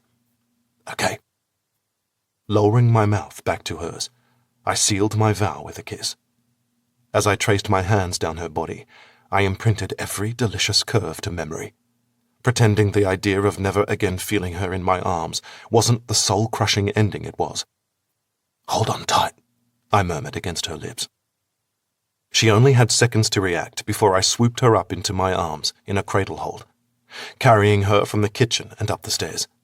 Her eyes remained locked on mine, glossy with emotion. After crossing the threshold into the bedroom, I slowly lowered her to her feet, the atmosphere charged with 1,000 emotions I was scared to label.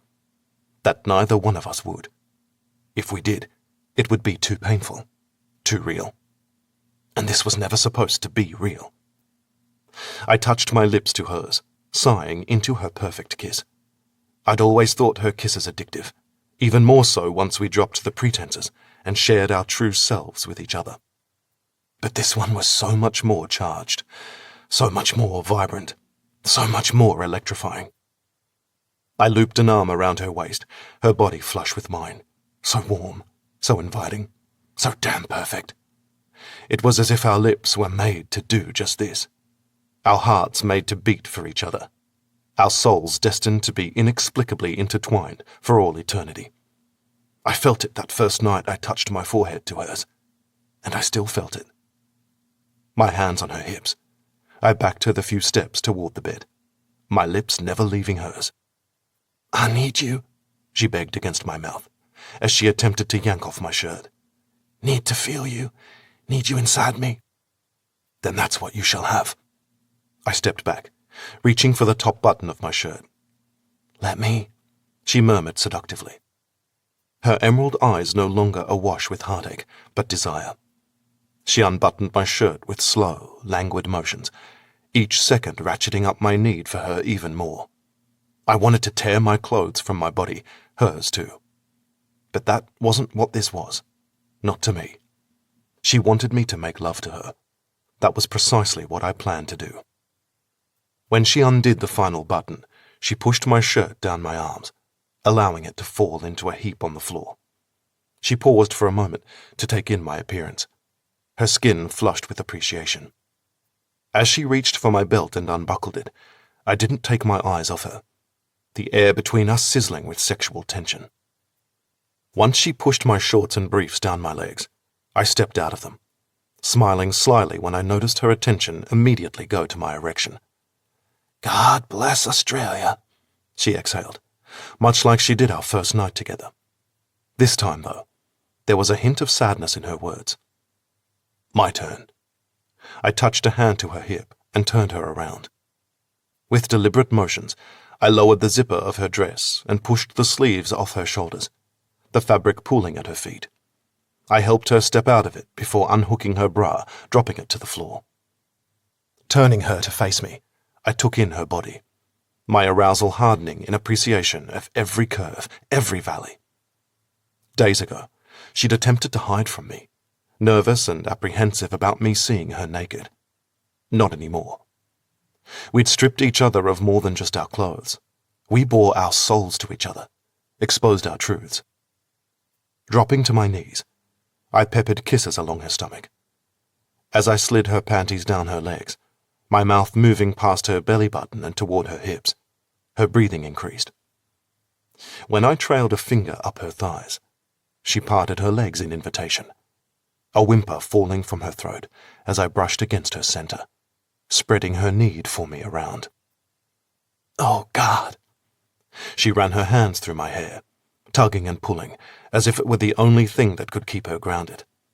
"I need to taste you," I said. "Need to have you." "I'm yours," she exhaled. "Mine." I stood and laid her down on the bed, then lowered myself on top of her. I covered her mouth with mine, desperate to lose myself in her kiss, her taste, her everything before I had no choice but to come back up for air in a matter of hours. Moving from her lips, I left kisses along her jawline before shifting to her neck and collarbone. I snaked down her frame, her chest heaving with every nip, every suck, every lick, as I worshipped her in the way she needed, in the way she deserved. When I settled between her thighs, I glanced up at her, a smirk crawling across my lips as I teased her folds. "Long live the South!" I waggled my brows. She brought her gaze to mine, sadness consuming her, but she tried to smile through it. Just as I supposed she had most of her life, masked her emotions with a smile. But she couldn't hide them from me, not anymore. I saw all of her, and for that, for allowing me to see the real Julia, I'd be forever grateful. Smoothing my hands down her stomach, I flicked my tongue along her clit, her body moving against mine as I feasted on her, savoring the way she tasted, the way she felt, the way she hummed in appreciation.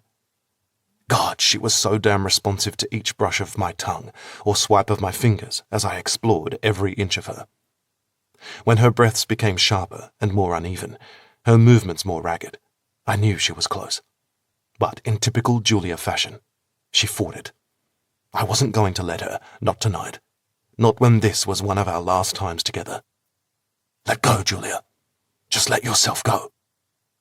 I increased my motions, gently nibbling on her clit, as I inserted another finger, hitting that spot inside her I knew drove her wild. She screamed out, body quivering and trembling as her orgasm overtook her.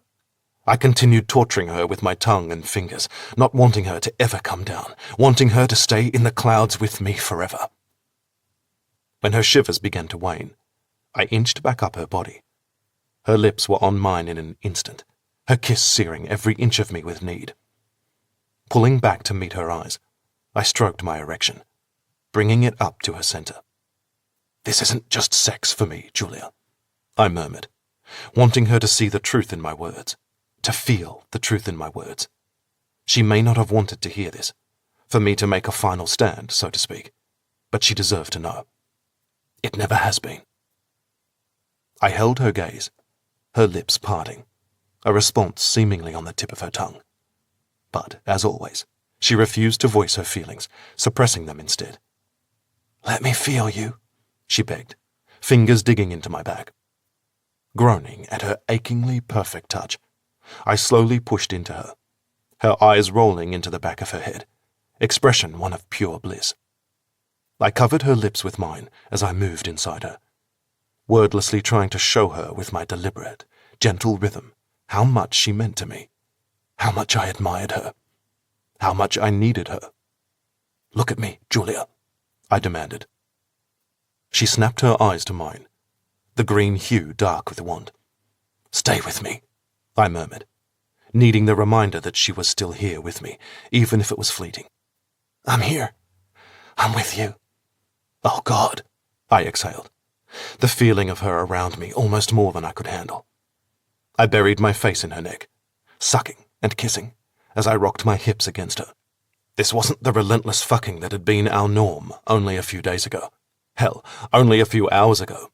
This was different in every way possible, because this was goodbye.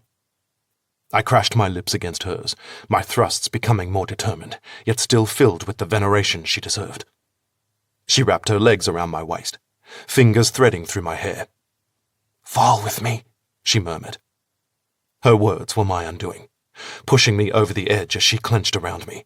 I drove into her, unable to stop feeling her, savoring her, worshipping her, until I stilled. Letting out a strangled cry that was a combination of euphoria and despair, I jerked through my release at the same time as she rode out her own orgasm in one incredible moment of bliss. Our ragged breathing echoed in the room, as we remained a mess of arms and legs, neither of us wanting to pull away, not wanting this moment to end, not wanting us to end. But there never was an us, and there never would be.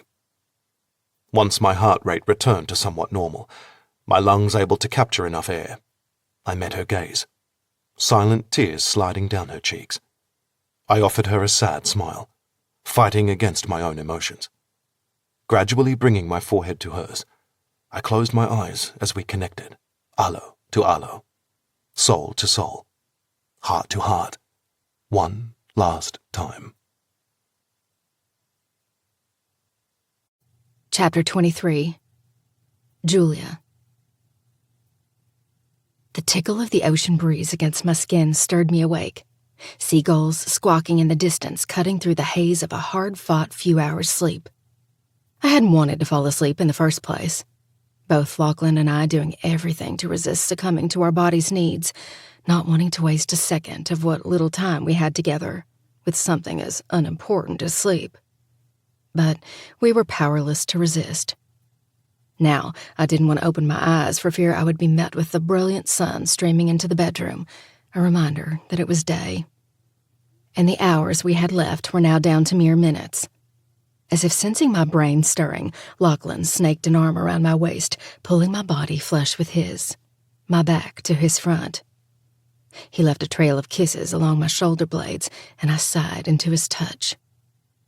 "Whatever you do, don't open your eyes, love," he crooned, his voice husky from sleep. "Why? Because that bastard sun has made a rather unwelcome appearance?" "It couldn't be. It's far too early. It must be the moon." On a long sigh, he tightened his embrace, as if by doing so it would make my statement true. "You're right. It's the moon." I turned over in bed, meeting his gaze. "See?" I smiled sadly, a tear sliding down my cheek. "It's still night. We still have time." He drew in a quivering breath. "We still have time." He crushed his mouth to mine, desperation and heartache dripping from every inch of him as he kissed me for one of the last times. My heart physically ached at the reminder I'd have to go to sleep all alone tonight, that I'd wake up all alone tomorrow. Then at breakfast all alone. It had only been a week, but in that time this man had become such a huge part of my everyday life, at least here on Hawaii. A voice inside me reminded me he could be a part of my life in Atlanta too, if I would finally take a risk. But, like I'd cautioned myself repeatedly over the past few days, and especially last night, as Lachlan and I spent hours exploring his Hawaii, everything about it making me feel like we were a real couple, I didn't have a choice. I had too much to lose. Deepening the kiss in the hopes of drowning out that voice, I pushed him onto his back. I circled my hips against his erection, the feeling of him teasing and tempting in all the ways I'd grown accustomed. I pulled away, eyes locking with his as he brought his arousal up to me. He arched a brow. "One last time?" I nodded, swallowing past the painful lump in my throat. "One last time," I managed to say.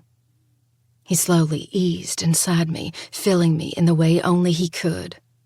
In a way I doubted anyone ever would again. Neither one of us said a word as I moved against him. We didn't need to. Words had become inconsequential and unnecessary between us. Instead, we communicated the way we had all week, with our bodies, our hearts, our souls. "Remember me," he begged, his words puncturing my heart. He cupped my cheek, his hold unwavering, powerful. I covered his hand with mine, not wanting to let go for fear this would all be over, but it had to end. It had to. "I'll never forget," I promised, lowering my lips back to his. "I'll never forget." "Julia," he exhaled, his words a mix between a moan and a cry, a rare moment of vulnerability for a man who, a week ago, masked his feelings with anger and resentment. Now he happily exposed his emotions for me to see, to allow me to possess the parts of him no one ever had. Just as I'd allowed him to possess the pieces of me I'd refused to give anybody else, the pieces of myself I didn't think existed, the pieces of myself I thought Nick had killed ages ago. But he hadn't. I just needed the right person to bring them out again, to give them life once more. Breaths increasing, my motions became more frenzied as I chased that sensation I'd grown to crave. At the same time, I fought it, not wanting this to be over so soon, struggling to draw it out as long as possible. But when Lachlan pressed his thumb to my clit and rubbed it in that achingly perfect way he knew I hungered for, I could no longer fight this carnal need for release and satisfaction, my body a slave to his touch. When his lips captured mine, his tongue teasing mine was the last straw. I fell apart around him just as he released a strangled cry, giving in to one last moment of bliss, of euphoria, of happiness. Chapter 24. Lachlan. I rolled my suitcase toward the foyer and peeked out one of the windows, spying a black SUV waiting to take me to the airport. It was an ominous sight, a reminder that this really was the end, that I was supposed to board that plane and forget this past week ever happened. But I never would. I'd always remember Julia, even if she wanted nothing more than to forget me. "Your ride's here," she stated, voice catching. Exhaling a long breath, I turned to face her. Thankfully, I'd brought my things with me yesterday, so I could leave straight from here, instead of wasting the preciously little time we had together this morning to head to my mum's house to pack. "Yeah," I smiled sadly. "My charter leaves in about 45 minutes, so I should probably get going. At least you don't have to worry about getting to the airport 2 hours before your flight like you do when flying commercial." She pushed out a nervous laugh. Thank goodness for small miracles. I swept my gaze over her, unsure what to say, how to even begin to say goodbye. There was so much I wanted to tell her, how much I admired her, cared for her, appreciated her. But instead of filling our last few seconds with words, I cupped her cheeks and pressed my lips to hers, hungry for one last taste of her. The finality of this moment overtaking her, she flung her arms around my neck, kissing me with urgency, with need, with unrelenting desperation as we relished in what we'd become to each other. It was hard to believe we'd first crossed paths merely a week ago. She'd fallen on the beach after stepping on a jellyfish. I wanted nothing to do with anyone or anything, content to wallow in my own anger and self-loathing. Despite that, neither of us could fight the attraction from that first chance meeting, and every day afterward, I couldn't shake the feeling there was a reason her path crossed mine. Now I know with certainty what the reason was. To give me the answers I'd needed for years. To give me peace. To give me understanding. The sound of a ping cut through the exchange. Most likely a text from my driver telling me he was out front. I sighed, bringing our kiss to an end, although it was the last thing I wanted. I wanted to stay in this bubble with Julia, but that wasn't our reality. Julia placed her hands on my chest, keeping her eyes averted. "You need to go?" "I do." I tightened my embrace, wishing I could keep her here forever. I hated the idea of letting her go, of never feeling her body against mine again. "Thank you," I murmured against her head. "For what? Letting you screw me all week?" She laughed nervously, as she always did whenever she felt anxious. Just one of the many things I'd learned about her this week. "No," grasping her chin, I forced her eyes to mine. "For teaching me how to forgive myself." I rested my forehead against hers. "For that, I will never forget you, Julia." She choked out a sob, her body trembling as she fought against her tears. "I'll never forget you either, Lachlan." I covered her mouth with mine once more, our tongues tangling as we poured everything we felt into one last kiss. One last heartbeat, one last goodbye. When my phone pinged again, I cursed the driver for bursting our bubble before I was ready. I doubted I'd ever truly be ready, though, not after everything we'd shared this week. Meeting her eyes, I held her gaze for several moments.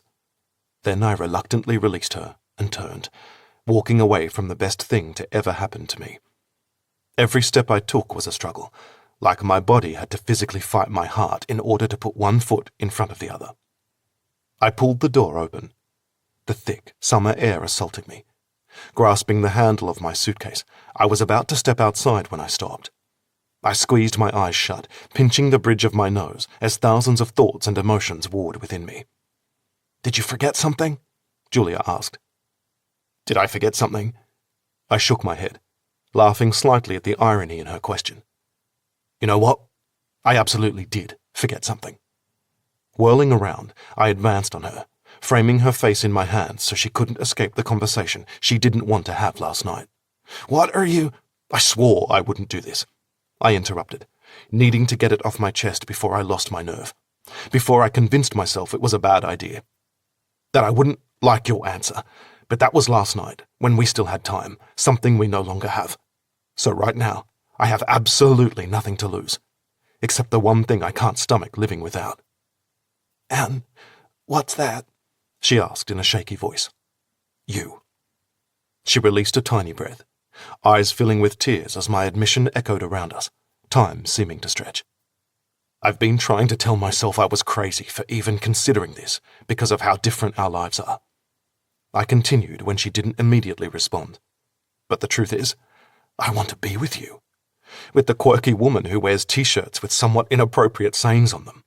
With the sexy woman who makes my heart beat faster than it has in years. With the badass woman who's endured more horror than any human should ever have to, yet somehow still manages to smile. And make other people smile too. You made me smile again. She shook her head, wiping at the tears now falling steadily down her face, still seemingly in denial about this, about us. I get it. I moved my hands to her biceps, holding her tightly. I know I promised I'd walk away, but I don't want to. I can't. I want you in my life. Want to wake up in the morning and bury my head in your hair. Want to cook you breakfast. Want to rub your feet. Want to laugh with you, get angry with you. I don't care what we do. We could spend hours walking up and down the aisles of the bloody farmer's market. It doesn't matter, I licked my lips, peering intently into her eyes. Then I brought a hand to her cheek. She closed her eyes, melting into the contact. I curved toward her, my lips a breath from hers. I just want to be with you, Julia. Nothing more, nothing less, I murmured, allowing my confession to sink in. A confession I honestly thought I'd leave this island without telling her. But Emmy was right. The past 12 hours solidified that. There was a lot of noise in both our lives, but when we tuned it out, like we did in this bubble we'd created for ourselves, it was fucking magical. I wanted more of it. Hell, I wanted all of it. Lachlan. Julia lifted her gaze to mine, sorrow and remorse covering every inch of her. I could practically taste her rejection. I know it's crazy. I dropped my hold, pacing in front of her. Trust me, I know. There are dozens of reasons this would never work out. I've gone over every single one of them. We're in two totally different places in our lives. You're worried about your ex, and for good reason. You have a teenage daughter who may or may not understand why her mum's seeing someone who's so much younger. I'm pretty sure the age difference between us is the same as it is between your daughter and me. Julia laughed through her tears. If you're trying to make a strong case for yourself, I'm not sure that's the best way to do it. That may be true. I approached her again, holding her cheeks tightly in my hands. But I want you to know right here, right now, I don't care about any of that. About the dozens of reasons you could come up with about why this is a horrible fucking idea. The only thing I care about is you. I want to be with you. To hell with the risk. Your ex-husband doesn't scare me. Not like the idea of losing you does. Never feeling your lips on mine again, your skin on mine, your heartbeat in time with mine. That is goddamn petrifying, Julia. That's what scares me. She blinked, mouth agape as she attempted to process everything. Waves crashed in the distance, intermingling with the occasional squealing child on the beach and ticking off the clock in the living room. A reminder that our time was fleeting. I don't know what to say, she finally responded. I don't want you to say anything, not here, not now. I don't think this is a decision you're able to make right now. I can absolutely appreciate the fact this is a bigger deal for you than it is for me, that you have a lot more to think about before making such a big decision. I don't expect you to throw caution to the wind and jump into this without giving it careful deliberation. I looped an arm around her waist, pulling her body against mine. But after that careful deliberation, I'd really like it if you could find it in your heart to choose me over fear. Can you promise me that you'll think about it? I arched a brow, bracing myself for her refusal. To my surprise, she nodded. Okay. Relief enveloped me in response to that single word, one that was uttered hundreds, even thousands of times a day. But that one word filled me with more hope than I'd experienced in a long time. Maybe ever. Okay, I repeated, gradually lowering my lips to hers. Okay, she said once more, moving her mouth against mine, in what I prayed wouldn't be our last kiss. Chapter 25. Lachlan. Voices argued around me as I sat in the conference room in the sky deck of the ballpark, everyone discussing my behavior as if I weren't even here, as if I were inconsequential, a piece of property. That was probably all I was to them, a piece of property to be traded when I started giving them too many problems. On our way here, Brett told me to stay quiet and let him do all the talking. I wasn't going to argue with that. I was more than aware of my tendency to run my mouth when angry, and I should have been furious, but I wasn't. I knew the president of baseball operations, Clark Buckley, had tossed around the possibility of a multi-game suspension. To hear him propose leaving me off the roster for the remainder of the year should have felt like a knife to the chest, considering my age. Sure, I was only 27, but the average retirement age for baseball players is around 29 or 30. There are definitely exceptions to the rule. Hell, Curt Schilling pitched the Red Sox to their first World Series title in 86 years when he was in his 40s. But that wasn't the norm, especially for a pitcher who puts excess strain on his body above and beyond the average player, So to sit here and remain silent while the team managers debated suspending me for the rest of the season should have gutted me, considering all the sacrifices I'd made to get to where I was. Yet it didn't. Not like it should have. Because I'd finally found something that mattered more to me than any short-lived baseball career. I just prayed Julia would eventually come to realize that. I didn't even want to consider any other possibility. Every minute I didn't hear from her caused me to lose more and more hope. It didn't matter it was only Monday morning, that she was presumably still on the island. I hated not knowing. I wanted to do the right thing, give her time to sort it out in her head. But how long would I have to wait? A day? A week? A year? Forever? "You can't be serious, Clark!" Brett's voice cut through, snapping me out of my thoughts. He'd spent the last half hour arguing on my behalf, pointing out that not only was I under extreme emotional distress at the time of the assault, but that I'd also already made a hefty donation to the Fallen Officers Foundation, as well as took care of Detective Walker's medical bills. That didn't seem to matter to the management team, though. At least not Clark Buckley. As the president of operations, he was essentially the middleman between the team managers and the owners, making all the important decisions regarding the roster, including any regarding disciplinary actions. As much as the team managers might come to my defense, at the end of the day, Clark Buckley had the last word, and I feared I wasn't going to like what that last word was. "This was a little altercation, one Mr. Hale has already publicly apologized for, as well as made amends to the victim. The DA decided not to press charges, yet you want to punish him by benching him the remainder of the season? That's a bit extreme. This wasn't just a simple bar brawl with minimal injuries," Clark said evenly, keeping his shoulders square, spine straight. His thinning grey hair was plastered to his head, but no amount of product in the world could make up for the hair loss that had grown more and more prominent the past several years. "He assaulted 3 law enforcement officers. They may have opted to not press charges for whatever reason, but several years ago, this organization decided to take a hard line when it came to players being involved in any sort of violence, particularly altercations with law enforcement. Need I remind you, our club hasn't had the best history when it comes to players respecting the police. A tough suspension sends a very clear message that we won't condone this kind of behavior." "I absolutely agree with you," Brett said, "and I applaud the measures management has taken in this regard, considering domestic violence tends to be an issue among some. Precisely why we need to take a hard stance here. Why, Mr. Buckley, if I may offer my opinion?" Daxton Shea said from the far end of the long table, speaking up for the first time since this meeting began. Clark raised a single brow, his proverbial feathers seemingly ruffled over the idea of having to listen to Daxton, or Dax as he preferred to be called, considering he was only 27. But he didn't have a choice. Clark Buckley may have been president of operations, but Daxton was one of the owners, here to represent not only his interests, but also his parents, who owned the remaining interests in the team. As such, he could fire anyone here, including Clark. "We're always more than happy to take your position into account," Clark said with a fabricated smile. "Wonderful." He stood, re-securing the button on his jacket, everything about him exuding wealth and class. His suit probably cost more than most people made in a month. His blonde hair was slicked back, even his nails were neatly manicured. I was one of the highest-paid pitchers in the history of professional baseball, but my 5-year contract for $100 million was peanuts compared to the billions of dollars Dax's family was worth.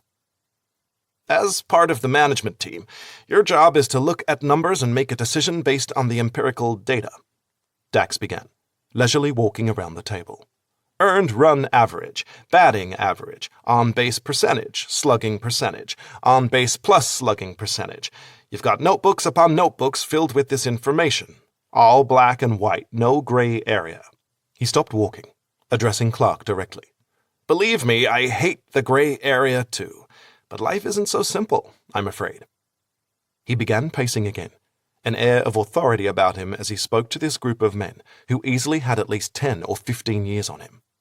"I may be young, but I know we've all made our fair share of mistakes we regret, that we'd do anything to take back."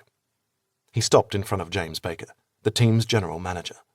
"Didn't you start an on-field brawl that resulted in only a small fine? even after breaking an umpire's nose? I was having a bad day behind the plate, he explained remorsefully.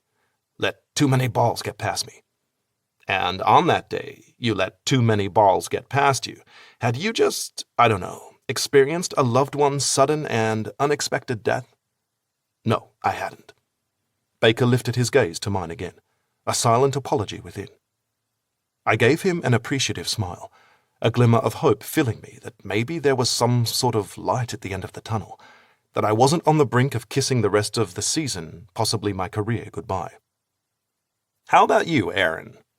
Dax walked behind the table, patting our first base coach's back. You took a curveball in the knee and stormed the mound, landing the pitcher in the hospital for a week, and if I recall correctly, that pitcher retired the next year. Aaron nodded solemnly. He retired because of long-term effects of the injuries he suffered as a result of the fight. I've never forgiven myself for that. Were you suspended for any games? No. Dax grinned, satisfied that his point was finally coming across. I didn't think so. He shifted his focus to Clark. And how about you, Mr. Buckley? You were once a player yourself, a left-handed pitcher with a hell of a curveball, just like Mr. Hale here.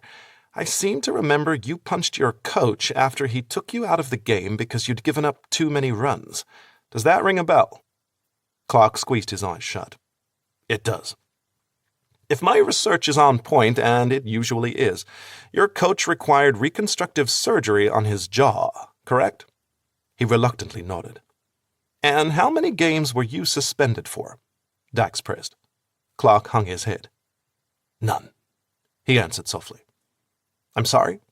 Dax put his hand up to his ear, pretending he couldn't hear. How many? 0, Clark said, louder this time. Exactly. He looked around the table, gaze stopping on each man. Every one of you has been in some sort of scuffle, some sort of fight that caused injury to another. But you were never suspended for a single game, and you only lashed out because your ego got the better of you. That's not the case here. Dax moved to my side of the table, placing his hands on my shoulders. Mr. Hale acted the way he did out of distress. He just lost his sister. Was called down to identify her body. Have any of you ever received a phone call in the middle of the night informing you your only family was dead? That you were needed to confirm that? Yes, the cold corpse lying on that metal table was someone you love. I swallowed hard, pushing down the renewed emotion at the reminder of that night, the guilt still as strong as it was when I received that phone call. So, while I certainly don't condone his behavior, I think we can all appreciate his actions weren't completely intentional, were the result of emotional distress after losing his sister, whom we all know he was extremely close to. With each word he spoke, Dax's voice grew louder and more assured, exuding the image of a man in control, a person of authority. I wasn't entirely sure why he felt the need to defend my actions when the owners typically didn't care what team management did, as long as the seats were filled each game. Not to mention, suspending me without pay would save them a small fortune. But I wouldn't question it, not if it meant I could still play ball. I feared that would be the only thing to help take my mind off Julia. We've all made mistakes, and we've all had reasons for making those mistakes. Not excuses, reasons. Lachlan has suffered immense loss since he signed on with this club. First his girlfriend, mere days after he was finally promoted to the majors. And just a little over a week ago, his sister. Now, let me ask all of you, do you think you'd make the best decisions after losing someone you love dearly? I know I wouldn't. Silence filled the room as the management team looked at each other, none of them arguing Dax's point. Brett caught my eye and gave me a slight smile that was a mixture of relief and excitement. I get that I'm just an owner, just the money, that we're not given all the information and are supposed to leave the decisions regarding players to you, our well-qualified management team. But I speak for a great many people, fans and players alike, who feel that any lengthy suspension would be too harsh a punishment, especially after everything Lachlan's already lost. We should show him compassion. After all, we're supposed to be family. Family doesn't turn its back on each other. It's supposed to support each other. So I implore you, let's support Lachlan, not punish him. A thick tension permeated the room as I stared ahead, awaiting Buckley's determination. He no longer wore a self-satisfied smirk, but I still wasn't sure where his head was. If he planned to stick to his initial proposal of a season-long suspension simply because he could, regardless of Dax Shay's argument. I suppose I may have proposed a punishment that could be considered a bit extreme, especially under the circumstances, Buckley finally said. He glanced down at the papers in front of him before looking back at me, brow raised. You've paid all the detective's medical bills. I opened my mouth to answer, but Brett spoke over me. Yes, and he's agreed to cover any rehabilitation therapy that may be needed. Buckley nodded. Then he pushed out a deep breath. I can appreciate how distressing the situation must have been for you. Grief makes us all act in ways we may not be able to control, so this time, I'll heed the advice of the other men in this room and not impose a suspension on you. Brett exhaled, relieved, placing his hand on my shoulder and squeezing. I turned to him, forcing out a smile, since he probably expected some sort of reaction to the news I wouldn't be sitting out the remainder of the season. But if you act out like this again, I can assure you the outcome will be vastly different, Clark admonished. He won't. I'll make sure of it, Brett responded. I should have been thrilled. This was my career, my life's ambitions, the only dream I ever had, the only thing that ever mattered to me. Until now. I glanced out the windows looking at the pristine green grass of the baseball field, the Atlanta skyline visible in the distance. A week ago, this was the only place that felt even remotely like home to me. The smell of fresh cut grass, leather, and something unique to baseball stadiums usually filled me with peace and excitement. Now I longed for the scent of lavender, vanilla, and hummingbird cake. I just prayed yesterday wasn't the last time I'd ever experience it. Chapter 26. Julia. Home, sweet home, Naomi remarked as she helped me carry my bags up to my house in the Atlanta suburb of Brookhaven that I'd bought after my former life fell apart. It made sense to start over again here. After all, my brother lived right down the street. Throughout my life, he'd been one of the few people I could always count on to have my back, no matter what. And that still held true. Thanks for giving me a ride home. It's the least I could do after you treated me to a week in Hawaii. It was a work trip, I reminded her. Sure it was, she winked. Plus, I knew I could finally get you to spill the tea about how you and Lachlan left things. Always an ulterior motive with you. I rolled my eyes, feigning annoyance. But I could never be annoyed with Naomi. Despite everything I'd been through this past week, hell, these past few years, she always had my back. Always supported me, no questions asked. Everyone needed a friend like Naomi in their lives. Which was why, during the drive from the airport to my place, I didn't think twice about sharing Lachlan's heartfelt plea with her. It was probably a good thing she waited until we were alone to push me for information, because talking about it opened the floodgates again.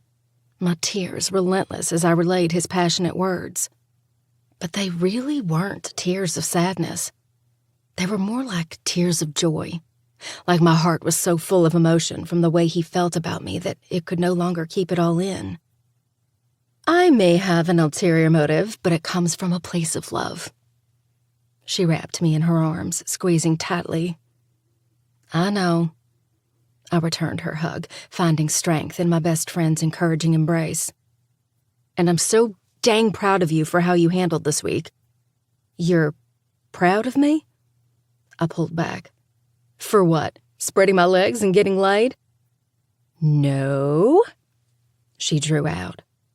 Well, kind of, but I'm more proud of you for taking a risk and finally making yourself a priority for the first time in, well, your entire life.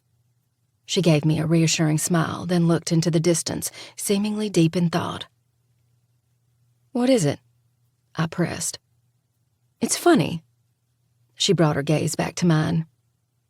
I never understood the saying before. Thought it was some bullshit motivational thing greeting card companies made up, but now I get it. Get what? I peered at her quizzically, brows scrunched. That lame saying that used to make me want to gag. Don't cry because it's over, smile because it happened. That's what I'm doing. I'm beaming because something good finally happened to you, Jules. Something you deserve. Hopefully your week of sinful, lust-filled, depraved fucking was merely the first chapter in a book filled with lots and lots of happy endings. She waggled her brows. If you know what I mean.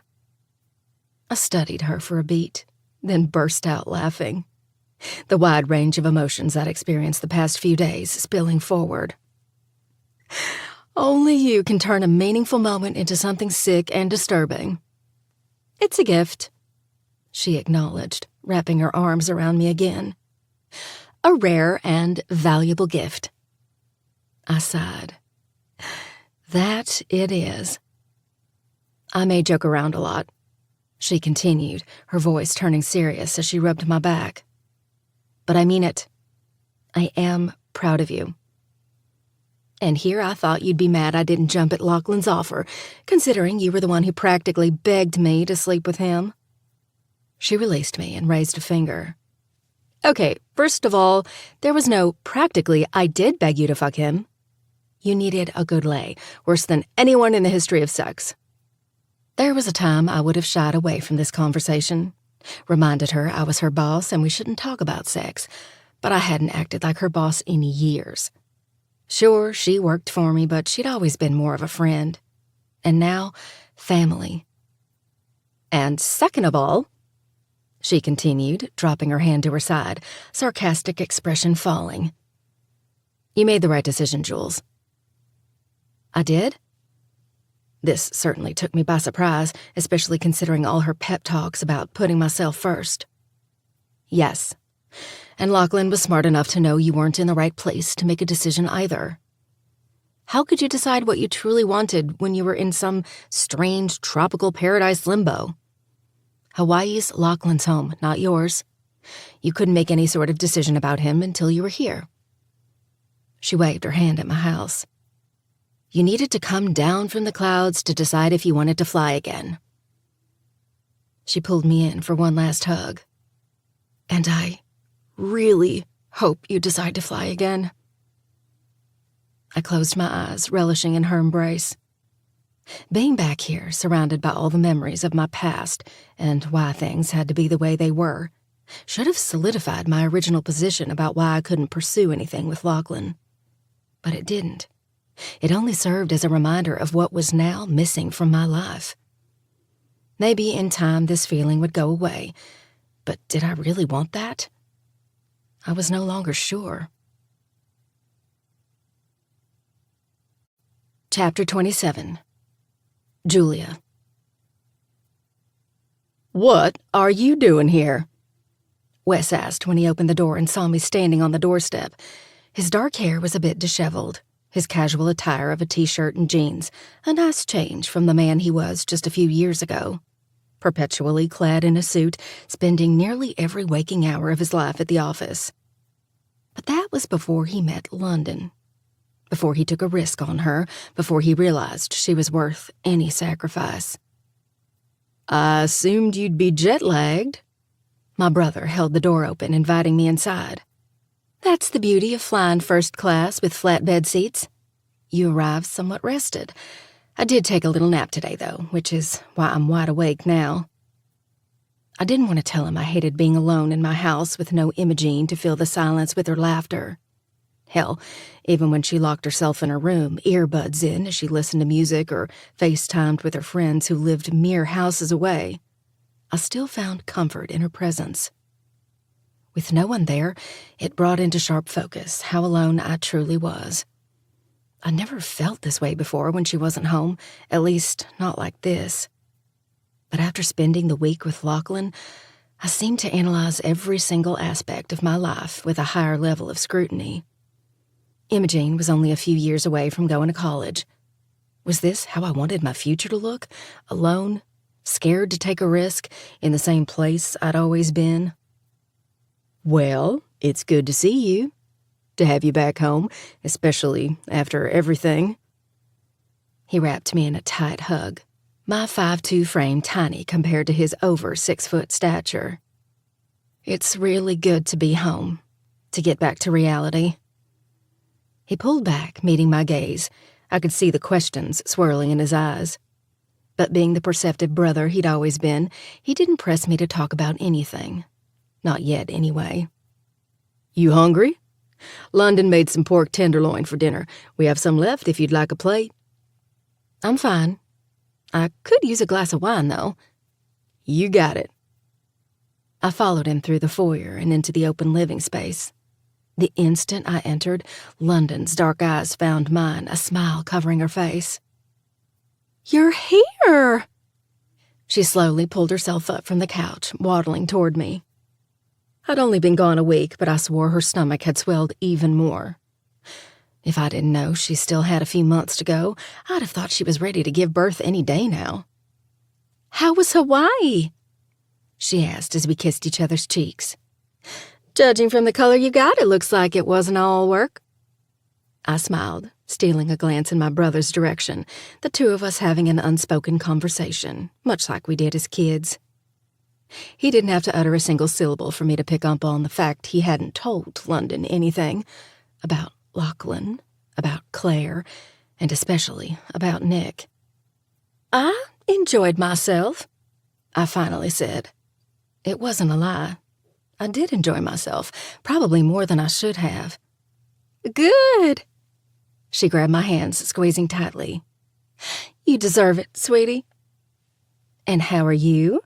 I asked, pulling my hands from hers. How are you feeling? Ugh, exhausted, she sighed, placing her hand over her stomach. This one's taking a bit out of me. Speaking of which, I think I'm just going to head up and crawl into bed. It's getting more and more difficult to get comfortable these days. You don't even want to see the pile of pillows I place all around me just to shift position a few minutes later. I laughed, remembering those days all too well, even though it had been almost 15 years since I'd given birth. It'll all be worth it once that little princess arrives. It definitely will. She beamed. We'll catch up sometime this week, okay? I want to hear all about your trip. It's a date. We hugged again, then she walked over to Wes, giving him a sweet kiss before slowly making her way up the stairs. Once we were alone, I dropped my voice to no louder than a whisper just to be on the safe side. I assume you haven't told her anything? I arched a brow. He shook his head, handing me a glass of red wine, then grabbing a glass containing a few fingers of scotch for himself. We made our way over to the couch, assuming our usual positions. I don't want to do anything that could cause her stress right now, Wes explained. At least not until we have more concrete information. Agent Curran is working on getting that, but as I'm sure you can imagine, it could take a while to authenticate every piece of jewelry you received, especially since he needs to get the local authorities involved. He has been able to verify 2 pieces as belonging to women on Claire's list of potential victims.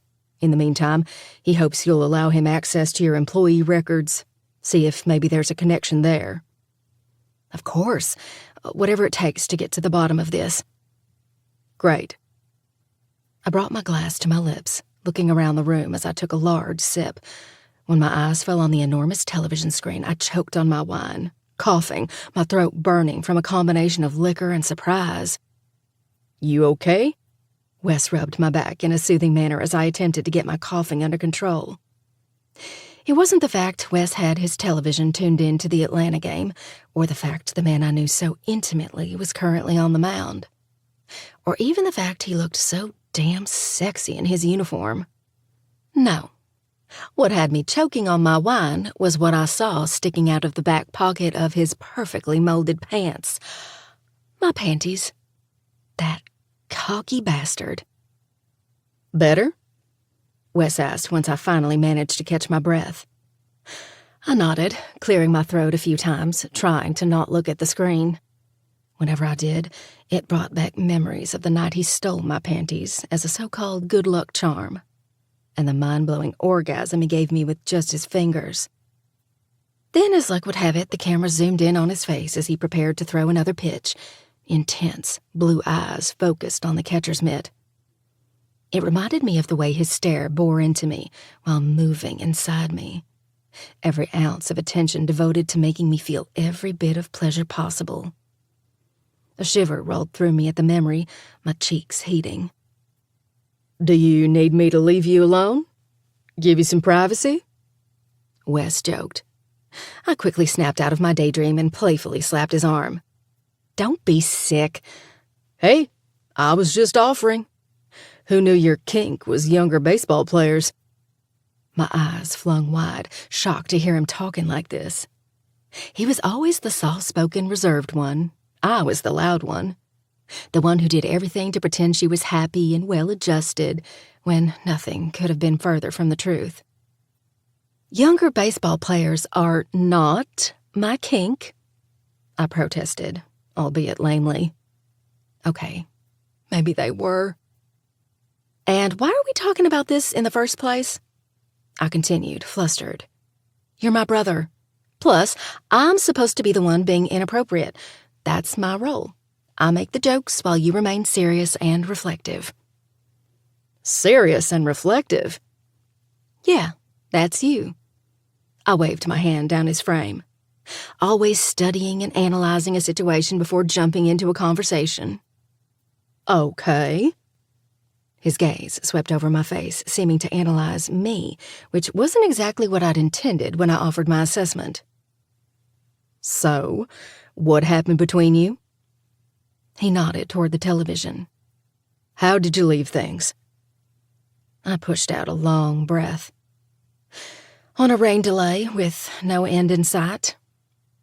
His forehead wrinkled in confusion. "What do you mean?" Exactly what I said. He told me he wanted to be with me, then told me to not decide anything until I came home and had time to really think about it instead of listening to my gut in the moment. "And now that you are home?" I sank into the couch, leaning back on the headrest behind me. I don't fucking know, Wes. One second, I'm all like, yes, amazing sex, let's do this, screw the consequences. And the next? I heaved a sigh, turning my head to meet his gaze. The next, I'm reminded of what those consequences could be. Of all the reasons this would never work, and trust me, Wes, there are a ton of reasons I shouldn't even be considering this. It's absurd. I'm 40. He's 27. It's a level of crazy that's so far off the rails even for me. And I've done some pretty outrageous shit. But are they reasons? He asked calmly, despite my increasingly irritated voice. Or are they simply excuses? Excuses? I straightened, setting my wine glass on the coffee table in front of me. They're not excuses, they're... Listen, Jules, he interrupted, placing his glass beside mine before grabbing my hands in his. I've been doing a lot of thinking about this, especially after we talked last week. I don't think I've ever heard you as happy as I did the other morning, even after uncovering the possibility someone was emulating Nick's criminal behavior. But that didn't seem to affect you. Instead, I heard something in your voice I didn't think I ever would again. What's that? Life. I exhaled a tiny breath, a small lump forming in my throat. I could deny it all I wanted, but the truth was, my week with Lachlan made me feel more alive than I ever had. Like I was actually living again instead of simply going through the motions. Simply existing. You had a shitty childhood. No one can argue with that. Born to an addict, sent to foster care, adopted by a woman is pretty much a pawn for her to appear charitable when she really didn't give two shits about you. Hell, I doubt she gave two shits about me for that matter, considering she's done nothing to be a part of either of our lives, or her grandkids' lives, since Dad divorced her. I didn't notice it back then, probably because Meemaw and Gampy more than made up for how lacking our parents were. But now that I'm older, now that I have a child of my own with another on the way, I couldn't imagine either of them enduring what you had at the hands of the people entrusted to provide for and love you. Then all that shit with Nick... He trailed off, jaw tensing in a rare glimpse of anger from my brother. A man who was normally calm and even-tempered, not much truly upsetting him. You spent the majority of your life just trying to survive. I get the feeling that's the only thing you truly know how to do. You make all your choices with that one goal in mind. Now that you've had a taste of something good, something pure, something that comes with no qualifications or requirements, you don't know how to handle it. It's so far from what you're used to that it scares you. Makes you wonder how to protect yourself from this new, frightening scenario called happiness. Wonder how you're going to survive this. Wes, I exhaled, unsure what to say. I never really saw things this way before, but he pretty much hit the nail on the head. Then again, he did have a front row seat to my lifetime of self-sabotage whenever something good finally happened to me. It was all I knew. Healthy relationships have been the exception for you, not the rule. So when you find yourself in one, or at least on the precipice of the possibility of one, you start to question everything. Start to come up with excuse after excuse about why it'll never work, and you want to know why? Why? I choked out, although I had a feeling I already knew the answer. The same reason you remained married to Nick for so long. To protect yourself. To protect Imogene. To protect the few people you've allowed into your heart. He tightened his grip on my hands, his expression filled with emotion. But do you remember what Meemaw used to always say whenever you were having a rough day? What's that? Broken crayons. Still color. I interrupted, remembering my Meemaw saying that on more than one occasion, assuring me that even though I may not have lived up to the ridiculous expectations Lydia, my adoptive mother, placed on my shoulders, I was still a source of beauty. Exactly. You may see yourself as broken jewels, but ever since the day my parents brought you home, you've filled my world with color. Maybe it's time to allow someone else to see your color too, despite your broken pieces. All those reasons, all those excuses are just that. Excuses. If it's meant to be, you'll find a way to work past all the obstacles. Just look at London and me. He dropped his hold and leaned back, gaze going to a photo hanging over the mantel of the two of them on their wedding day, their son, Eli, between them. Lord knows we had our fair share of obstacles, but not once did we give up on each other. We faced them together. It sounds cheesy, but we're stronger together. I guess what I'm trying to say is you don't have to go through life alone anymore, Jules. You've got an amazing support system.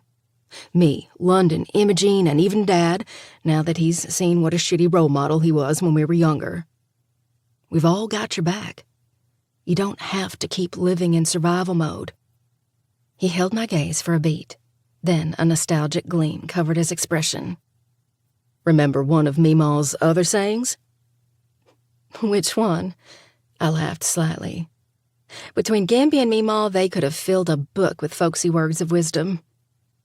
That's certainly true. Thankfully, they passed these pearls of wisdom down to us so we could call on them when we needed them the most. But the one I'm talking about is, when it feels scary to jump, that's exactly when you jump, because otherwise you'll end up staying in the same place your entire life. I finished, my heart warming at the memory of the woman who'd always offered me so much advice, whose advice I still held dear, even though she'd been gone over 20 years now.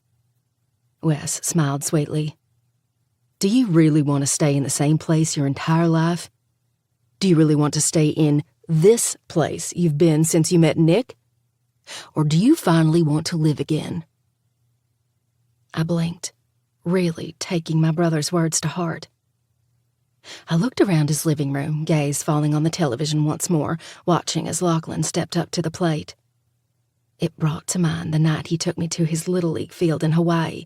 It was my first peek into who Lachlan Hale was underneath the uniform and panty-dropping smile. He was a good person. Would do anything for somebody he loved. Didn't I deserve to be with someone like him? Maybe Wes was right. Maybe everything else truly didn't matter. that I didn't need to keep making decisions just to survive. Maybe it was time I finally lived again. I jumped to my feet, my mind racing. "What is it?" He scrambled up, concerned gaze tracing over me. I shook my head, my thoughts a jumbled mess, except for one. "Do you still have season tickets?" A sly smile curved his lips. "Right on the first baseline, directly in his line of sight when on the mound. I'm going to need one." Chapter 28. Julia. This was absolutely crazy. What the hell was I even thinking, coming out to the stadium in hopes of Lachlan somehow seeing me in a crowd of tens of thousands of screaming fans? At least I had the good sense to take an Uber instead of driving, then having to park when the game was probably already half over. I just prayed Lachlan was still pitching. Wes said he was usually good for about 6 or 7 innings. I hoped I wasn't too late, and that he'd miraculously see me. I followed the overhead signs past different concession stands, dozens of distinct aromas fighting for attention. It reminded me of my childhood. Of all the times Gampy brought Wes and I to this exact stadium to see his beloved team play, even though they were once one of the worst teams in baseball. Now, according to Wes, they actually had a shot at going all the way this year, thanks to their star pitcher. Finally, finding the section where Wes's season tickets were located, I hurried toward it, showing the usher the ticket on my phone. He nodded, allowing me entry, and I made my way up the ramp. With every step I took, the sounds grew louder. Fans cheering, a bat cracking as it made contact with the ball. Short musical interludes when a different batter stepped up to the plate. When I emerged into the stands, the field coming into view, a rush of excitement filled me. And not the normal rush any lover of baseball experienced at a game.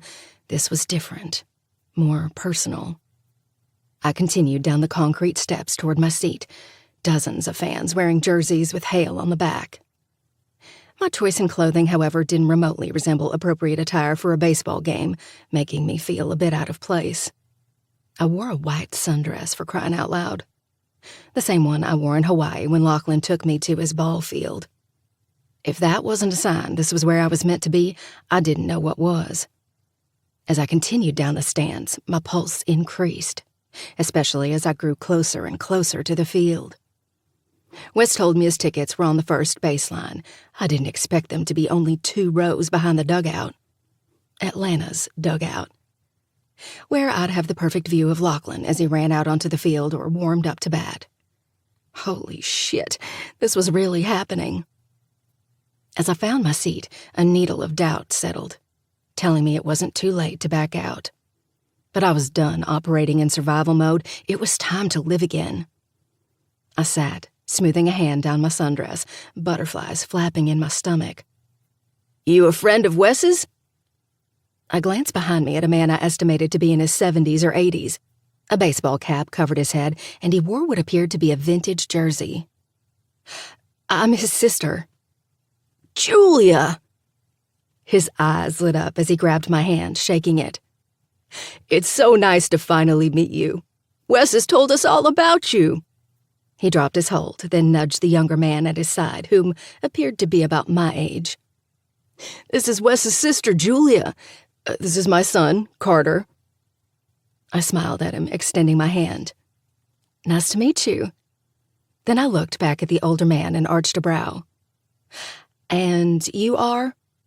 "Oh, my apologies. My name's Harold." "How do you two know Wes?" He shrugged. "I've had these seats for nearly 30 years now, and I believe Wes has had his for over 10. Season ticket holders who don't scalp their tickets and actually come to the games become like family, so that's what Wes is now, family." "That's nice." I smiled, then started to face forward. "Carter is single." I darted my gaze around once more, meeting Harold's devious grin. "Excuse me?" "Pop," Carter muttered, shaking his head. By his aggravated yet unsurprised reaction, I got the feeling he dealt with this a lot. "I'm sorry," he said, his voice sincere. "My divorce was recently finalized, and Pops decided to make it his mission to set me up with every female with a pulse." He glared at his father, "Including my son's nanny." "She's a very pretty girl," Harold argued in his defense. "Who's only 23, and my employee. My ex-wife would have a field day with that one." He rolled his eyes. "Who cares what that woman thinks? She's nothing but a giant pain in the ass." Harold turned his attention back to me. "So, are you interested in my son? He's got a great job, makes a lot of money, has a closet filled with fancy suits, drives some expensive electric car. What do you think?" I'm sure Julia's not superficial enough to care about those things," Carter interjected. I gave him a smile, then looked back at Harold. "I appreciate the offer, I suppose, but I'm actually seeing someone." The words left my mouth before I could really think about them. Was I seeing someone? I wasn't sure what Lachlan and I were at the moment, but the ease with which I said it reinforced that this was where I needed to be. "I hope he knows how lucky he is," Harold said. "I hope he does, too." With one more smile, I turned back around, refocusing my attention on the game just as a player for Atlanta struck out, bringing the inning to an end. I squinted at the scoreboard, noting it was going into the top of the fifth. My heart rate kicked up slightly when I saw Lachlan's form appear on the large screens as he made his way out of the dugout. The dugout that was mere feet in front of me. I flung my gaze in his direction, my breath catching at how close he was. Regardless, he still seemed like a world away. The wall separating the stands from the field, an insurmountable obstacle. Would he look into the stands, realize I was here? He seemed so focused on the game, like it was the only thing that existed.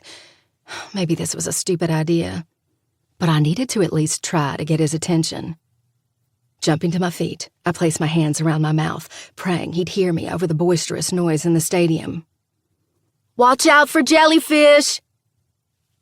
He stopped abruptly, not moving for several long moments, as if he thought he was imagining it. "Come on," I muttered to myself. "Turn around." I could sense several pairs of eyes staring at me like I was crazy. Maybe I was. But this was unlike anything I'd experienced in years. It made me feel more alive than I had in years. The butterflies in my stomach steadily increased with every drawn-out second as Lachlan slowly turned and scanned the stands. When his blue eyes landed on me, everything about him shifted. His face lit up, mouth curving in the corners, a weight seeming to lift off his shoulders. "Hi," I mouthed. He stared, dumbstruck, blinking repeatedly, as if convinced he was imagining this. Then he finally mouthed his reply. "Hi."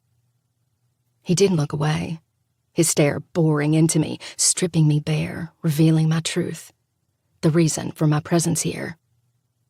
I've made my decision. I choose you. More importantly, I choose myself.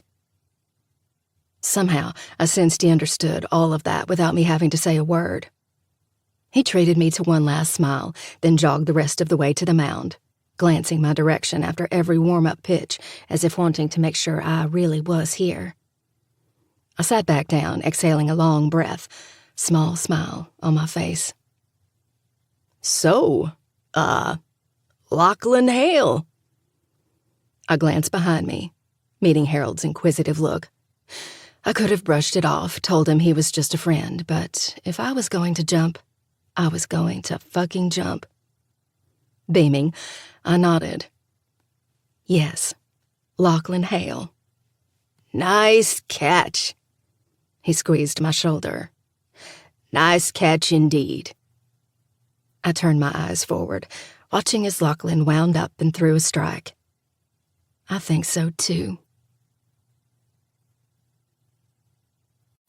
Chapter 29. Lachlan. The sound of my cleats against concrete echoed in the corridor, leading from the dugout to the locker room, my feet not carrying me nearly quickly enough. I never wanted to be taken out of a game as badly as I did tonight. Normally, it was a good night if the pitching staff kept me in for 7 innings. Tonight, I stayed in through the 8th.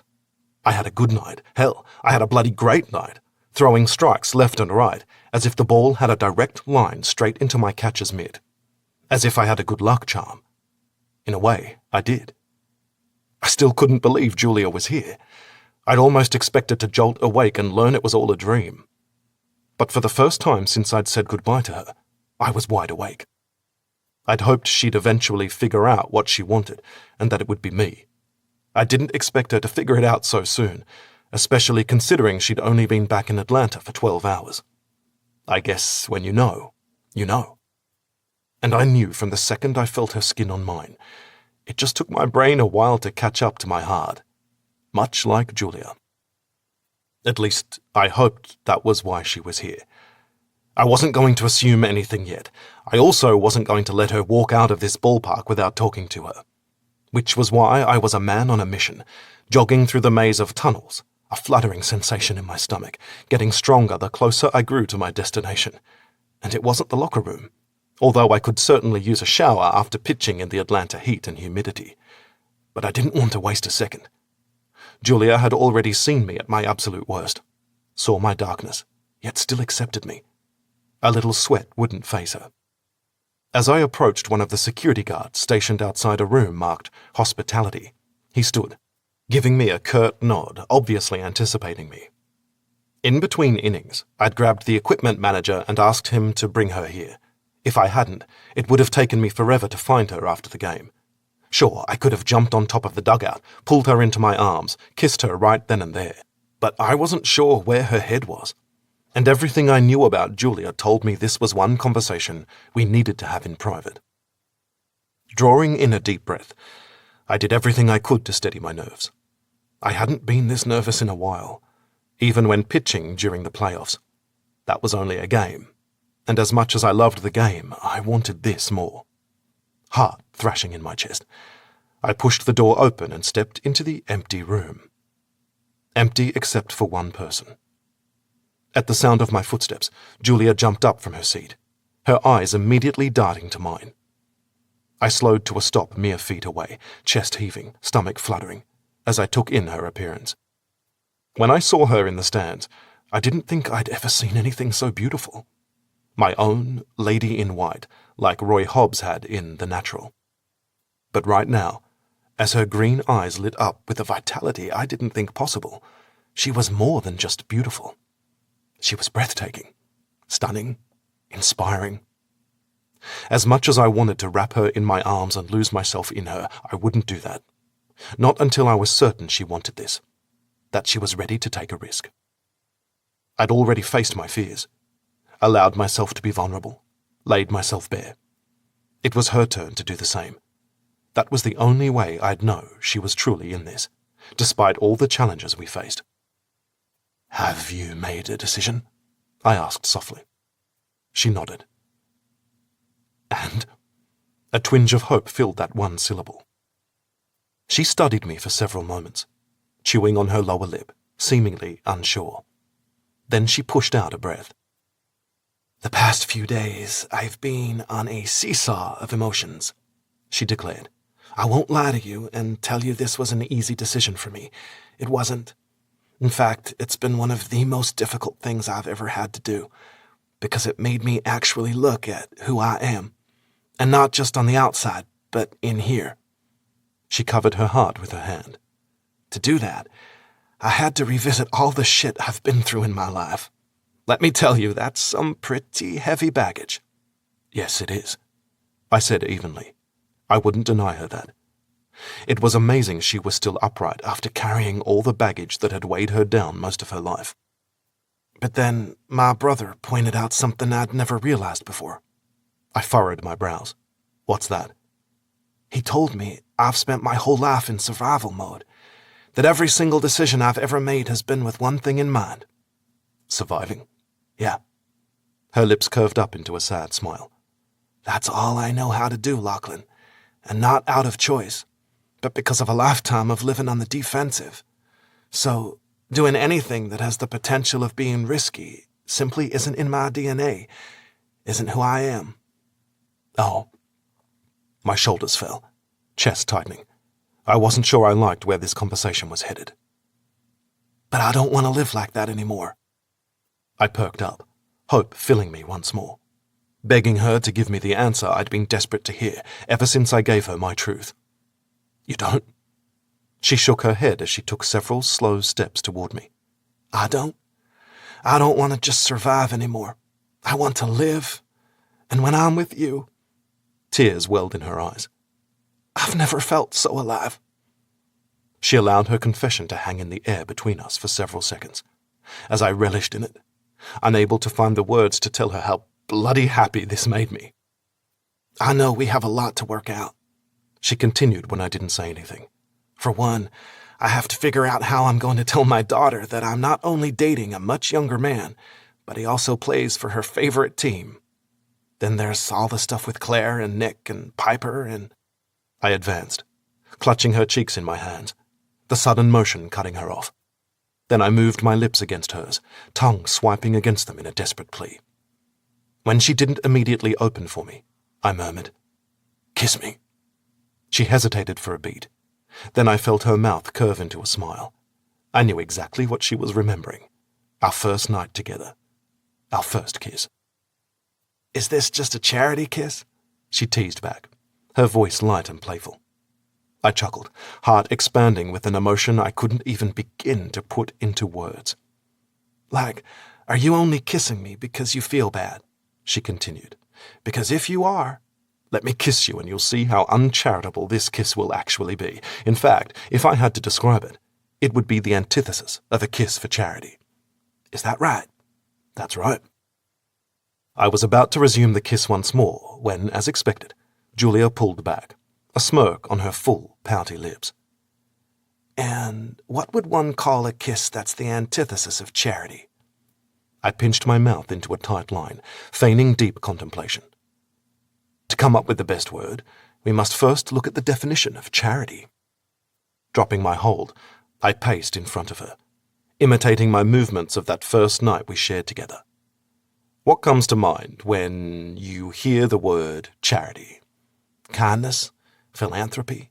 She paused. Decency? Waggling my brows, I stopped pacing, hands returning to her face as I slowly lowered my lips to hers.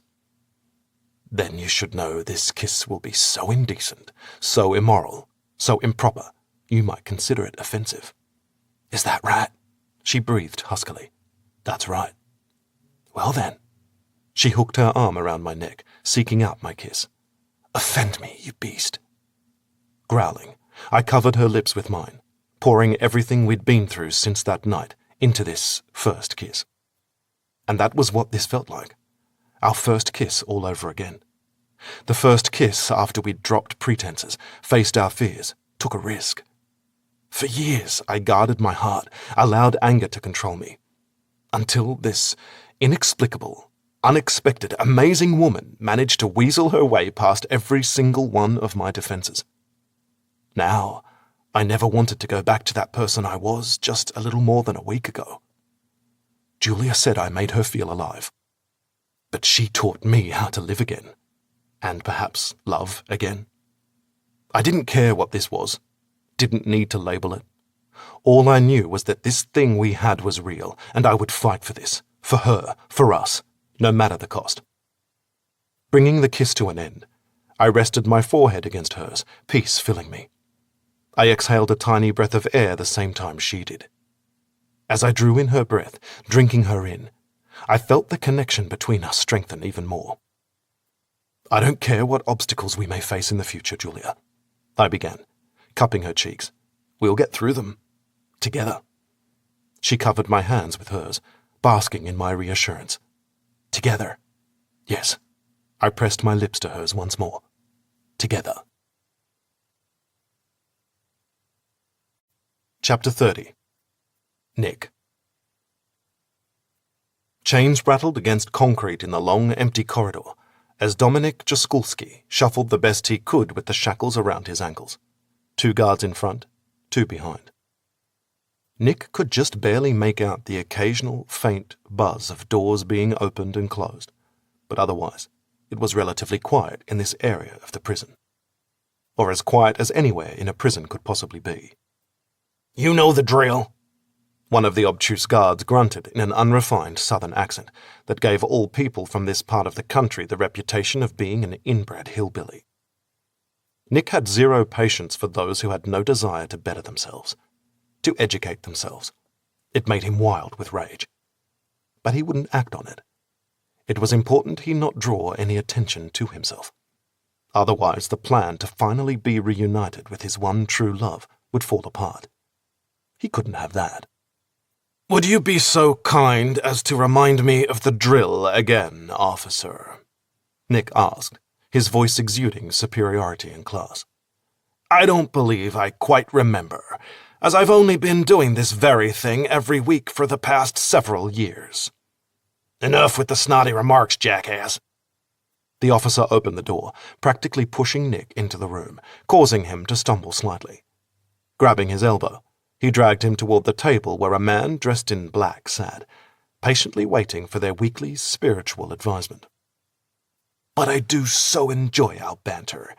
I find our conversations quite invigorating, intellectually stimulating. Why, just last week, I was surprised to learn you knew the proper use of regardless instead of using irregardless. I'll be honest, hearing some of your brethren utter that abomination makes me just murderous."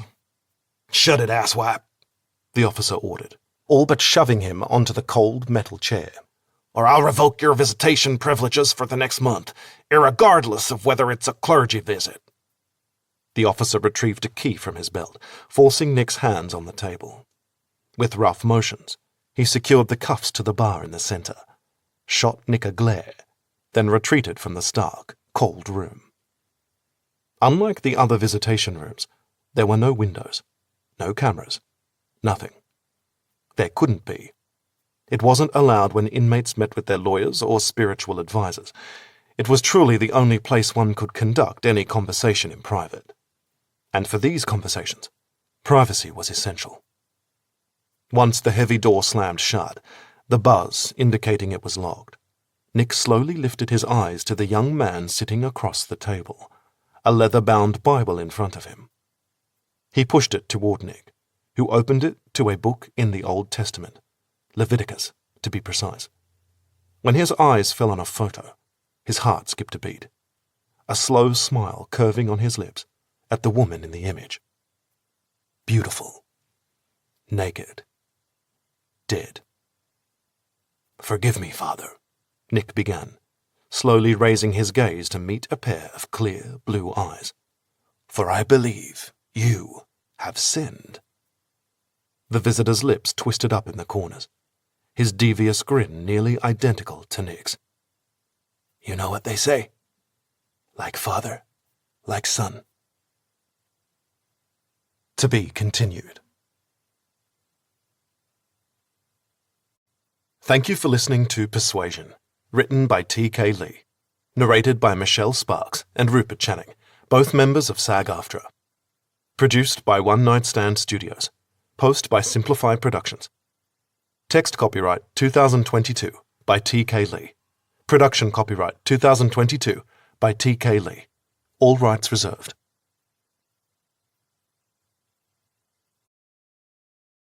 Audible hopes you have enjoyed this program.